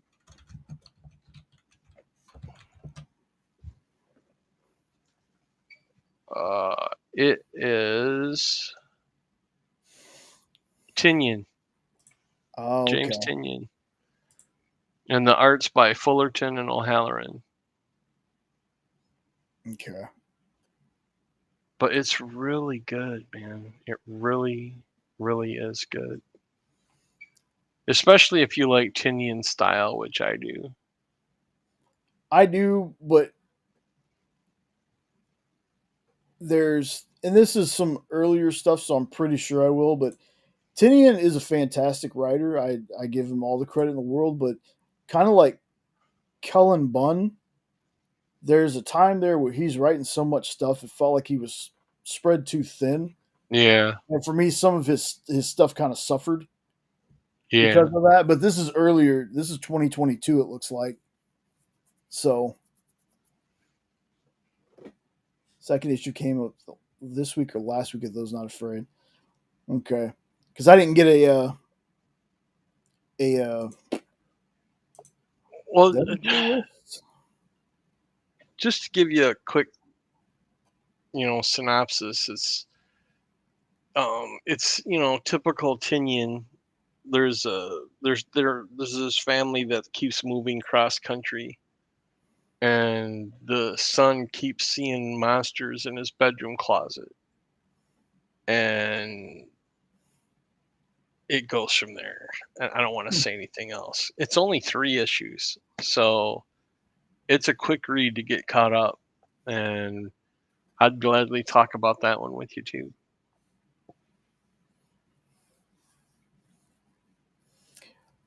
Thinking for Halloween, I might do the tropey YouTube comic thing and do an episode of like favorite horror books. Dude, if you do that and you invite me on, I will have all my creepy shit out, and I'll have the lighting and everything. If I invite you on, yeah. If I invite you on. I'm just saying. I don't assume anything. Y'all all have standing invitations. I've told you all that before. Yeah, well, sometimes I sit down. How about that? Well, you have a sitting invitation then. Sitting, standing, laying down. It was different being on DXP the other night. That was fun. That was fun. Oh, yeah. But I love your show here too. You know that. Well, I'm glad. Like I said, I know sometimes it goes long enough to where there's only a couple people watching, but those couple people I appreciate. Those couple people seem to have fun with it because they hang around. So yeah. Like I said, it's unless there's something pressing, there's something that's just like, again, sister-in-law's baby shower or anniversary, like Saturday show is always going to happen. So I want to make sure if there's nothing else I'm consistent with, at least it's that. I have random uploads. I had that. I wasn't expecting to get my copy of No Heroin in when I got it. I thought it was going to take a day or two, but when I got it in, I was like, you know what? Let me go ahead and do that. And I'm hoping that eventually I can get Frank on here because Frank's awesome. Yeah, Frank's a good dude. So Frank who? his name's Frank Gogol. Okay. Rolling. He's stuff he's written before this. Obviously, No Harem was like a big one, but he wrote a book. He wrote one called Grief. He had another one called Dead End Kids. He wrote Power Rangers Unlimited Edge of Darkness, I think. It was a one shot. Huh. And he had another series called Unborn. And it was basically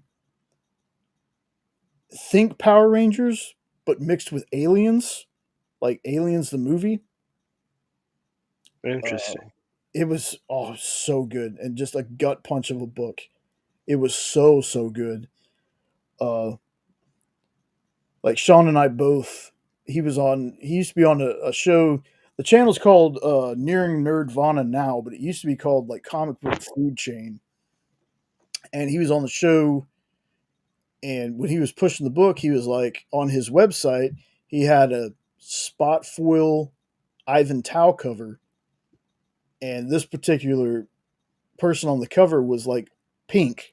So they had an axe, and the axe, like the edge of it was pink foil. It was, like I said, an Ivan Tao cover. So Sean and I both ordered one directly from him, and then we also collected the series. So we got the whole thing. I'm missing one. I need to go back through my books, but I had the whole thing, or maybe Sean might have got one of mine by mistake. But it was only 4 issues. But it was something that he would he'd send us, the preview pages and be like, hey, and not just us, like other people that he knew. He'd send us preview pages and be like, hey, let me know if this looks right, if there's anything misspelled. And apparently that's something that I'm really good at.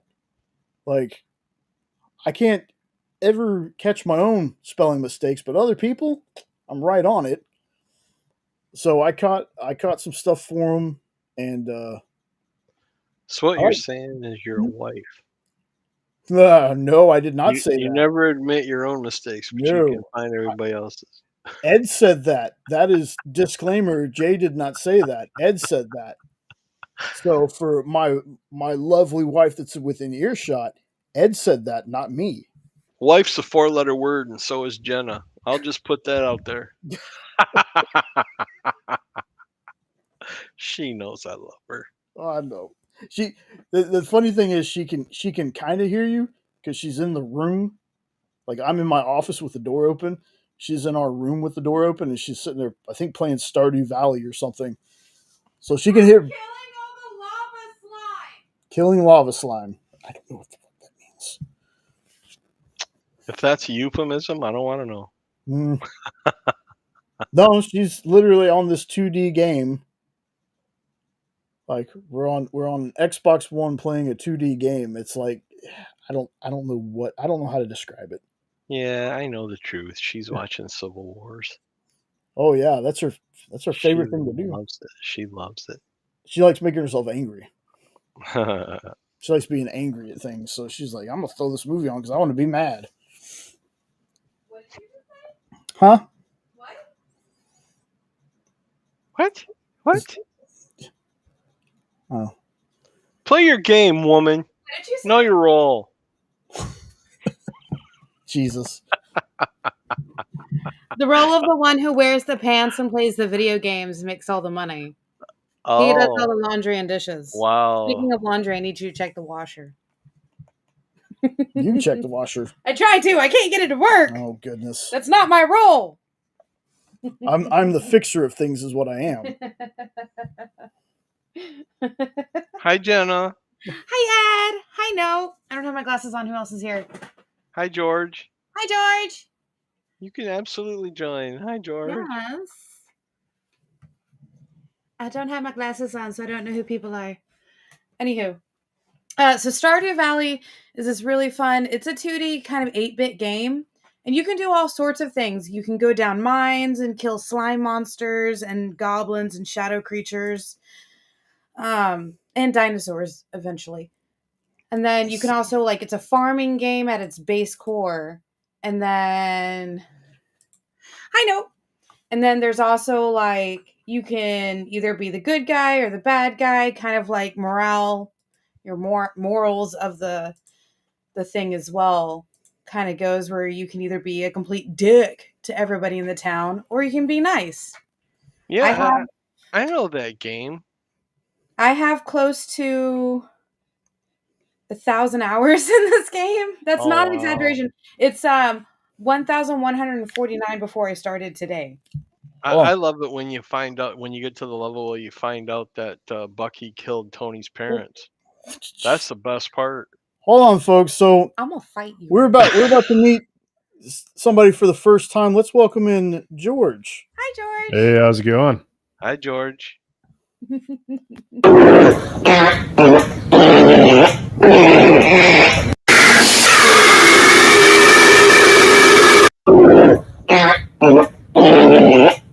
Okay. Goodbye, George. You're muted. Yeah. We got suckered into that one. Yeah. That happens, right? Well, at least all he did was fart. Yeah. That could have been so much worse. Well, it could have been. Oh well. C'est la vie, right? You never know if it's somebody worth talking to until you try. Exactly. Yeah. Exactly. You know, the thing about it is I had a feeling. I was like, I'm about to let some random person on here. I let it go for a long time because at first I was like, maybe this person is having trouble with their mic. Maybe they had. Yeah, that's what I get. Well, I instantly said take them off, but oh well. I know. Did I you could- block it? Huh? Did you block him? Block it. Did I block it? Did you block, Block him? him. Oh. Yeah, use your words. There you go. Read my lips. Did you block him? If he wants to watch, he can watch. Not like he can do anything else, really. Yeah. I actually can't wait to tell Sean that we just had a troll. we just got You trolled. had a fort. Oh, you're That's getting popular. You're That's getting trolled. exciting. Thank you, George. I'm waiting for the sex box. I mean, I blocked you, but I do. I'm waiting on the sex bots to eventually show up. You're waiting for what? Oh, there are single Russian women in your area. Where? let's, I mean, never mind. Life's You know, so bad. the really bad part is I put the link in the chat. I can't take it out. No, you can't. Well, Oh. anybody can pop on, but you are the one who actually has to add them, so it's fine. Yeah, I know. Well, I hope you enjoyed your 3 seconds of fame on the ass end of the show. Whatever. Again, it wasn't like it was anything bad. Thank goodness for that, right? I don't know who that is, so I'm not putting them on. It was me. I was gonna be a Russian. What is that? You? Anita Man. I need a man. Get it? Oh. Man. Well, I was asking if that was you. He did. I can't hear him over everybody. Oh, I'm so sorry. Excuse me. I have a dragon to go hunt down somewhere in the lava pits. A good day. Okay. Bye, Ed. So Bye. The thing was, I was only looking at it. I wasn't hovering over it to see the name. Oh, okay. Yeah, so I was sitting here. I was like, all I saw was the AN on the avatar. It's like, can you delete that chat? Can you delete that link? I was trying to. Doesn't look like I can. Oh, that's not good because that means it's going to be out there for everybody forever. Meh. Oh well, you can still kick people out, right? Yeah. No biggie. I thought he was actually going to talk comics. I didn't. Yeah. When he came on and he was an older guy, I wasn't expecting a fart bomb. Oh, That's something like a 12-year-old does. I'm not even mad. Like, Well, I'm not mad either, but it was just like, okay, how long are we going to listen to this guy fart before Jay boots him?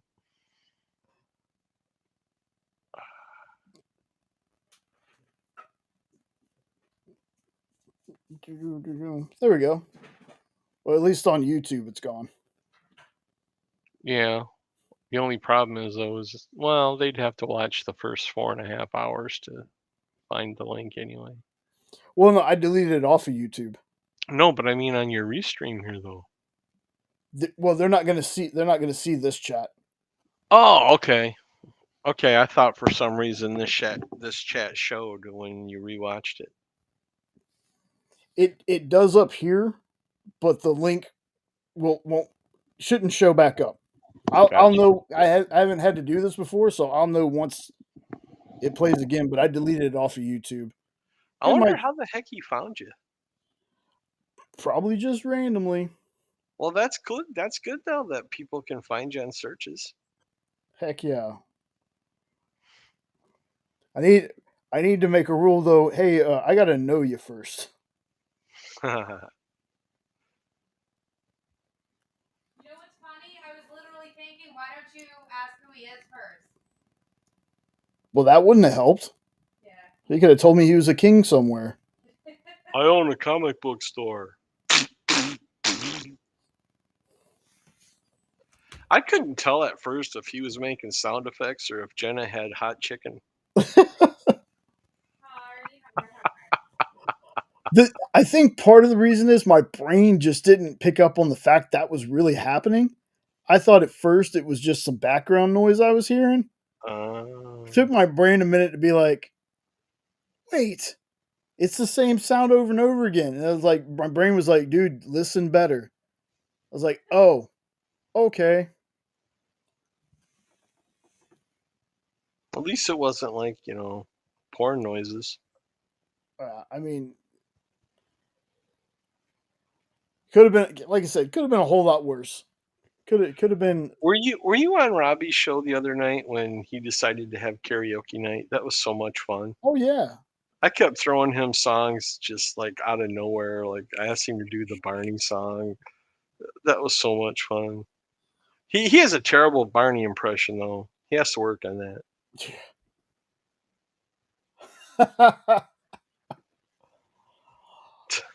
No, because I wouldn't do that to somebody brand new. I would. Well, yeah. I think Sean's gonna get a kick out of that. Oh, I'm sure. Hey, you haven't made it until you've been trolled at least once. I know. At least it's good that, Jesus's cousin didn't have polyps or anything. That's true. Man, let me tell you, dude, that was a day. Because that was before we started doing slides. So I was still having pictures up. And to do pictures, you have to be in the overlays. And to do banners, that's a completely different folder. So then to do that and then have to go back to chat to delete somebody doing stuff like that. I'm going to try my Barney impression.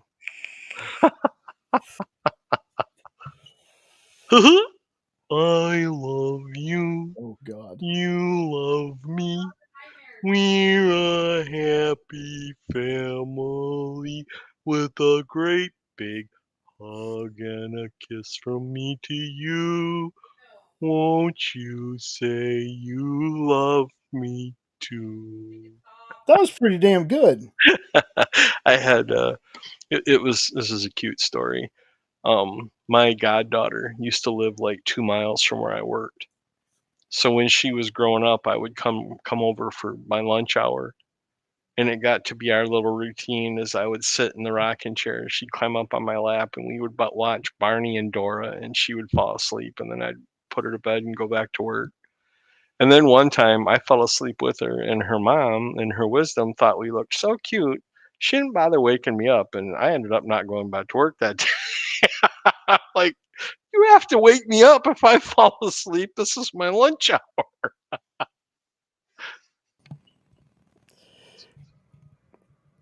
That's adorable. So since apparently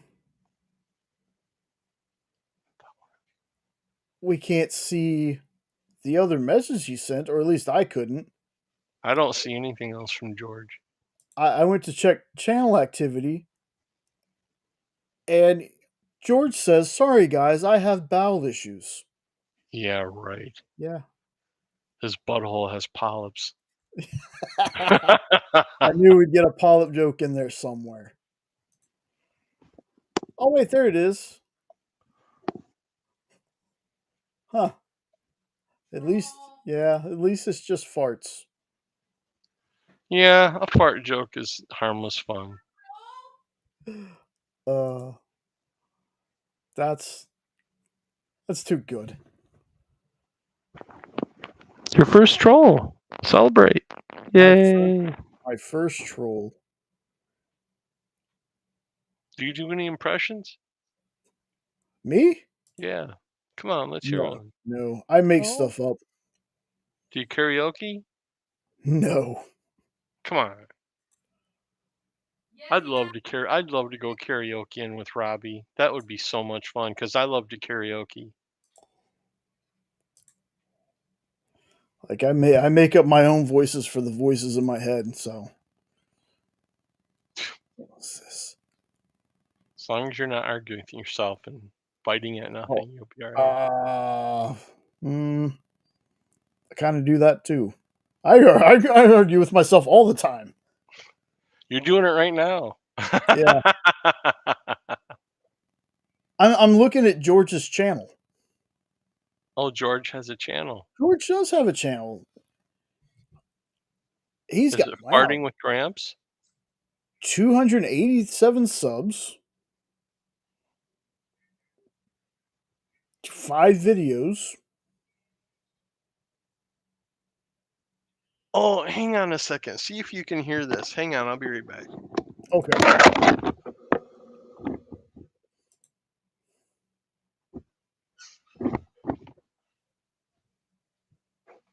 Yeah, nope, you're probably right.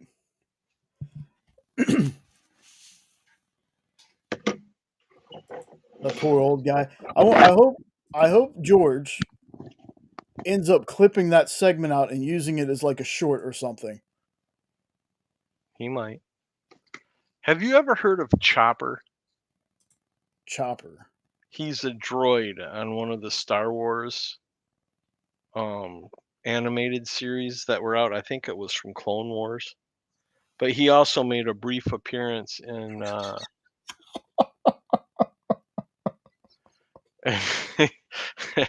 Okay, well that's an odd request. I take requests for karaoke, but shitting my pants is not one of them, Mr. Note, but thank you. But anyway, this toy was released and they had made a gag reel of Chopper cussing. And they didn't realize that it got put into the toy. And once it was released, it got recalled really fast. But I have a buddy that works at Disney World, and he grabbed me one. And dude, it is so damn funny. I will sit here playing with this Chopper for hours, and my wife will be like, "You're doing it again." See if you can hear what he says, or if you can make out anything. I don't know if it'll come through on the mic. Come on, do it.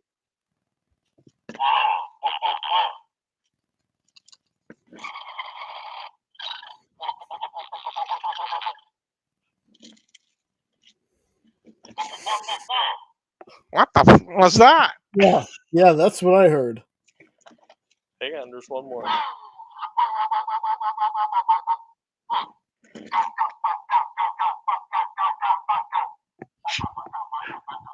Yeah. Shut the Shut the front door. I've got the damn tag and it says Disney right on it.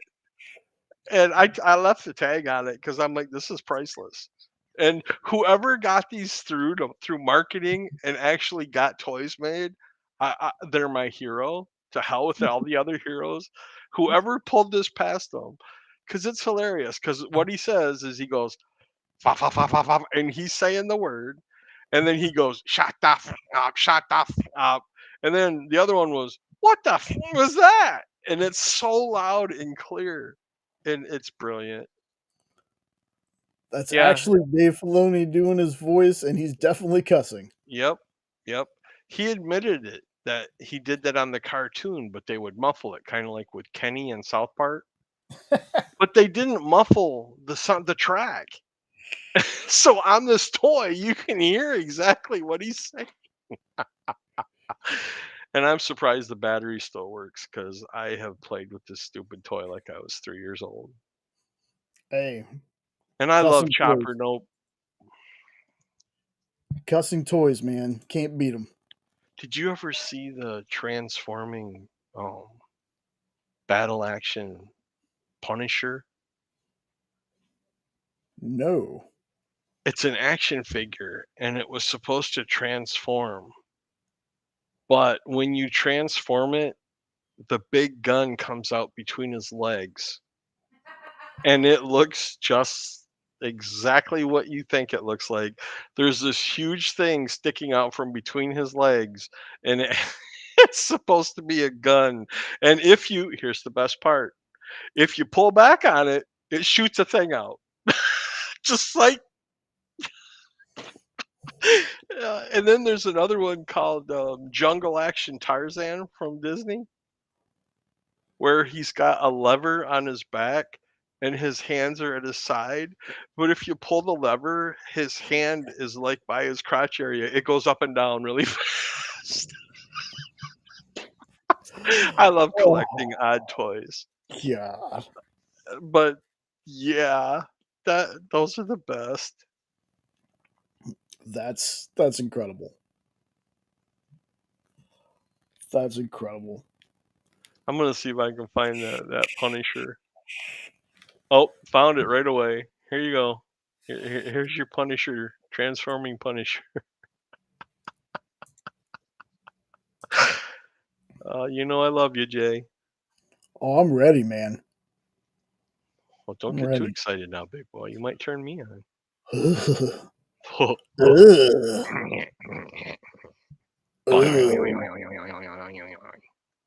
yeah. Oh, yeah. Who needs trolls when you've got each other? There we go. Do you see the gun? Oh, wow. And you have to, the gun is like on his back, Wow. and it's in two pieces, and you have to move him around and transform it. But in order for the gun, yeah. So Punisher's packing. He's And proud. He's proud of what he's packing too. that look on his face looks like it's kind of a strain. He's happy. He's smiling, but it's a lot of hip power to hold that up. And just imagine when it goes off. Oh, wow. Somebody had to design it like that on purpose. There's no way. It's called Rapid Repeating Tarzan. Let me see if I can find a video of it. Rapid. You know somebody along the line is doing this crap on purpose, and then when one gets through, they're all like, Yeah. Trolls.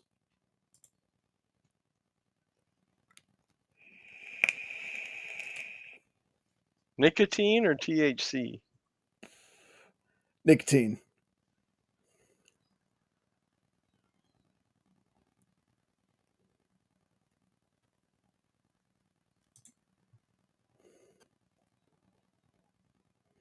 Check this out, dude. You have got to check that out. He actually displays it. You can probably show it. It's just a little 2-minute. Nah, that's okay. Do you see what it does?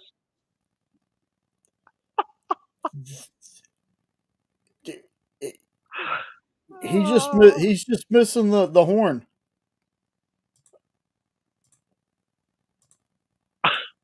Like that looks like somebody who's making a different kind of toy. It's like, let's Exactly. make a Tarzan. Exactly. You know, if I had that stupid pun, oh, I forgot. This is the picture I showed you is after he shot his load. Oh, Here is before he shoots his load. No, then you'll know I'm not lying that it shoots when you pull it back. I believe I saw yeah. No, Saw but the just wait till you see the load. You got to see the load the fact you keep saying load. because he's shooting his load. Oh, God. Do you see the tip? Oh, Jesus Christ. The little gray Come thing. on. When you Come. and the way you fire it is you have to pull the orange thing back. You gotta. It's like jacking him, and when you do it, it No. goes. Twing. How the hell did that ever make it to the toy stores? So somebody wanted it out there. That's It's on somebody in the purpose. There's no hierarchy. doubt. But anyway, sorry, man.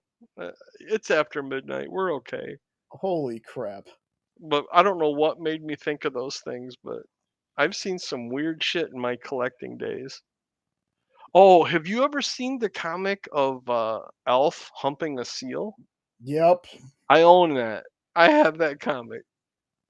Bought it off the shelf when I saw it, and it got recalled like the next day or whatever. There was another it was a toy, and I want to say it was like a McDonald's toy or something, where it was Winnie the Pooh with like Piglet on his stomach or something. Whoa. But you know, when you flipped him on his stomach, it was quite suggestive. They didn't recall it. Nana got one. Got one what? It was Winnie the Pooh's. It was one of those McDonald's toys. I gotta see that because I don't get what you're saying. Winnie the There's- Pooh McDonald's toys. It was the one where Piglet's riding Winnie the Pooh, right?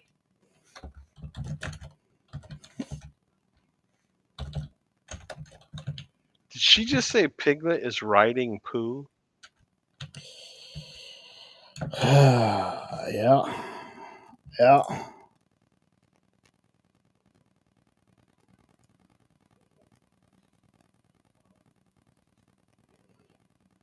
I'm not having any luck with that one. Well, more than likely, I got the characters wrong. But I Oh. know it's like innocent kids stuff, unless you flipped it around. Like it's a character laying on its back with like a smaller character laying on its back on the first character's stomach. But if you were to flip them over, Oh, it looks like Dougie. yeah. Interesting. I remember because, back in the day we had these things called newspapers. For anybody who out there who might not know what a newspaper is. What's a newspaper? And sometimes they'd have actual like neighborhood news in some of these newspapers. And one of them was a parent finding a child's toy where it was said characters I was talking about and warning other parents about it. Huh. I wish I could find it. I would love to see it. I just can't remember who the characters were. I thought it was Pooh and Piglet. Speaking of newspapers, though, did I ever tell you the story about how I made $2,000 on newspapers? No, you haven't.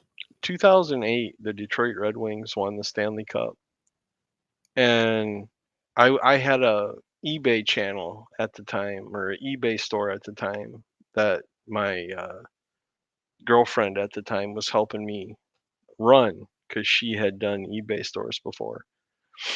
And I went and I bought like every local paper I could find because nobody buys newspapers anymore about when the Wings won the Stanley Cup. And I put one on eBay thinking maybe I could get $5 from it. I was getting over $100 a newspaper because there were Red Wings fans in the military, like all over the country, wanting to see and have it. And I made $2,000 on 25-cent newspapers in like a month, just selling them. You're muted again.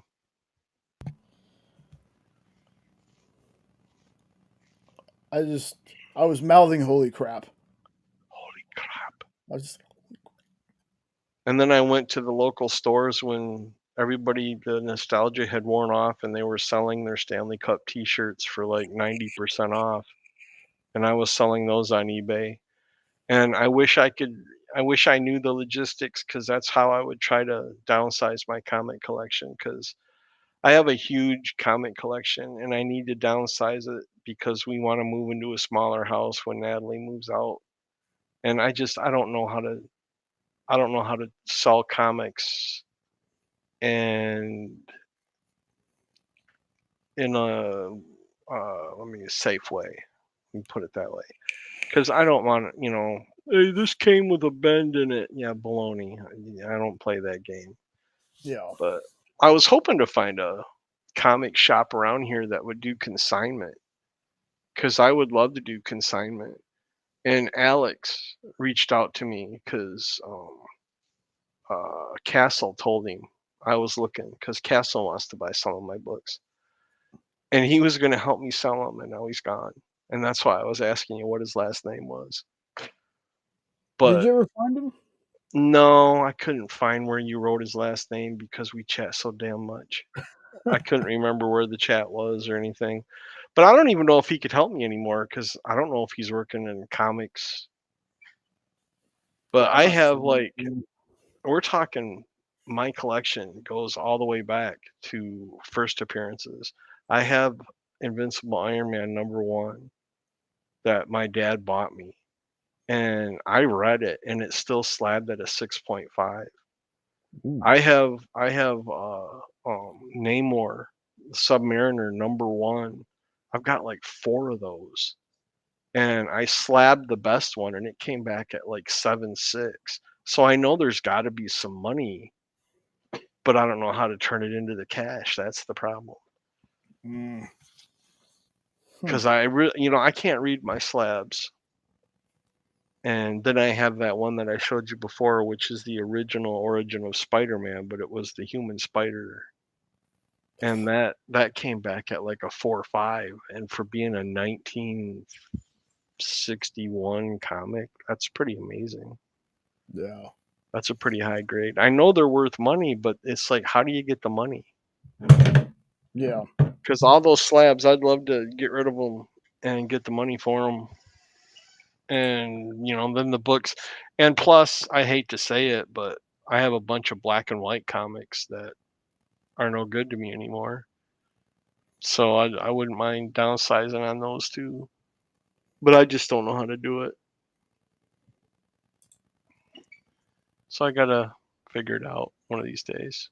Castle keeps getting at me to give him the ones that he was saying he was interested in, but I don't know how I could ship them to him and keep them secure. They're all in slabs, but the shipping part is the part that I can't do. I'd have to have help with that. But anyway, I didn't mean to go off onto my own. I'm sorry. Well, I didn't mean to, make it sound like a commercial, but just talking. I can talk to. Why not? Talk to you. Okay. Well, I appreciate that, Nope. If you wouldn't mind, that'd be cool.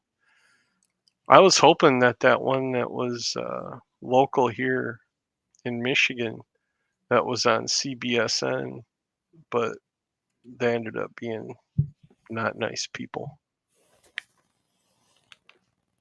Earthworm Jim. Earthworm Jim? Oh, the figures? You never heard Earthworm Jim? Yeah. Oh, okay. Figure. Yeah. I love that game. Yep. And the cartoon. They made a cartoon? Hell yeah. Didn't know that. I'll have to look that up. I like that game too. Oh, I love the cartoon was awesome.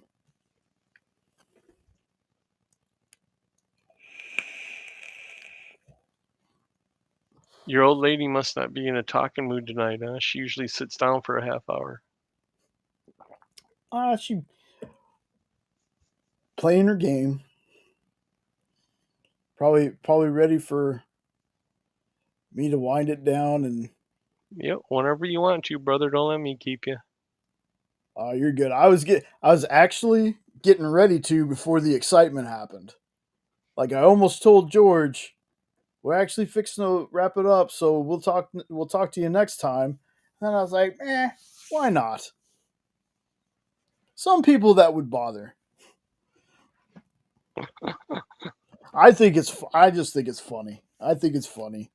It Like was funny, but I was just sitting here wondering how long you were going to leave him on. I'm like, this is interesting. How long is he going to let this guy go on? said it was just fart noises. Like I'm gonna leave it in. I'm not even gonna edit the part out. I'm just gonna leave it in. Well, yeah, if you want Everyone, Sean to see it, you'll have to. yeah. Like I said, George, if you're still watching, even though I kicked you out, by all means, make a clip of that. That'd be awesome. I don't care. Well, I wonder if that was just his funny way of introducing himself, or if he even knows anything about comics. No, I think Nope is right, and it's just a clip of an older gentleman. But Oh, and again, kids are using it. yeah, like because I mean, he didn't wave or anything while he was back there. He just was like looking around back and forth. So, or maybe George is just an old guy who likes to troll channels with farts. I don't know. Fart and George. But George of the jungle. yeah, but the channel looks like it belongs to a kid. Yeah, nope, I'm in that same predicament too, because I have a lot of sports memorabilia that I got to get rid of also. Oh my God, Mario Lemieux. I have some unbelievable sports stuff from because I'm big into sports. Mm-hmm. But again, I got to figure out how to sell it. I have like everything from the 1984 Tigers when they won the World Series. I have everyone's autograph. I have everyone's picture. I have autographed baseball. I used to keep score of the games in a notepad, and I would write down what happened each inning as my own scorecard. And I got sick and missed one. And my sister, God bless her soul, I miss her dearly, wrote an email to or not an email, wrote a snail mail to the Detroit Tigers broadcasting. And Ernie Harwell and Paul Carey, who were the two Hall of Famers that used to do the radio broadcast, sent me their scorecard, autographed it, and said to the #1 Tiger fan out there. So I've got that in my notebook as the one game I missed. I'm like, oh my God. And now, That's both of those gentlemen have passed on, but yeah, I got a lot of stuff. I would love to know how, if I could figure out eBay. But now I hear, because when I did eBay, they didn't send you like tax forms and crap. So that money was mine. I didn't have to give half of it back to Uncle Sam. Well, I've heard that that's all changed. Which to me, that doesn't seem right. Because if I sell something and it sells for less than what I paid for it, I'm not making money. yeah. And you're not guaranteed that you're going to make more. You know what I mean? Mm-hmm. So that kind of irritates me a little bit. And I have every Lady Death cover from 1991 when she debuted to 2021 when I got COVID and went broke. Yeah, but do you have the Lady Death Christmas ornament?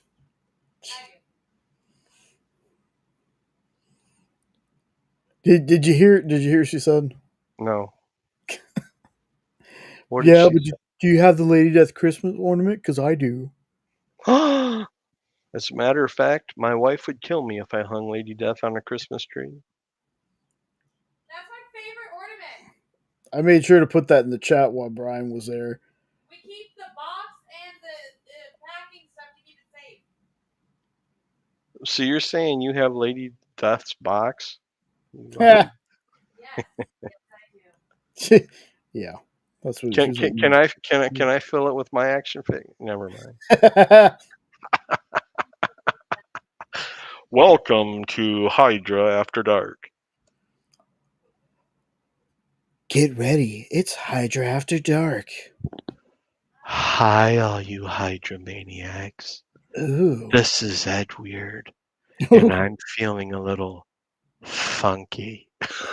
Wow, funky. Of all the words, you used funky. By the way, I do take requests, and I'll even do 2 at a time. Bada Oh. boom, bada bang. Just pretend you're skiing.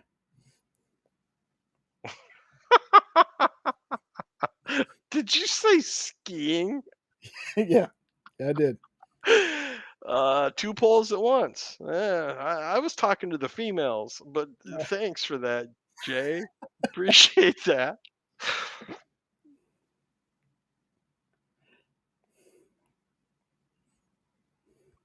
Hold on, I'm telling Sean what Oh, you're happened. being trolled? I was like, we got trolled. He's like, huh?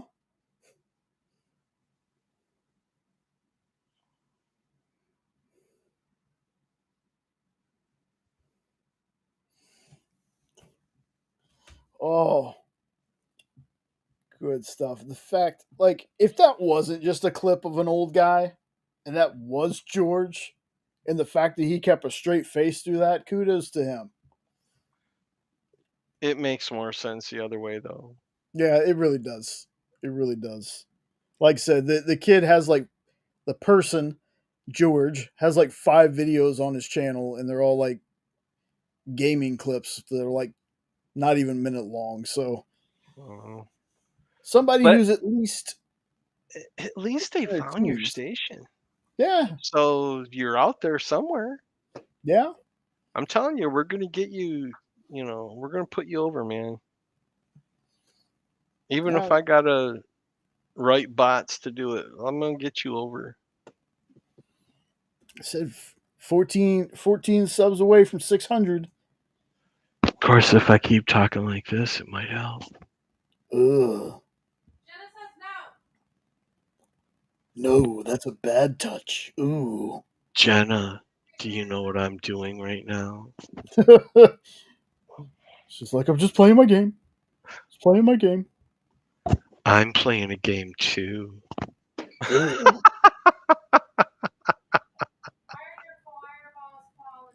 She's not paying attention now. What'd she say? She's something about her game. Oh, okay. I don't know. All right.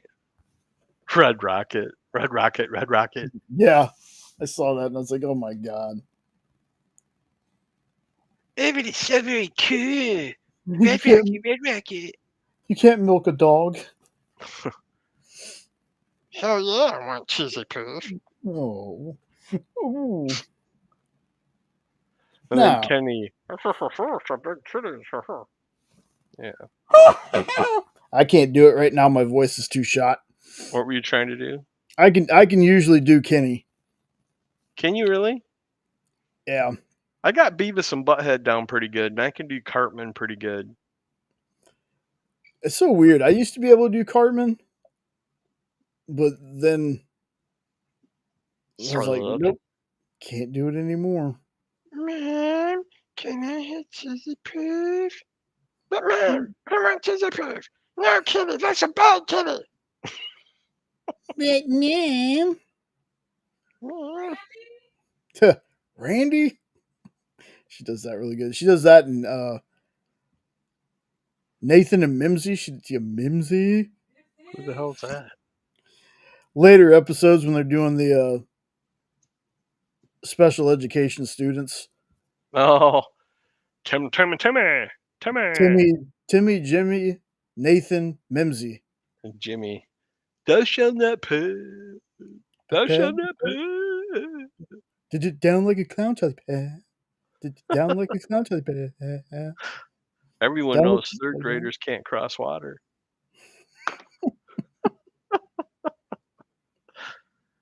Give us the precious. Give us the precious.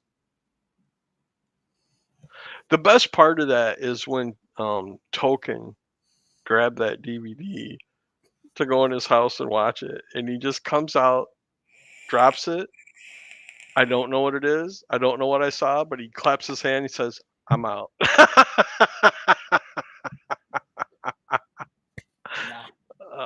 South Park, gotta love them. Do you know? Did I tell you that I actually two of the first quote unquote internet friends I met and made were the creators of South Park? They were just making it and were asking people to review it, and all of their names were different, and they sent me a clip, and I've kept that clip over the years. And Cartman is Kenny, and they Mm-hmm. kill him off and everything, and it's about a snowman that came to life. The spirit of And Christmas. yeah, but this was like old. I mean, old. And Mm-hmm. I actually kept friends with them until their show took off, and then they kind of ditched me. But it was still kind of cool because I knew them before they released the show anywhere. Oh, I checked the channel. Nope, it doesn't look like anybody I know. Because the channel's been around since 2012, so this is probably a teenager that has no life and no girlfriend or something.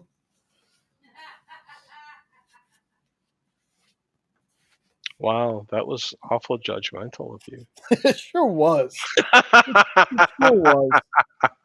It could just be an old dude shitting his pants. I mean, Could be that too. He did. you know what? It all depends. Oh, I need some sound effects in this channel, man. Wah, wah. That was good. That was good. There's a goat. I can do that for you.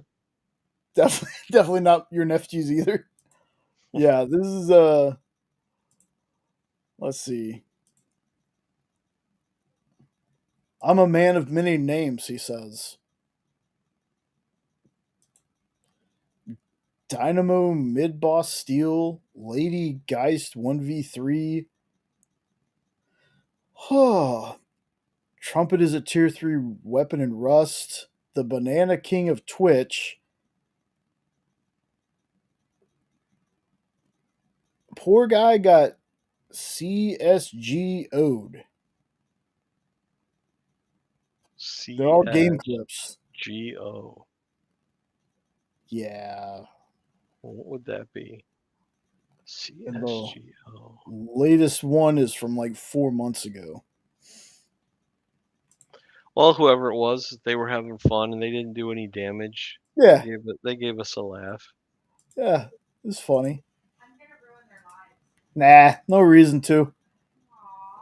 What'd she say? She's like, I'm gonna ruin their lives. Oh, she's gonna friend them? Oh, I don't know. I That try was- to stay out of my wife's like pettiness Whoa. because pettiness all the Oh. pettiness because my wife gets super duper petty. Oh, not Jenna. Come on now. I can't believe that. Can't see good overall. Oh, is that what it is? I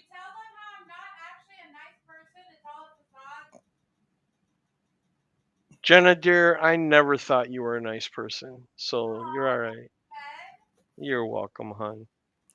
Jesus. Anything for you, you nagging. Can't see good overall. Maybe. I don't know what language that is anyway. Kids say some stuff and I'm like, what are you talking about? Oh, well, see? Much like George, Nope is making shit up. Hey, Nope, why don't you join and shit your pants for us?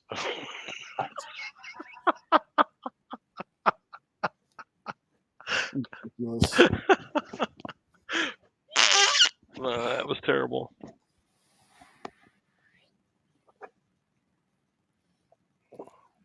George, if you watch again, I'm sorry for being judgmental. I just assume because I can fake an orgasm. that's not really a special skill. Ugh, get out. Wow.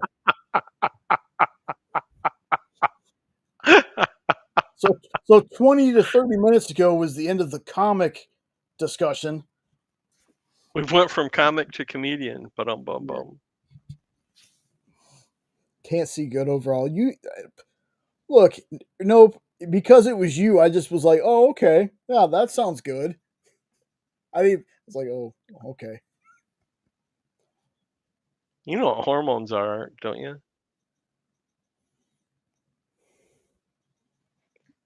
Like a hormone, XY chromosome hormones. How do you make a hormone? Refuse to pay her.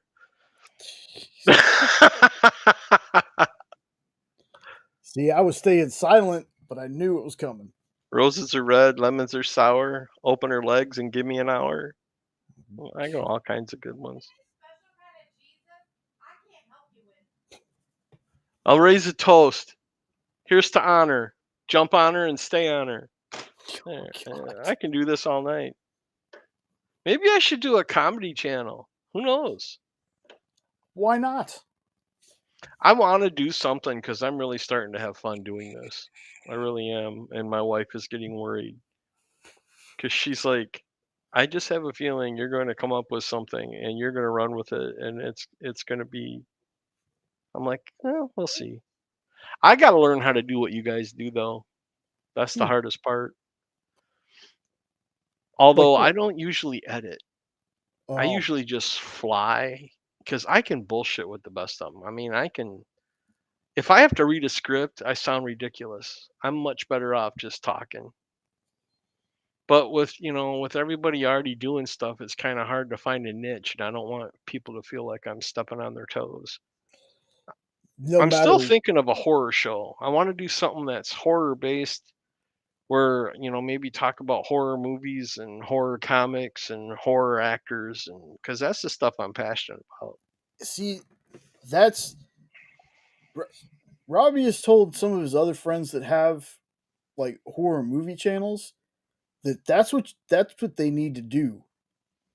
An intersection horror comics because you bring in the horror fans, you bring in the comic fans.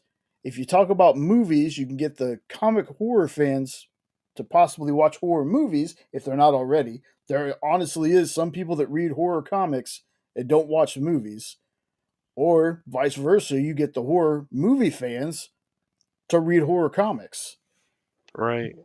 Well, You just got like the that topics I brought up earlier, and I could even do like a what if. I mean, what if Hellboy fought the Cenobites? What do you think would happen? I mean, that'd be a good discussion. Making music is actually quite easy. Nope. I've made quite a few songs, and I've shared some with Jay. Remember that song I made about you and I, and made it into got our ding-a-ling stuck in the taffy puller. Do you remember that? Yes, I do. And I can sing pretty good, and there's enough filters out there that I can sound all right. Yeah. But Very that was true. fun. You know what though? Nope. Kyle has said before, if anybody on these streams want to know what he uses for anything, to feel free to ask him. He'll let you know. So, don't be What do you afraid. use to edit videos? What do I use? Yeah, Filmora. say that That's again. it. Filmora. Is it Film ORA. free? Is it There expensive? is a so here's the thing about Filmora. So when I first got it, it was the free version had the watermark.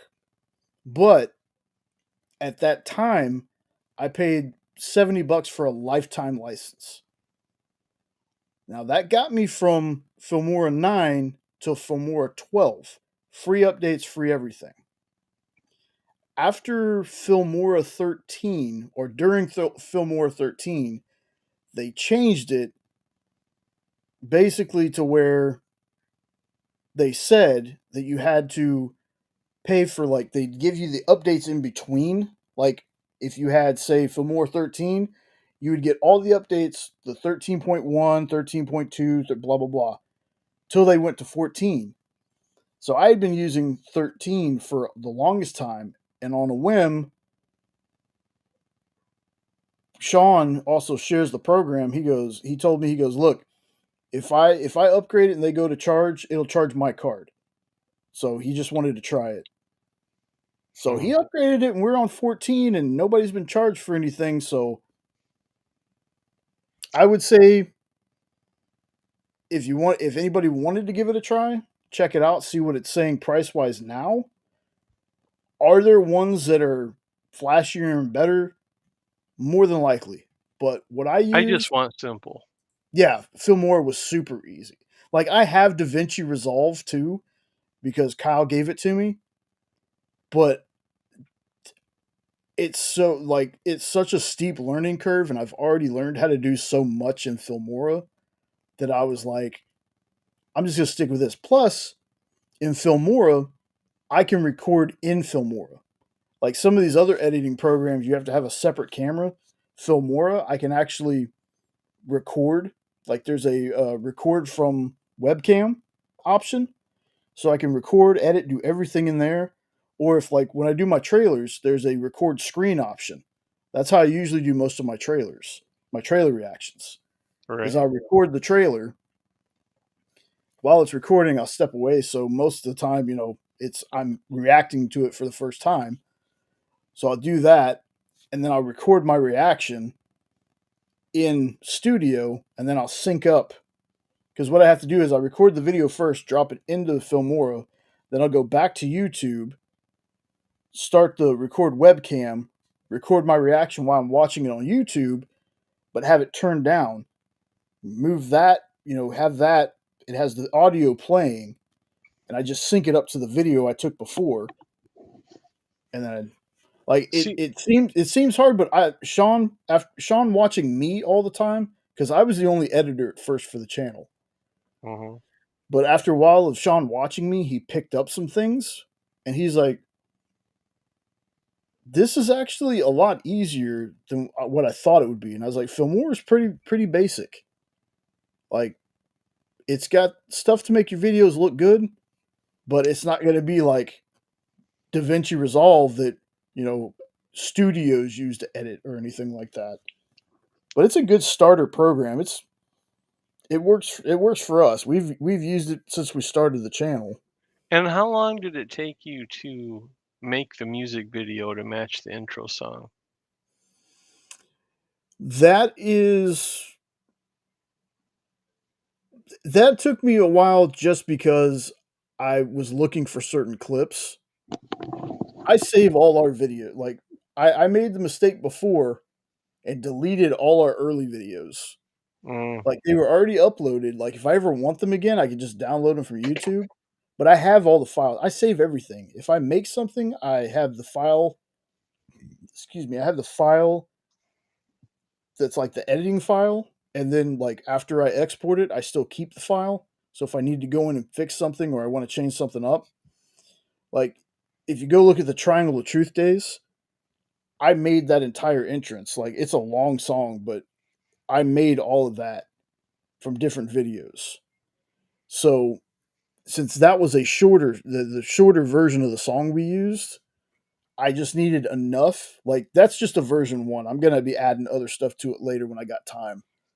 But I'm usually pretty good about finding, like, beat detection and certain looks that I do in certain videos hit the music just right. Like, near the end of the video where I'm doing the thing, that face, I was like, okay, that'd be perfect.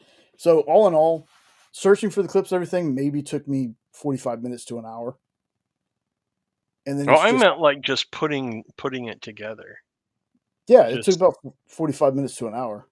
because I love how you were able to match up the resizing of Hydrasylum to the drum beats at the end. The boom, boom, boom, and it gets bigger, bigger, bigger. That I'm was very great. That was Thank great. you. Very, very I'm good. very I'm very meticulous when it comes to stuff like that. Like there was times before I learned about using dissolve in between cuts. Like if I messed up and I had to recut, I didn't use dissolve like Yeah, the transition. yeah. There were sometimes I could cut the video to where you couldn't notice the cut. Like Nice.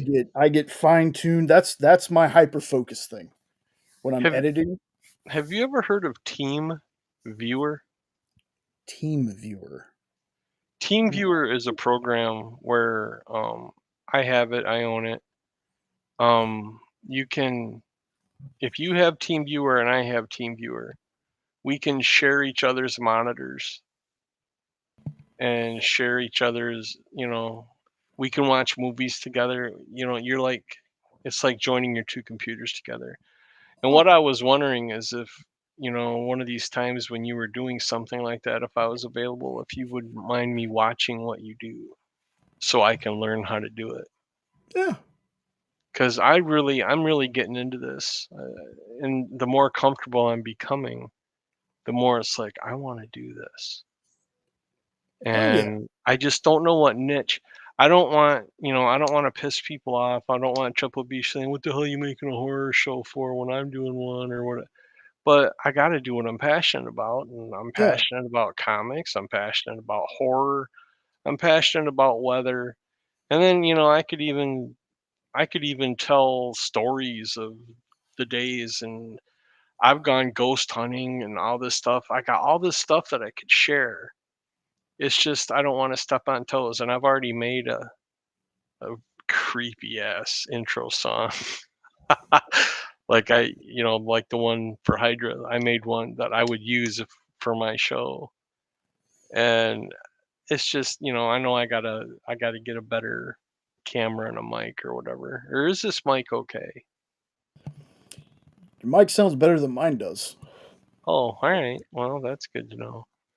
So I just need to set up an area where I can creep it out. And I was thinking of doing like a Halloween based type thing where it's like Halloween 365 with Ed Weird or something. Because did I ever tell you that's where my name came from? Was didn't you tell me it was like your DJ name? No, not a No. DJ name. I Okay, used to run the local haunted attraction for our that's fire department. that's what it was. And they always had me design everything because I could come up with all these cool, creepy ideas.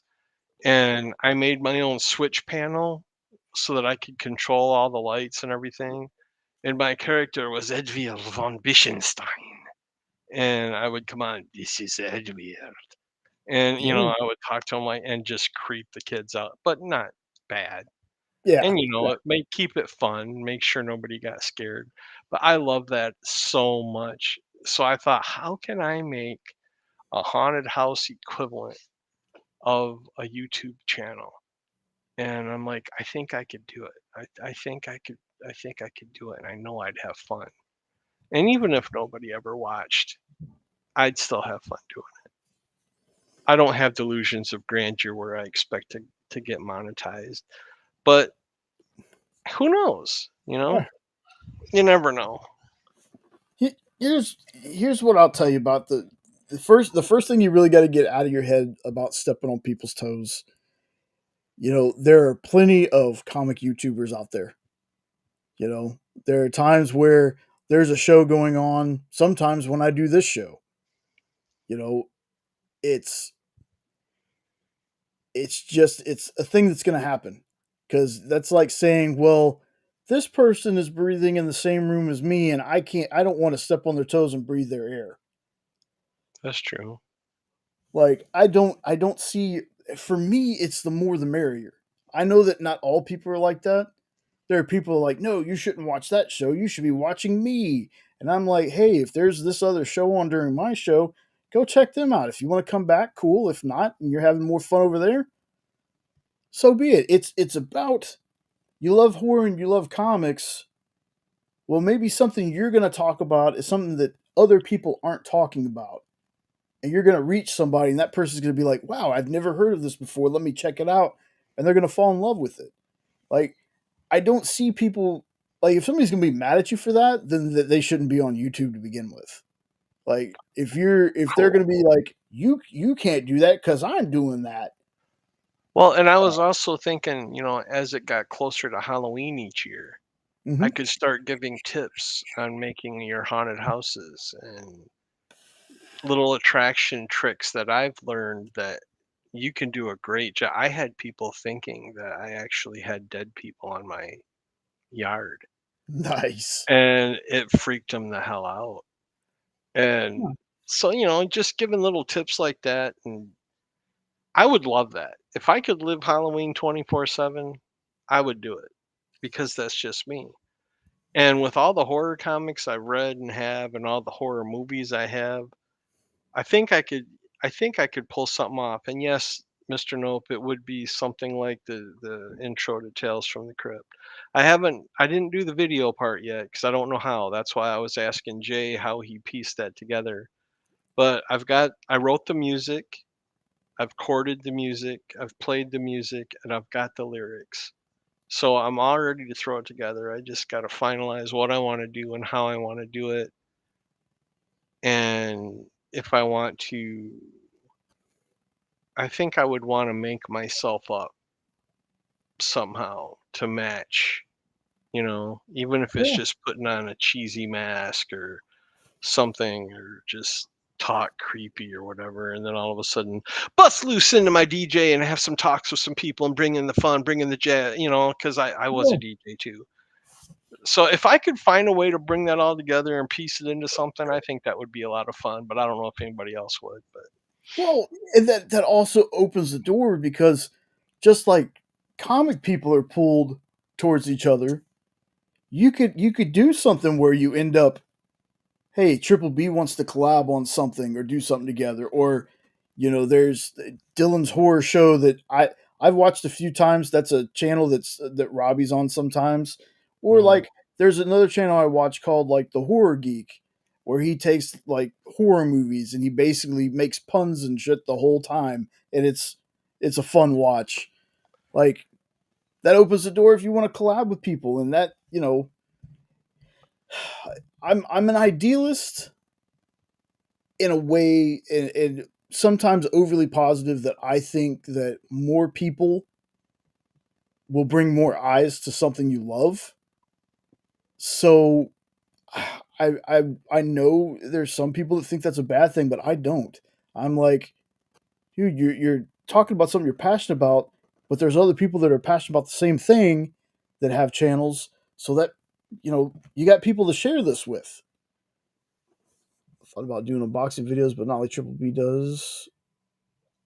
But also draw needs something more though. Yeah, see, we do unboxings. Like we used to do a lot more because we were backing a lot more Kickstarters and things. But we do all kinds of crap. Like our hangout, like I told people, I said, yeah, we talk comics and like stuff in the comic community and the movie world and stuff like that. But we also just hang out. Like, and I tell people that as like, I had my buddy Alan on here.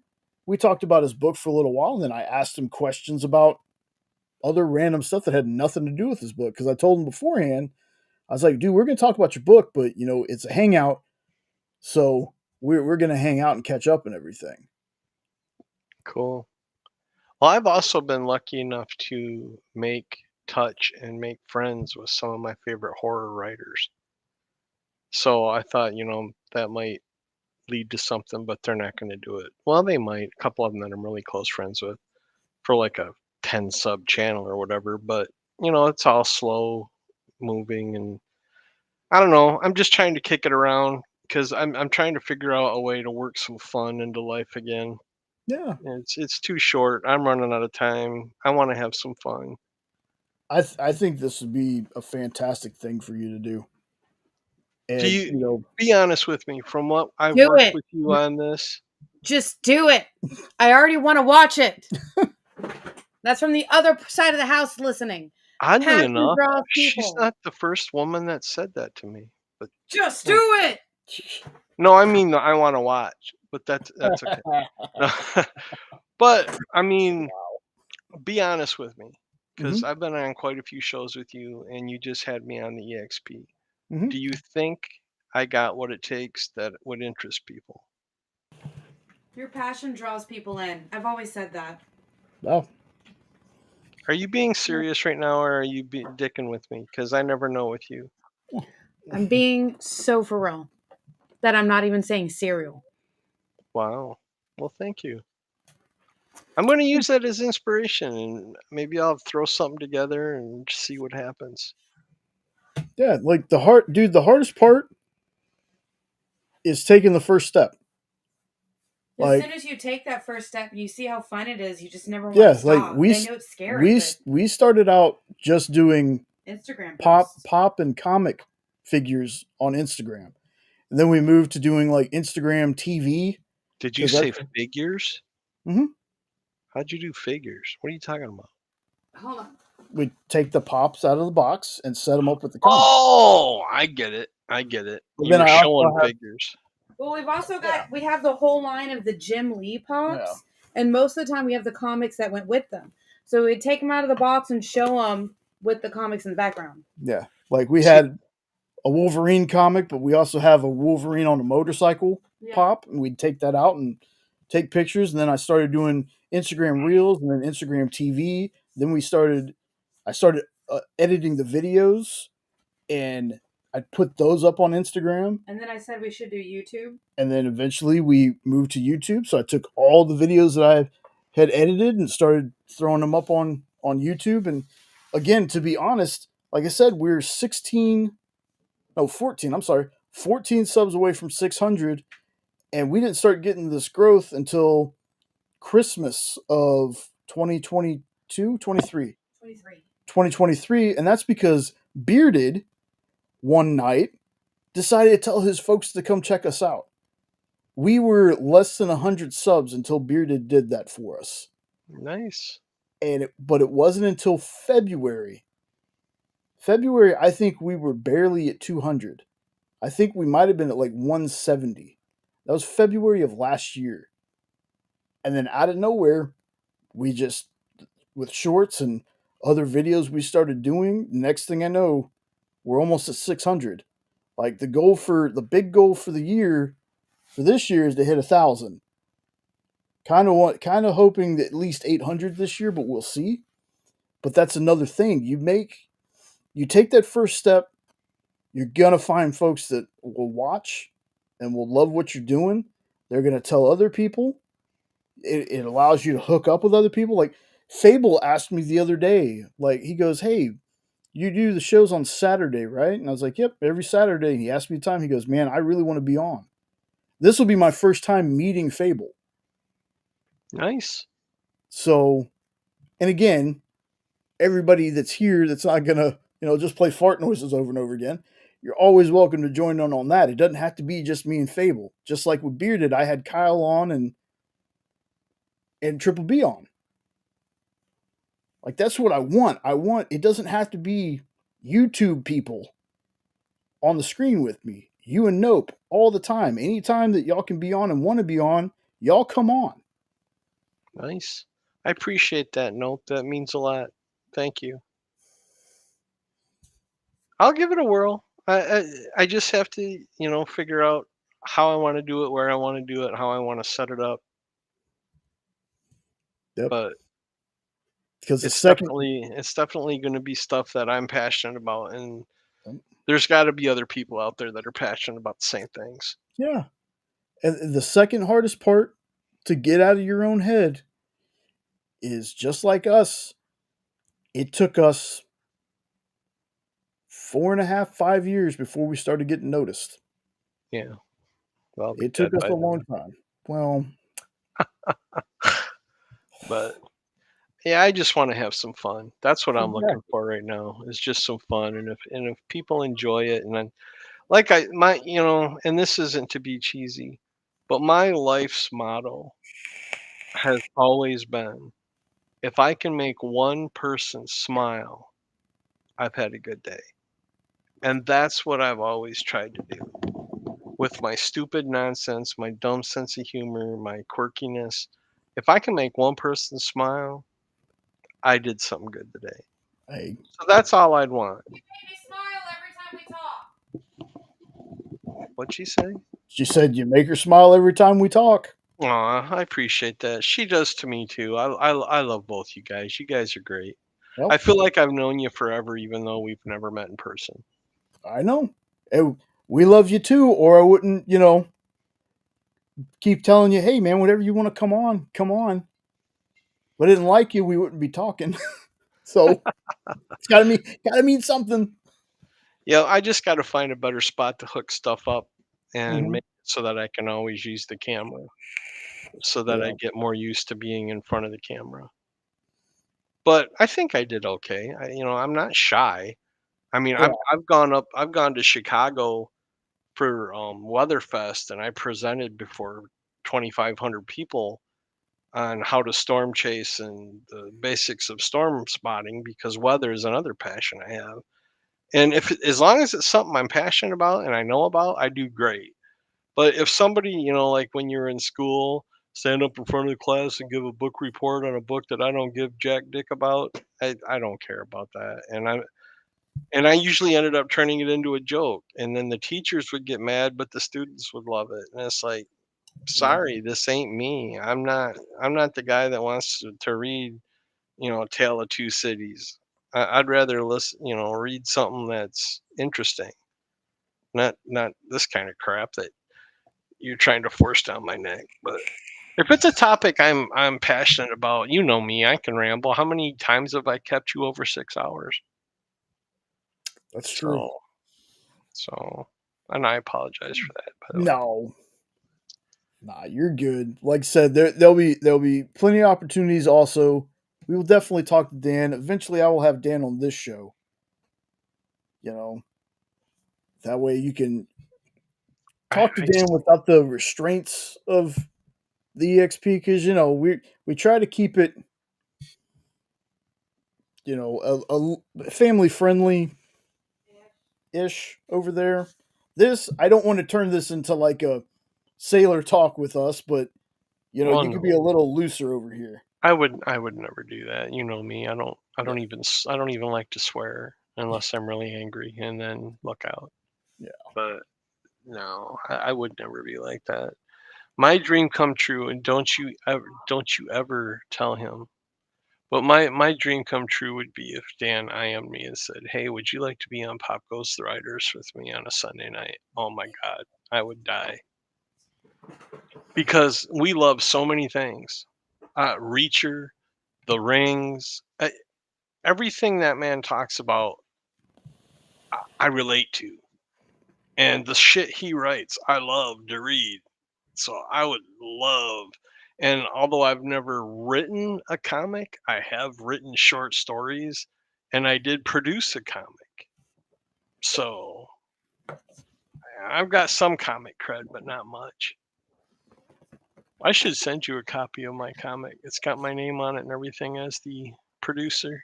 Yes, you should. I don't have your address. Oh, What'd she well, say? she said, why haven't you already? He needs address. I don't know where you guys live. I can't just put Jay and Jenna somewhere in Texas. Do you know who we are? You're somewhere in Texas, near Texas. Houston, Texas right? knows who we are. Somewhere about there. I don't. You're asking the wrong person, man. I can't even tell you what street I'm on most of the time. We're in spring. My sense of direction, I have none. And That's okay. I've lived here since I was like 13. Really? You're living in your family house? Well, we moved to this area when I was 13, but on the other side. Oh, okay. So when I was about maybe 18, 17 or 18, we moved to this side in this house. And then Huh. my parents lived here until my dad passed, and we lived around the corner. Then we moved here. What in the world is Nope talking about? I think I'd rather have a smaller quality sub base than a big one where the gem people are between the cracks.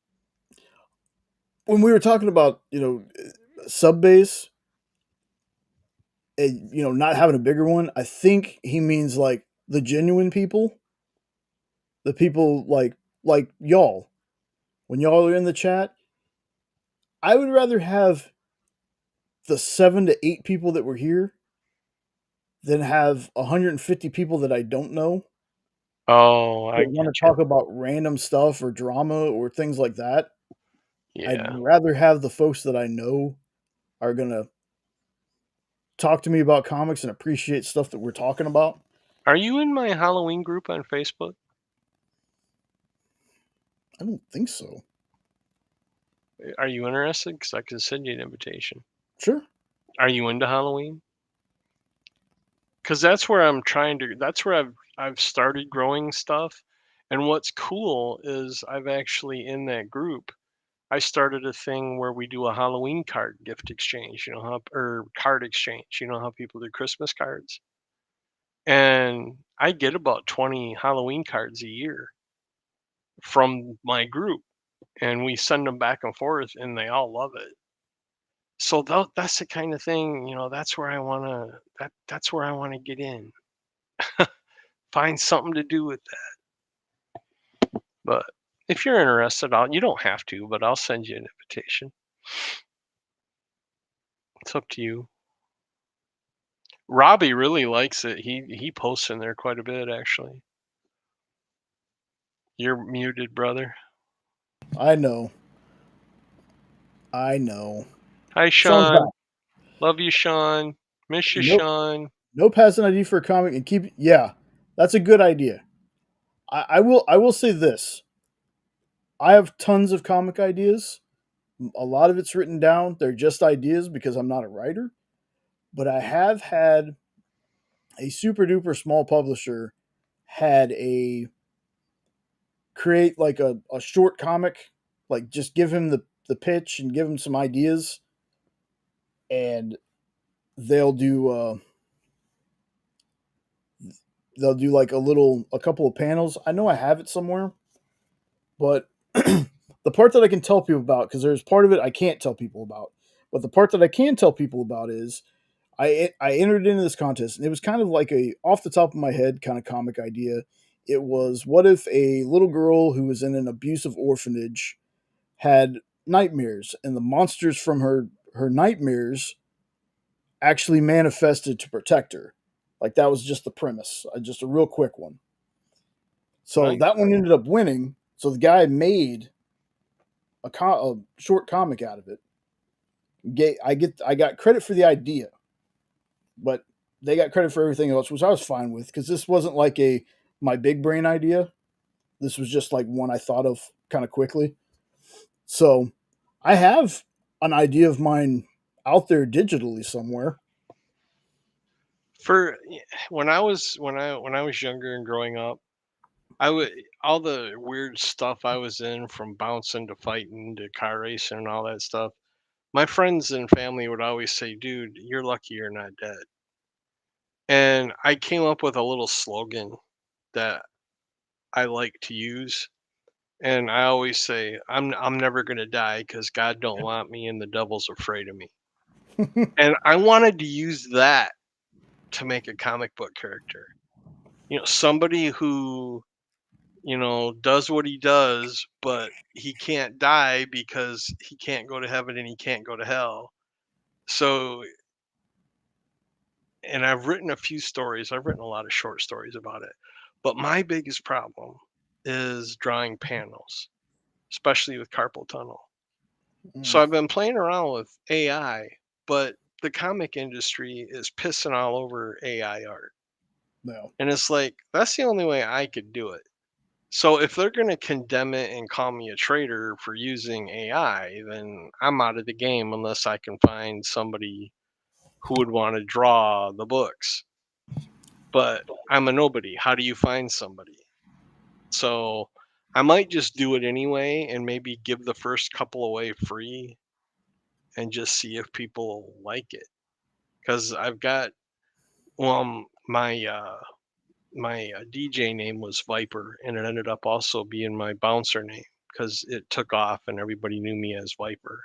And that was going to be the name of the character. And I was going to have it be a guy who runs into paranormal, does these goofy things, but he doesn't die, he doesn't get caught because God don't want him and the devil's afraid of him, so they're trying to keep me on earth. It's longer than that, but I don't want to give away too much. And next thing you know, somebody's writing a comic like that. But Viper, purgatory is not an option. yeah, death is not an option.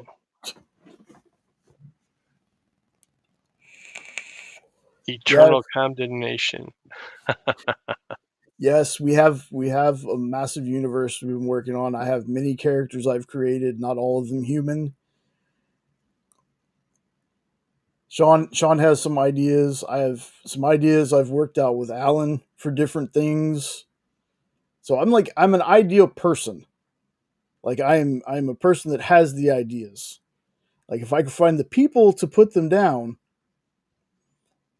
I might have something. I'm very good at writing and I'm very good at making lyrics. And my problem is coming up with the ideas.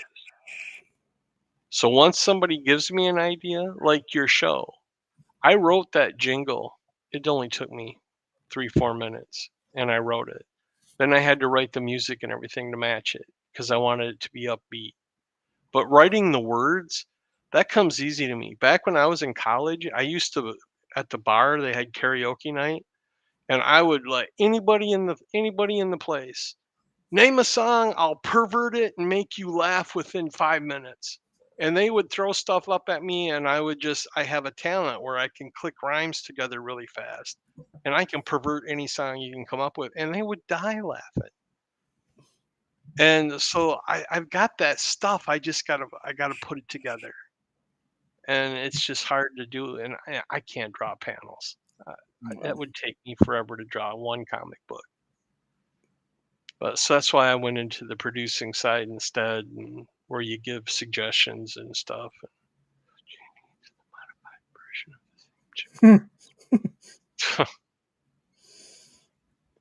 Yeah, as long as he don't end up looking like Jim Carrey at the end of that movie.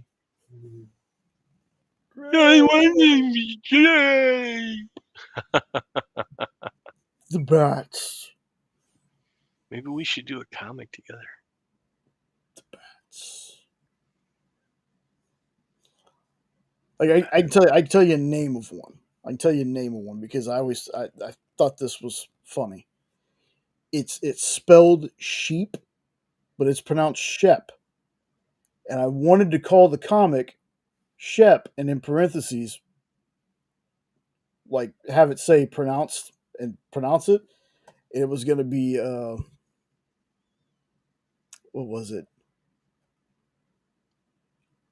I had some kind of tagline for it. It was like a Shep in wolf's clothing or something like that. It's basically a wolf with nanotech, but he was an archer because I'm a big Archer fan. Interesting. So as long as you're not doing anything perverted with the sheep, I'd be into read that. Yeah. No. Oh, but those woolly bastards. You never know. I couldn't. The thing that I figured out was I wanted to make it anthropomorphic, not the other word because I can't even remember what. Yep. Or you make words out of noises.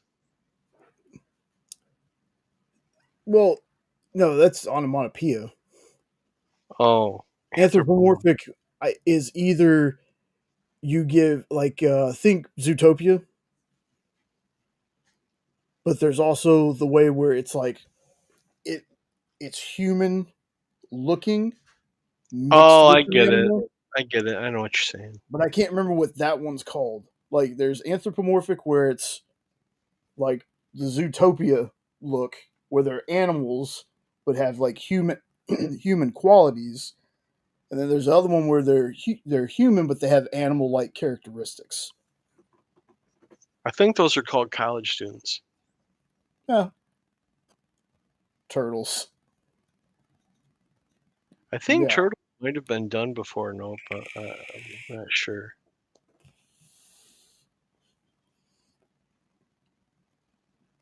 Yeah. But we're going to wrap it up. No problem, brother. Sorry Oh. to keep you. No, you're good. I enjoyed talking, but the voice is getting kind of hoarse. Humanoid characteristics. There you go. See, I'm just the opposite because I had to go 2 weeks with my mouth closed, and that's hard for a gabber box like me. So I'm all rested and ready to babble. Thanks for having me on again. Another Yeah, fun night. absolutely. Absolutely. Like I said, hopefully next week Sean won't have to stay the whole time. Turtles was your opposing example. Yes. Okay. Maybe I could. What if we came up with turtles and named them after painters? That's never been done before. Nope just gave us $1 billion idea. Yeah. Whatever Nope does, because I know he says he was thinking about doing something. I just need your name in there. I need some kind of play on. Can you draw? Nope. Something like that as your channel name. Yeah. I just want, like, can you draw this? Nope. Can you go into the cabin? Nope. Do you want to go into the cabin? This is a better Nope. question. How not to clean a cabin? Nope. The best part of that story is his being the only dry bed. That's just the greatest. Yes. And all I can still say is that he's got some great friends and relatives that he made it out alive without black eyes. Because if he'd have pissed all over my bed, that wouldn't have gone over well. Oh yeah. You know I bet. love you, Nope. I guess You crack me up, brother. he might be regretting that story like Robbie right about now. Like Robbie. Robbie with the smelling Jack White story. Oh. Ah, hell, that's what makes stories fun. You hit me on the EXP wanting me to do bouncer stories. I'm like, I don't want to. Not here. Thanks, Jay, for throwing me under that frickin' tank. That would have been fun. Oh, hey, I got tons of stories I could tell, but I don't want to do it on the EXP. Next thing you know, I'm banned and I can't go there anymore. Yeah, I got you. But no, I don't mind. Good Lord, I got so many frickin' stories. I don't have any orgy stories, though. Like I said before, I've heard most of Dan's stories, but I love it when he tells them. Like I Oh, yeah. love listening to Dan tell them. I could listen to Dan all night. Yeah, And 'cause that I'm like, sounds so weird to say, but I could. I was like, hey Dan, you remember this story where you did this? He's like, oh yeah, and I just sit there because I'm like, just go ahead and tell it. I want to hear it again. I don't care if it's the 30th time I heard it. Make it the 31st. Sean, maybe you should try better lube or something, because that's really bad if it takes you that long. Would have been better if he would have said till I get off, That's true. but still stands. That still stands. I stand behind the perversion. Well, standing behind perversion is the best way to stand. True dat. The closest I can come to an orgy story, though, is when I used to remodel apartments, because I'm big into carpentry. I've always loved woodworking, and we had these two gals who were painters, and they were decent looking and everything.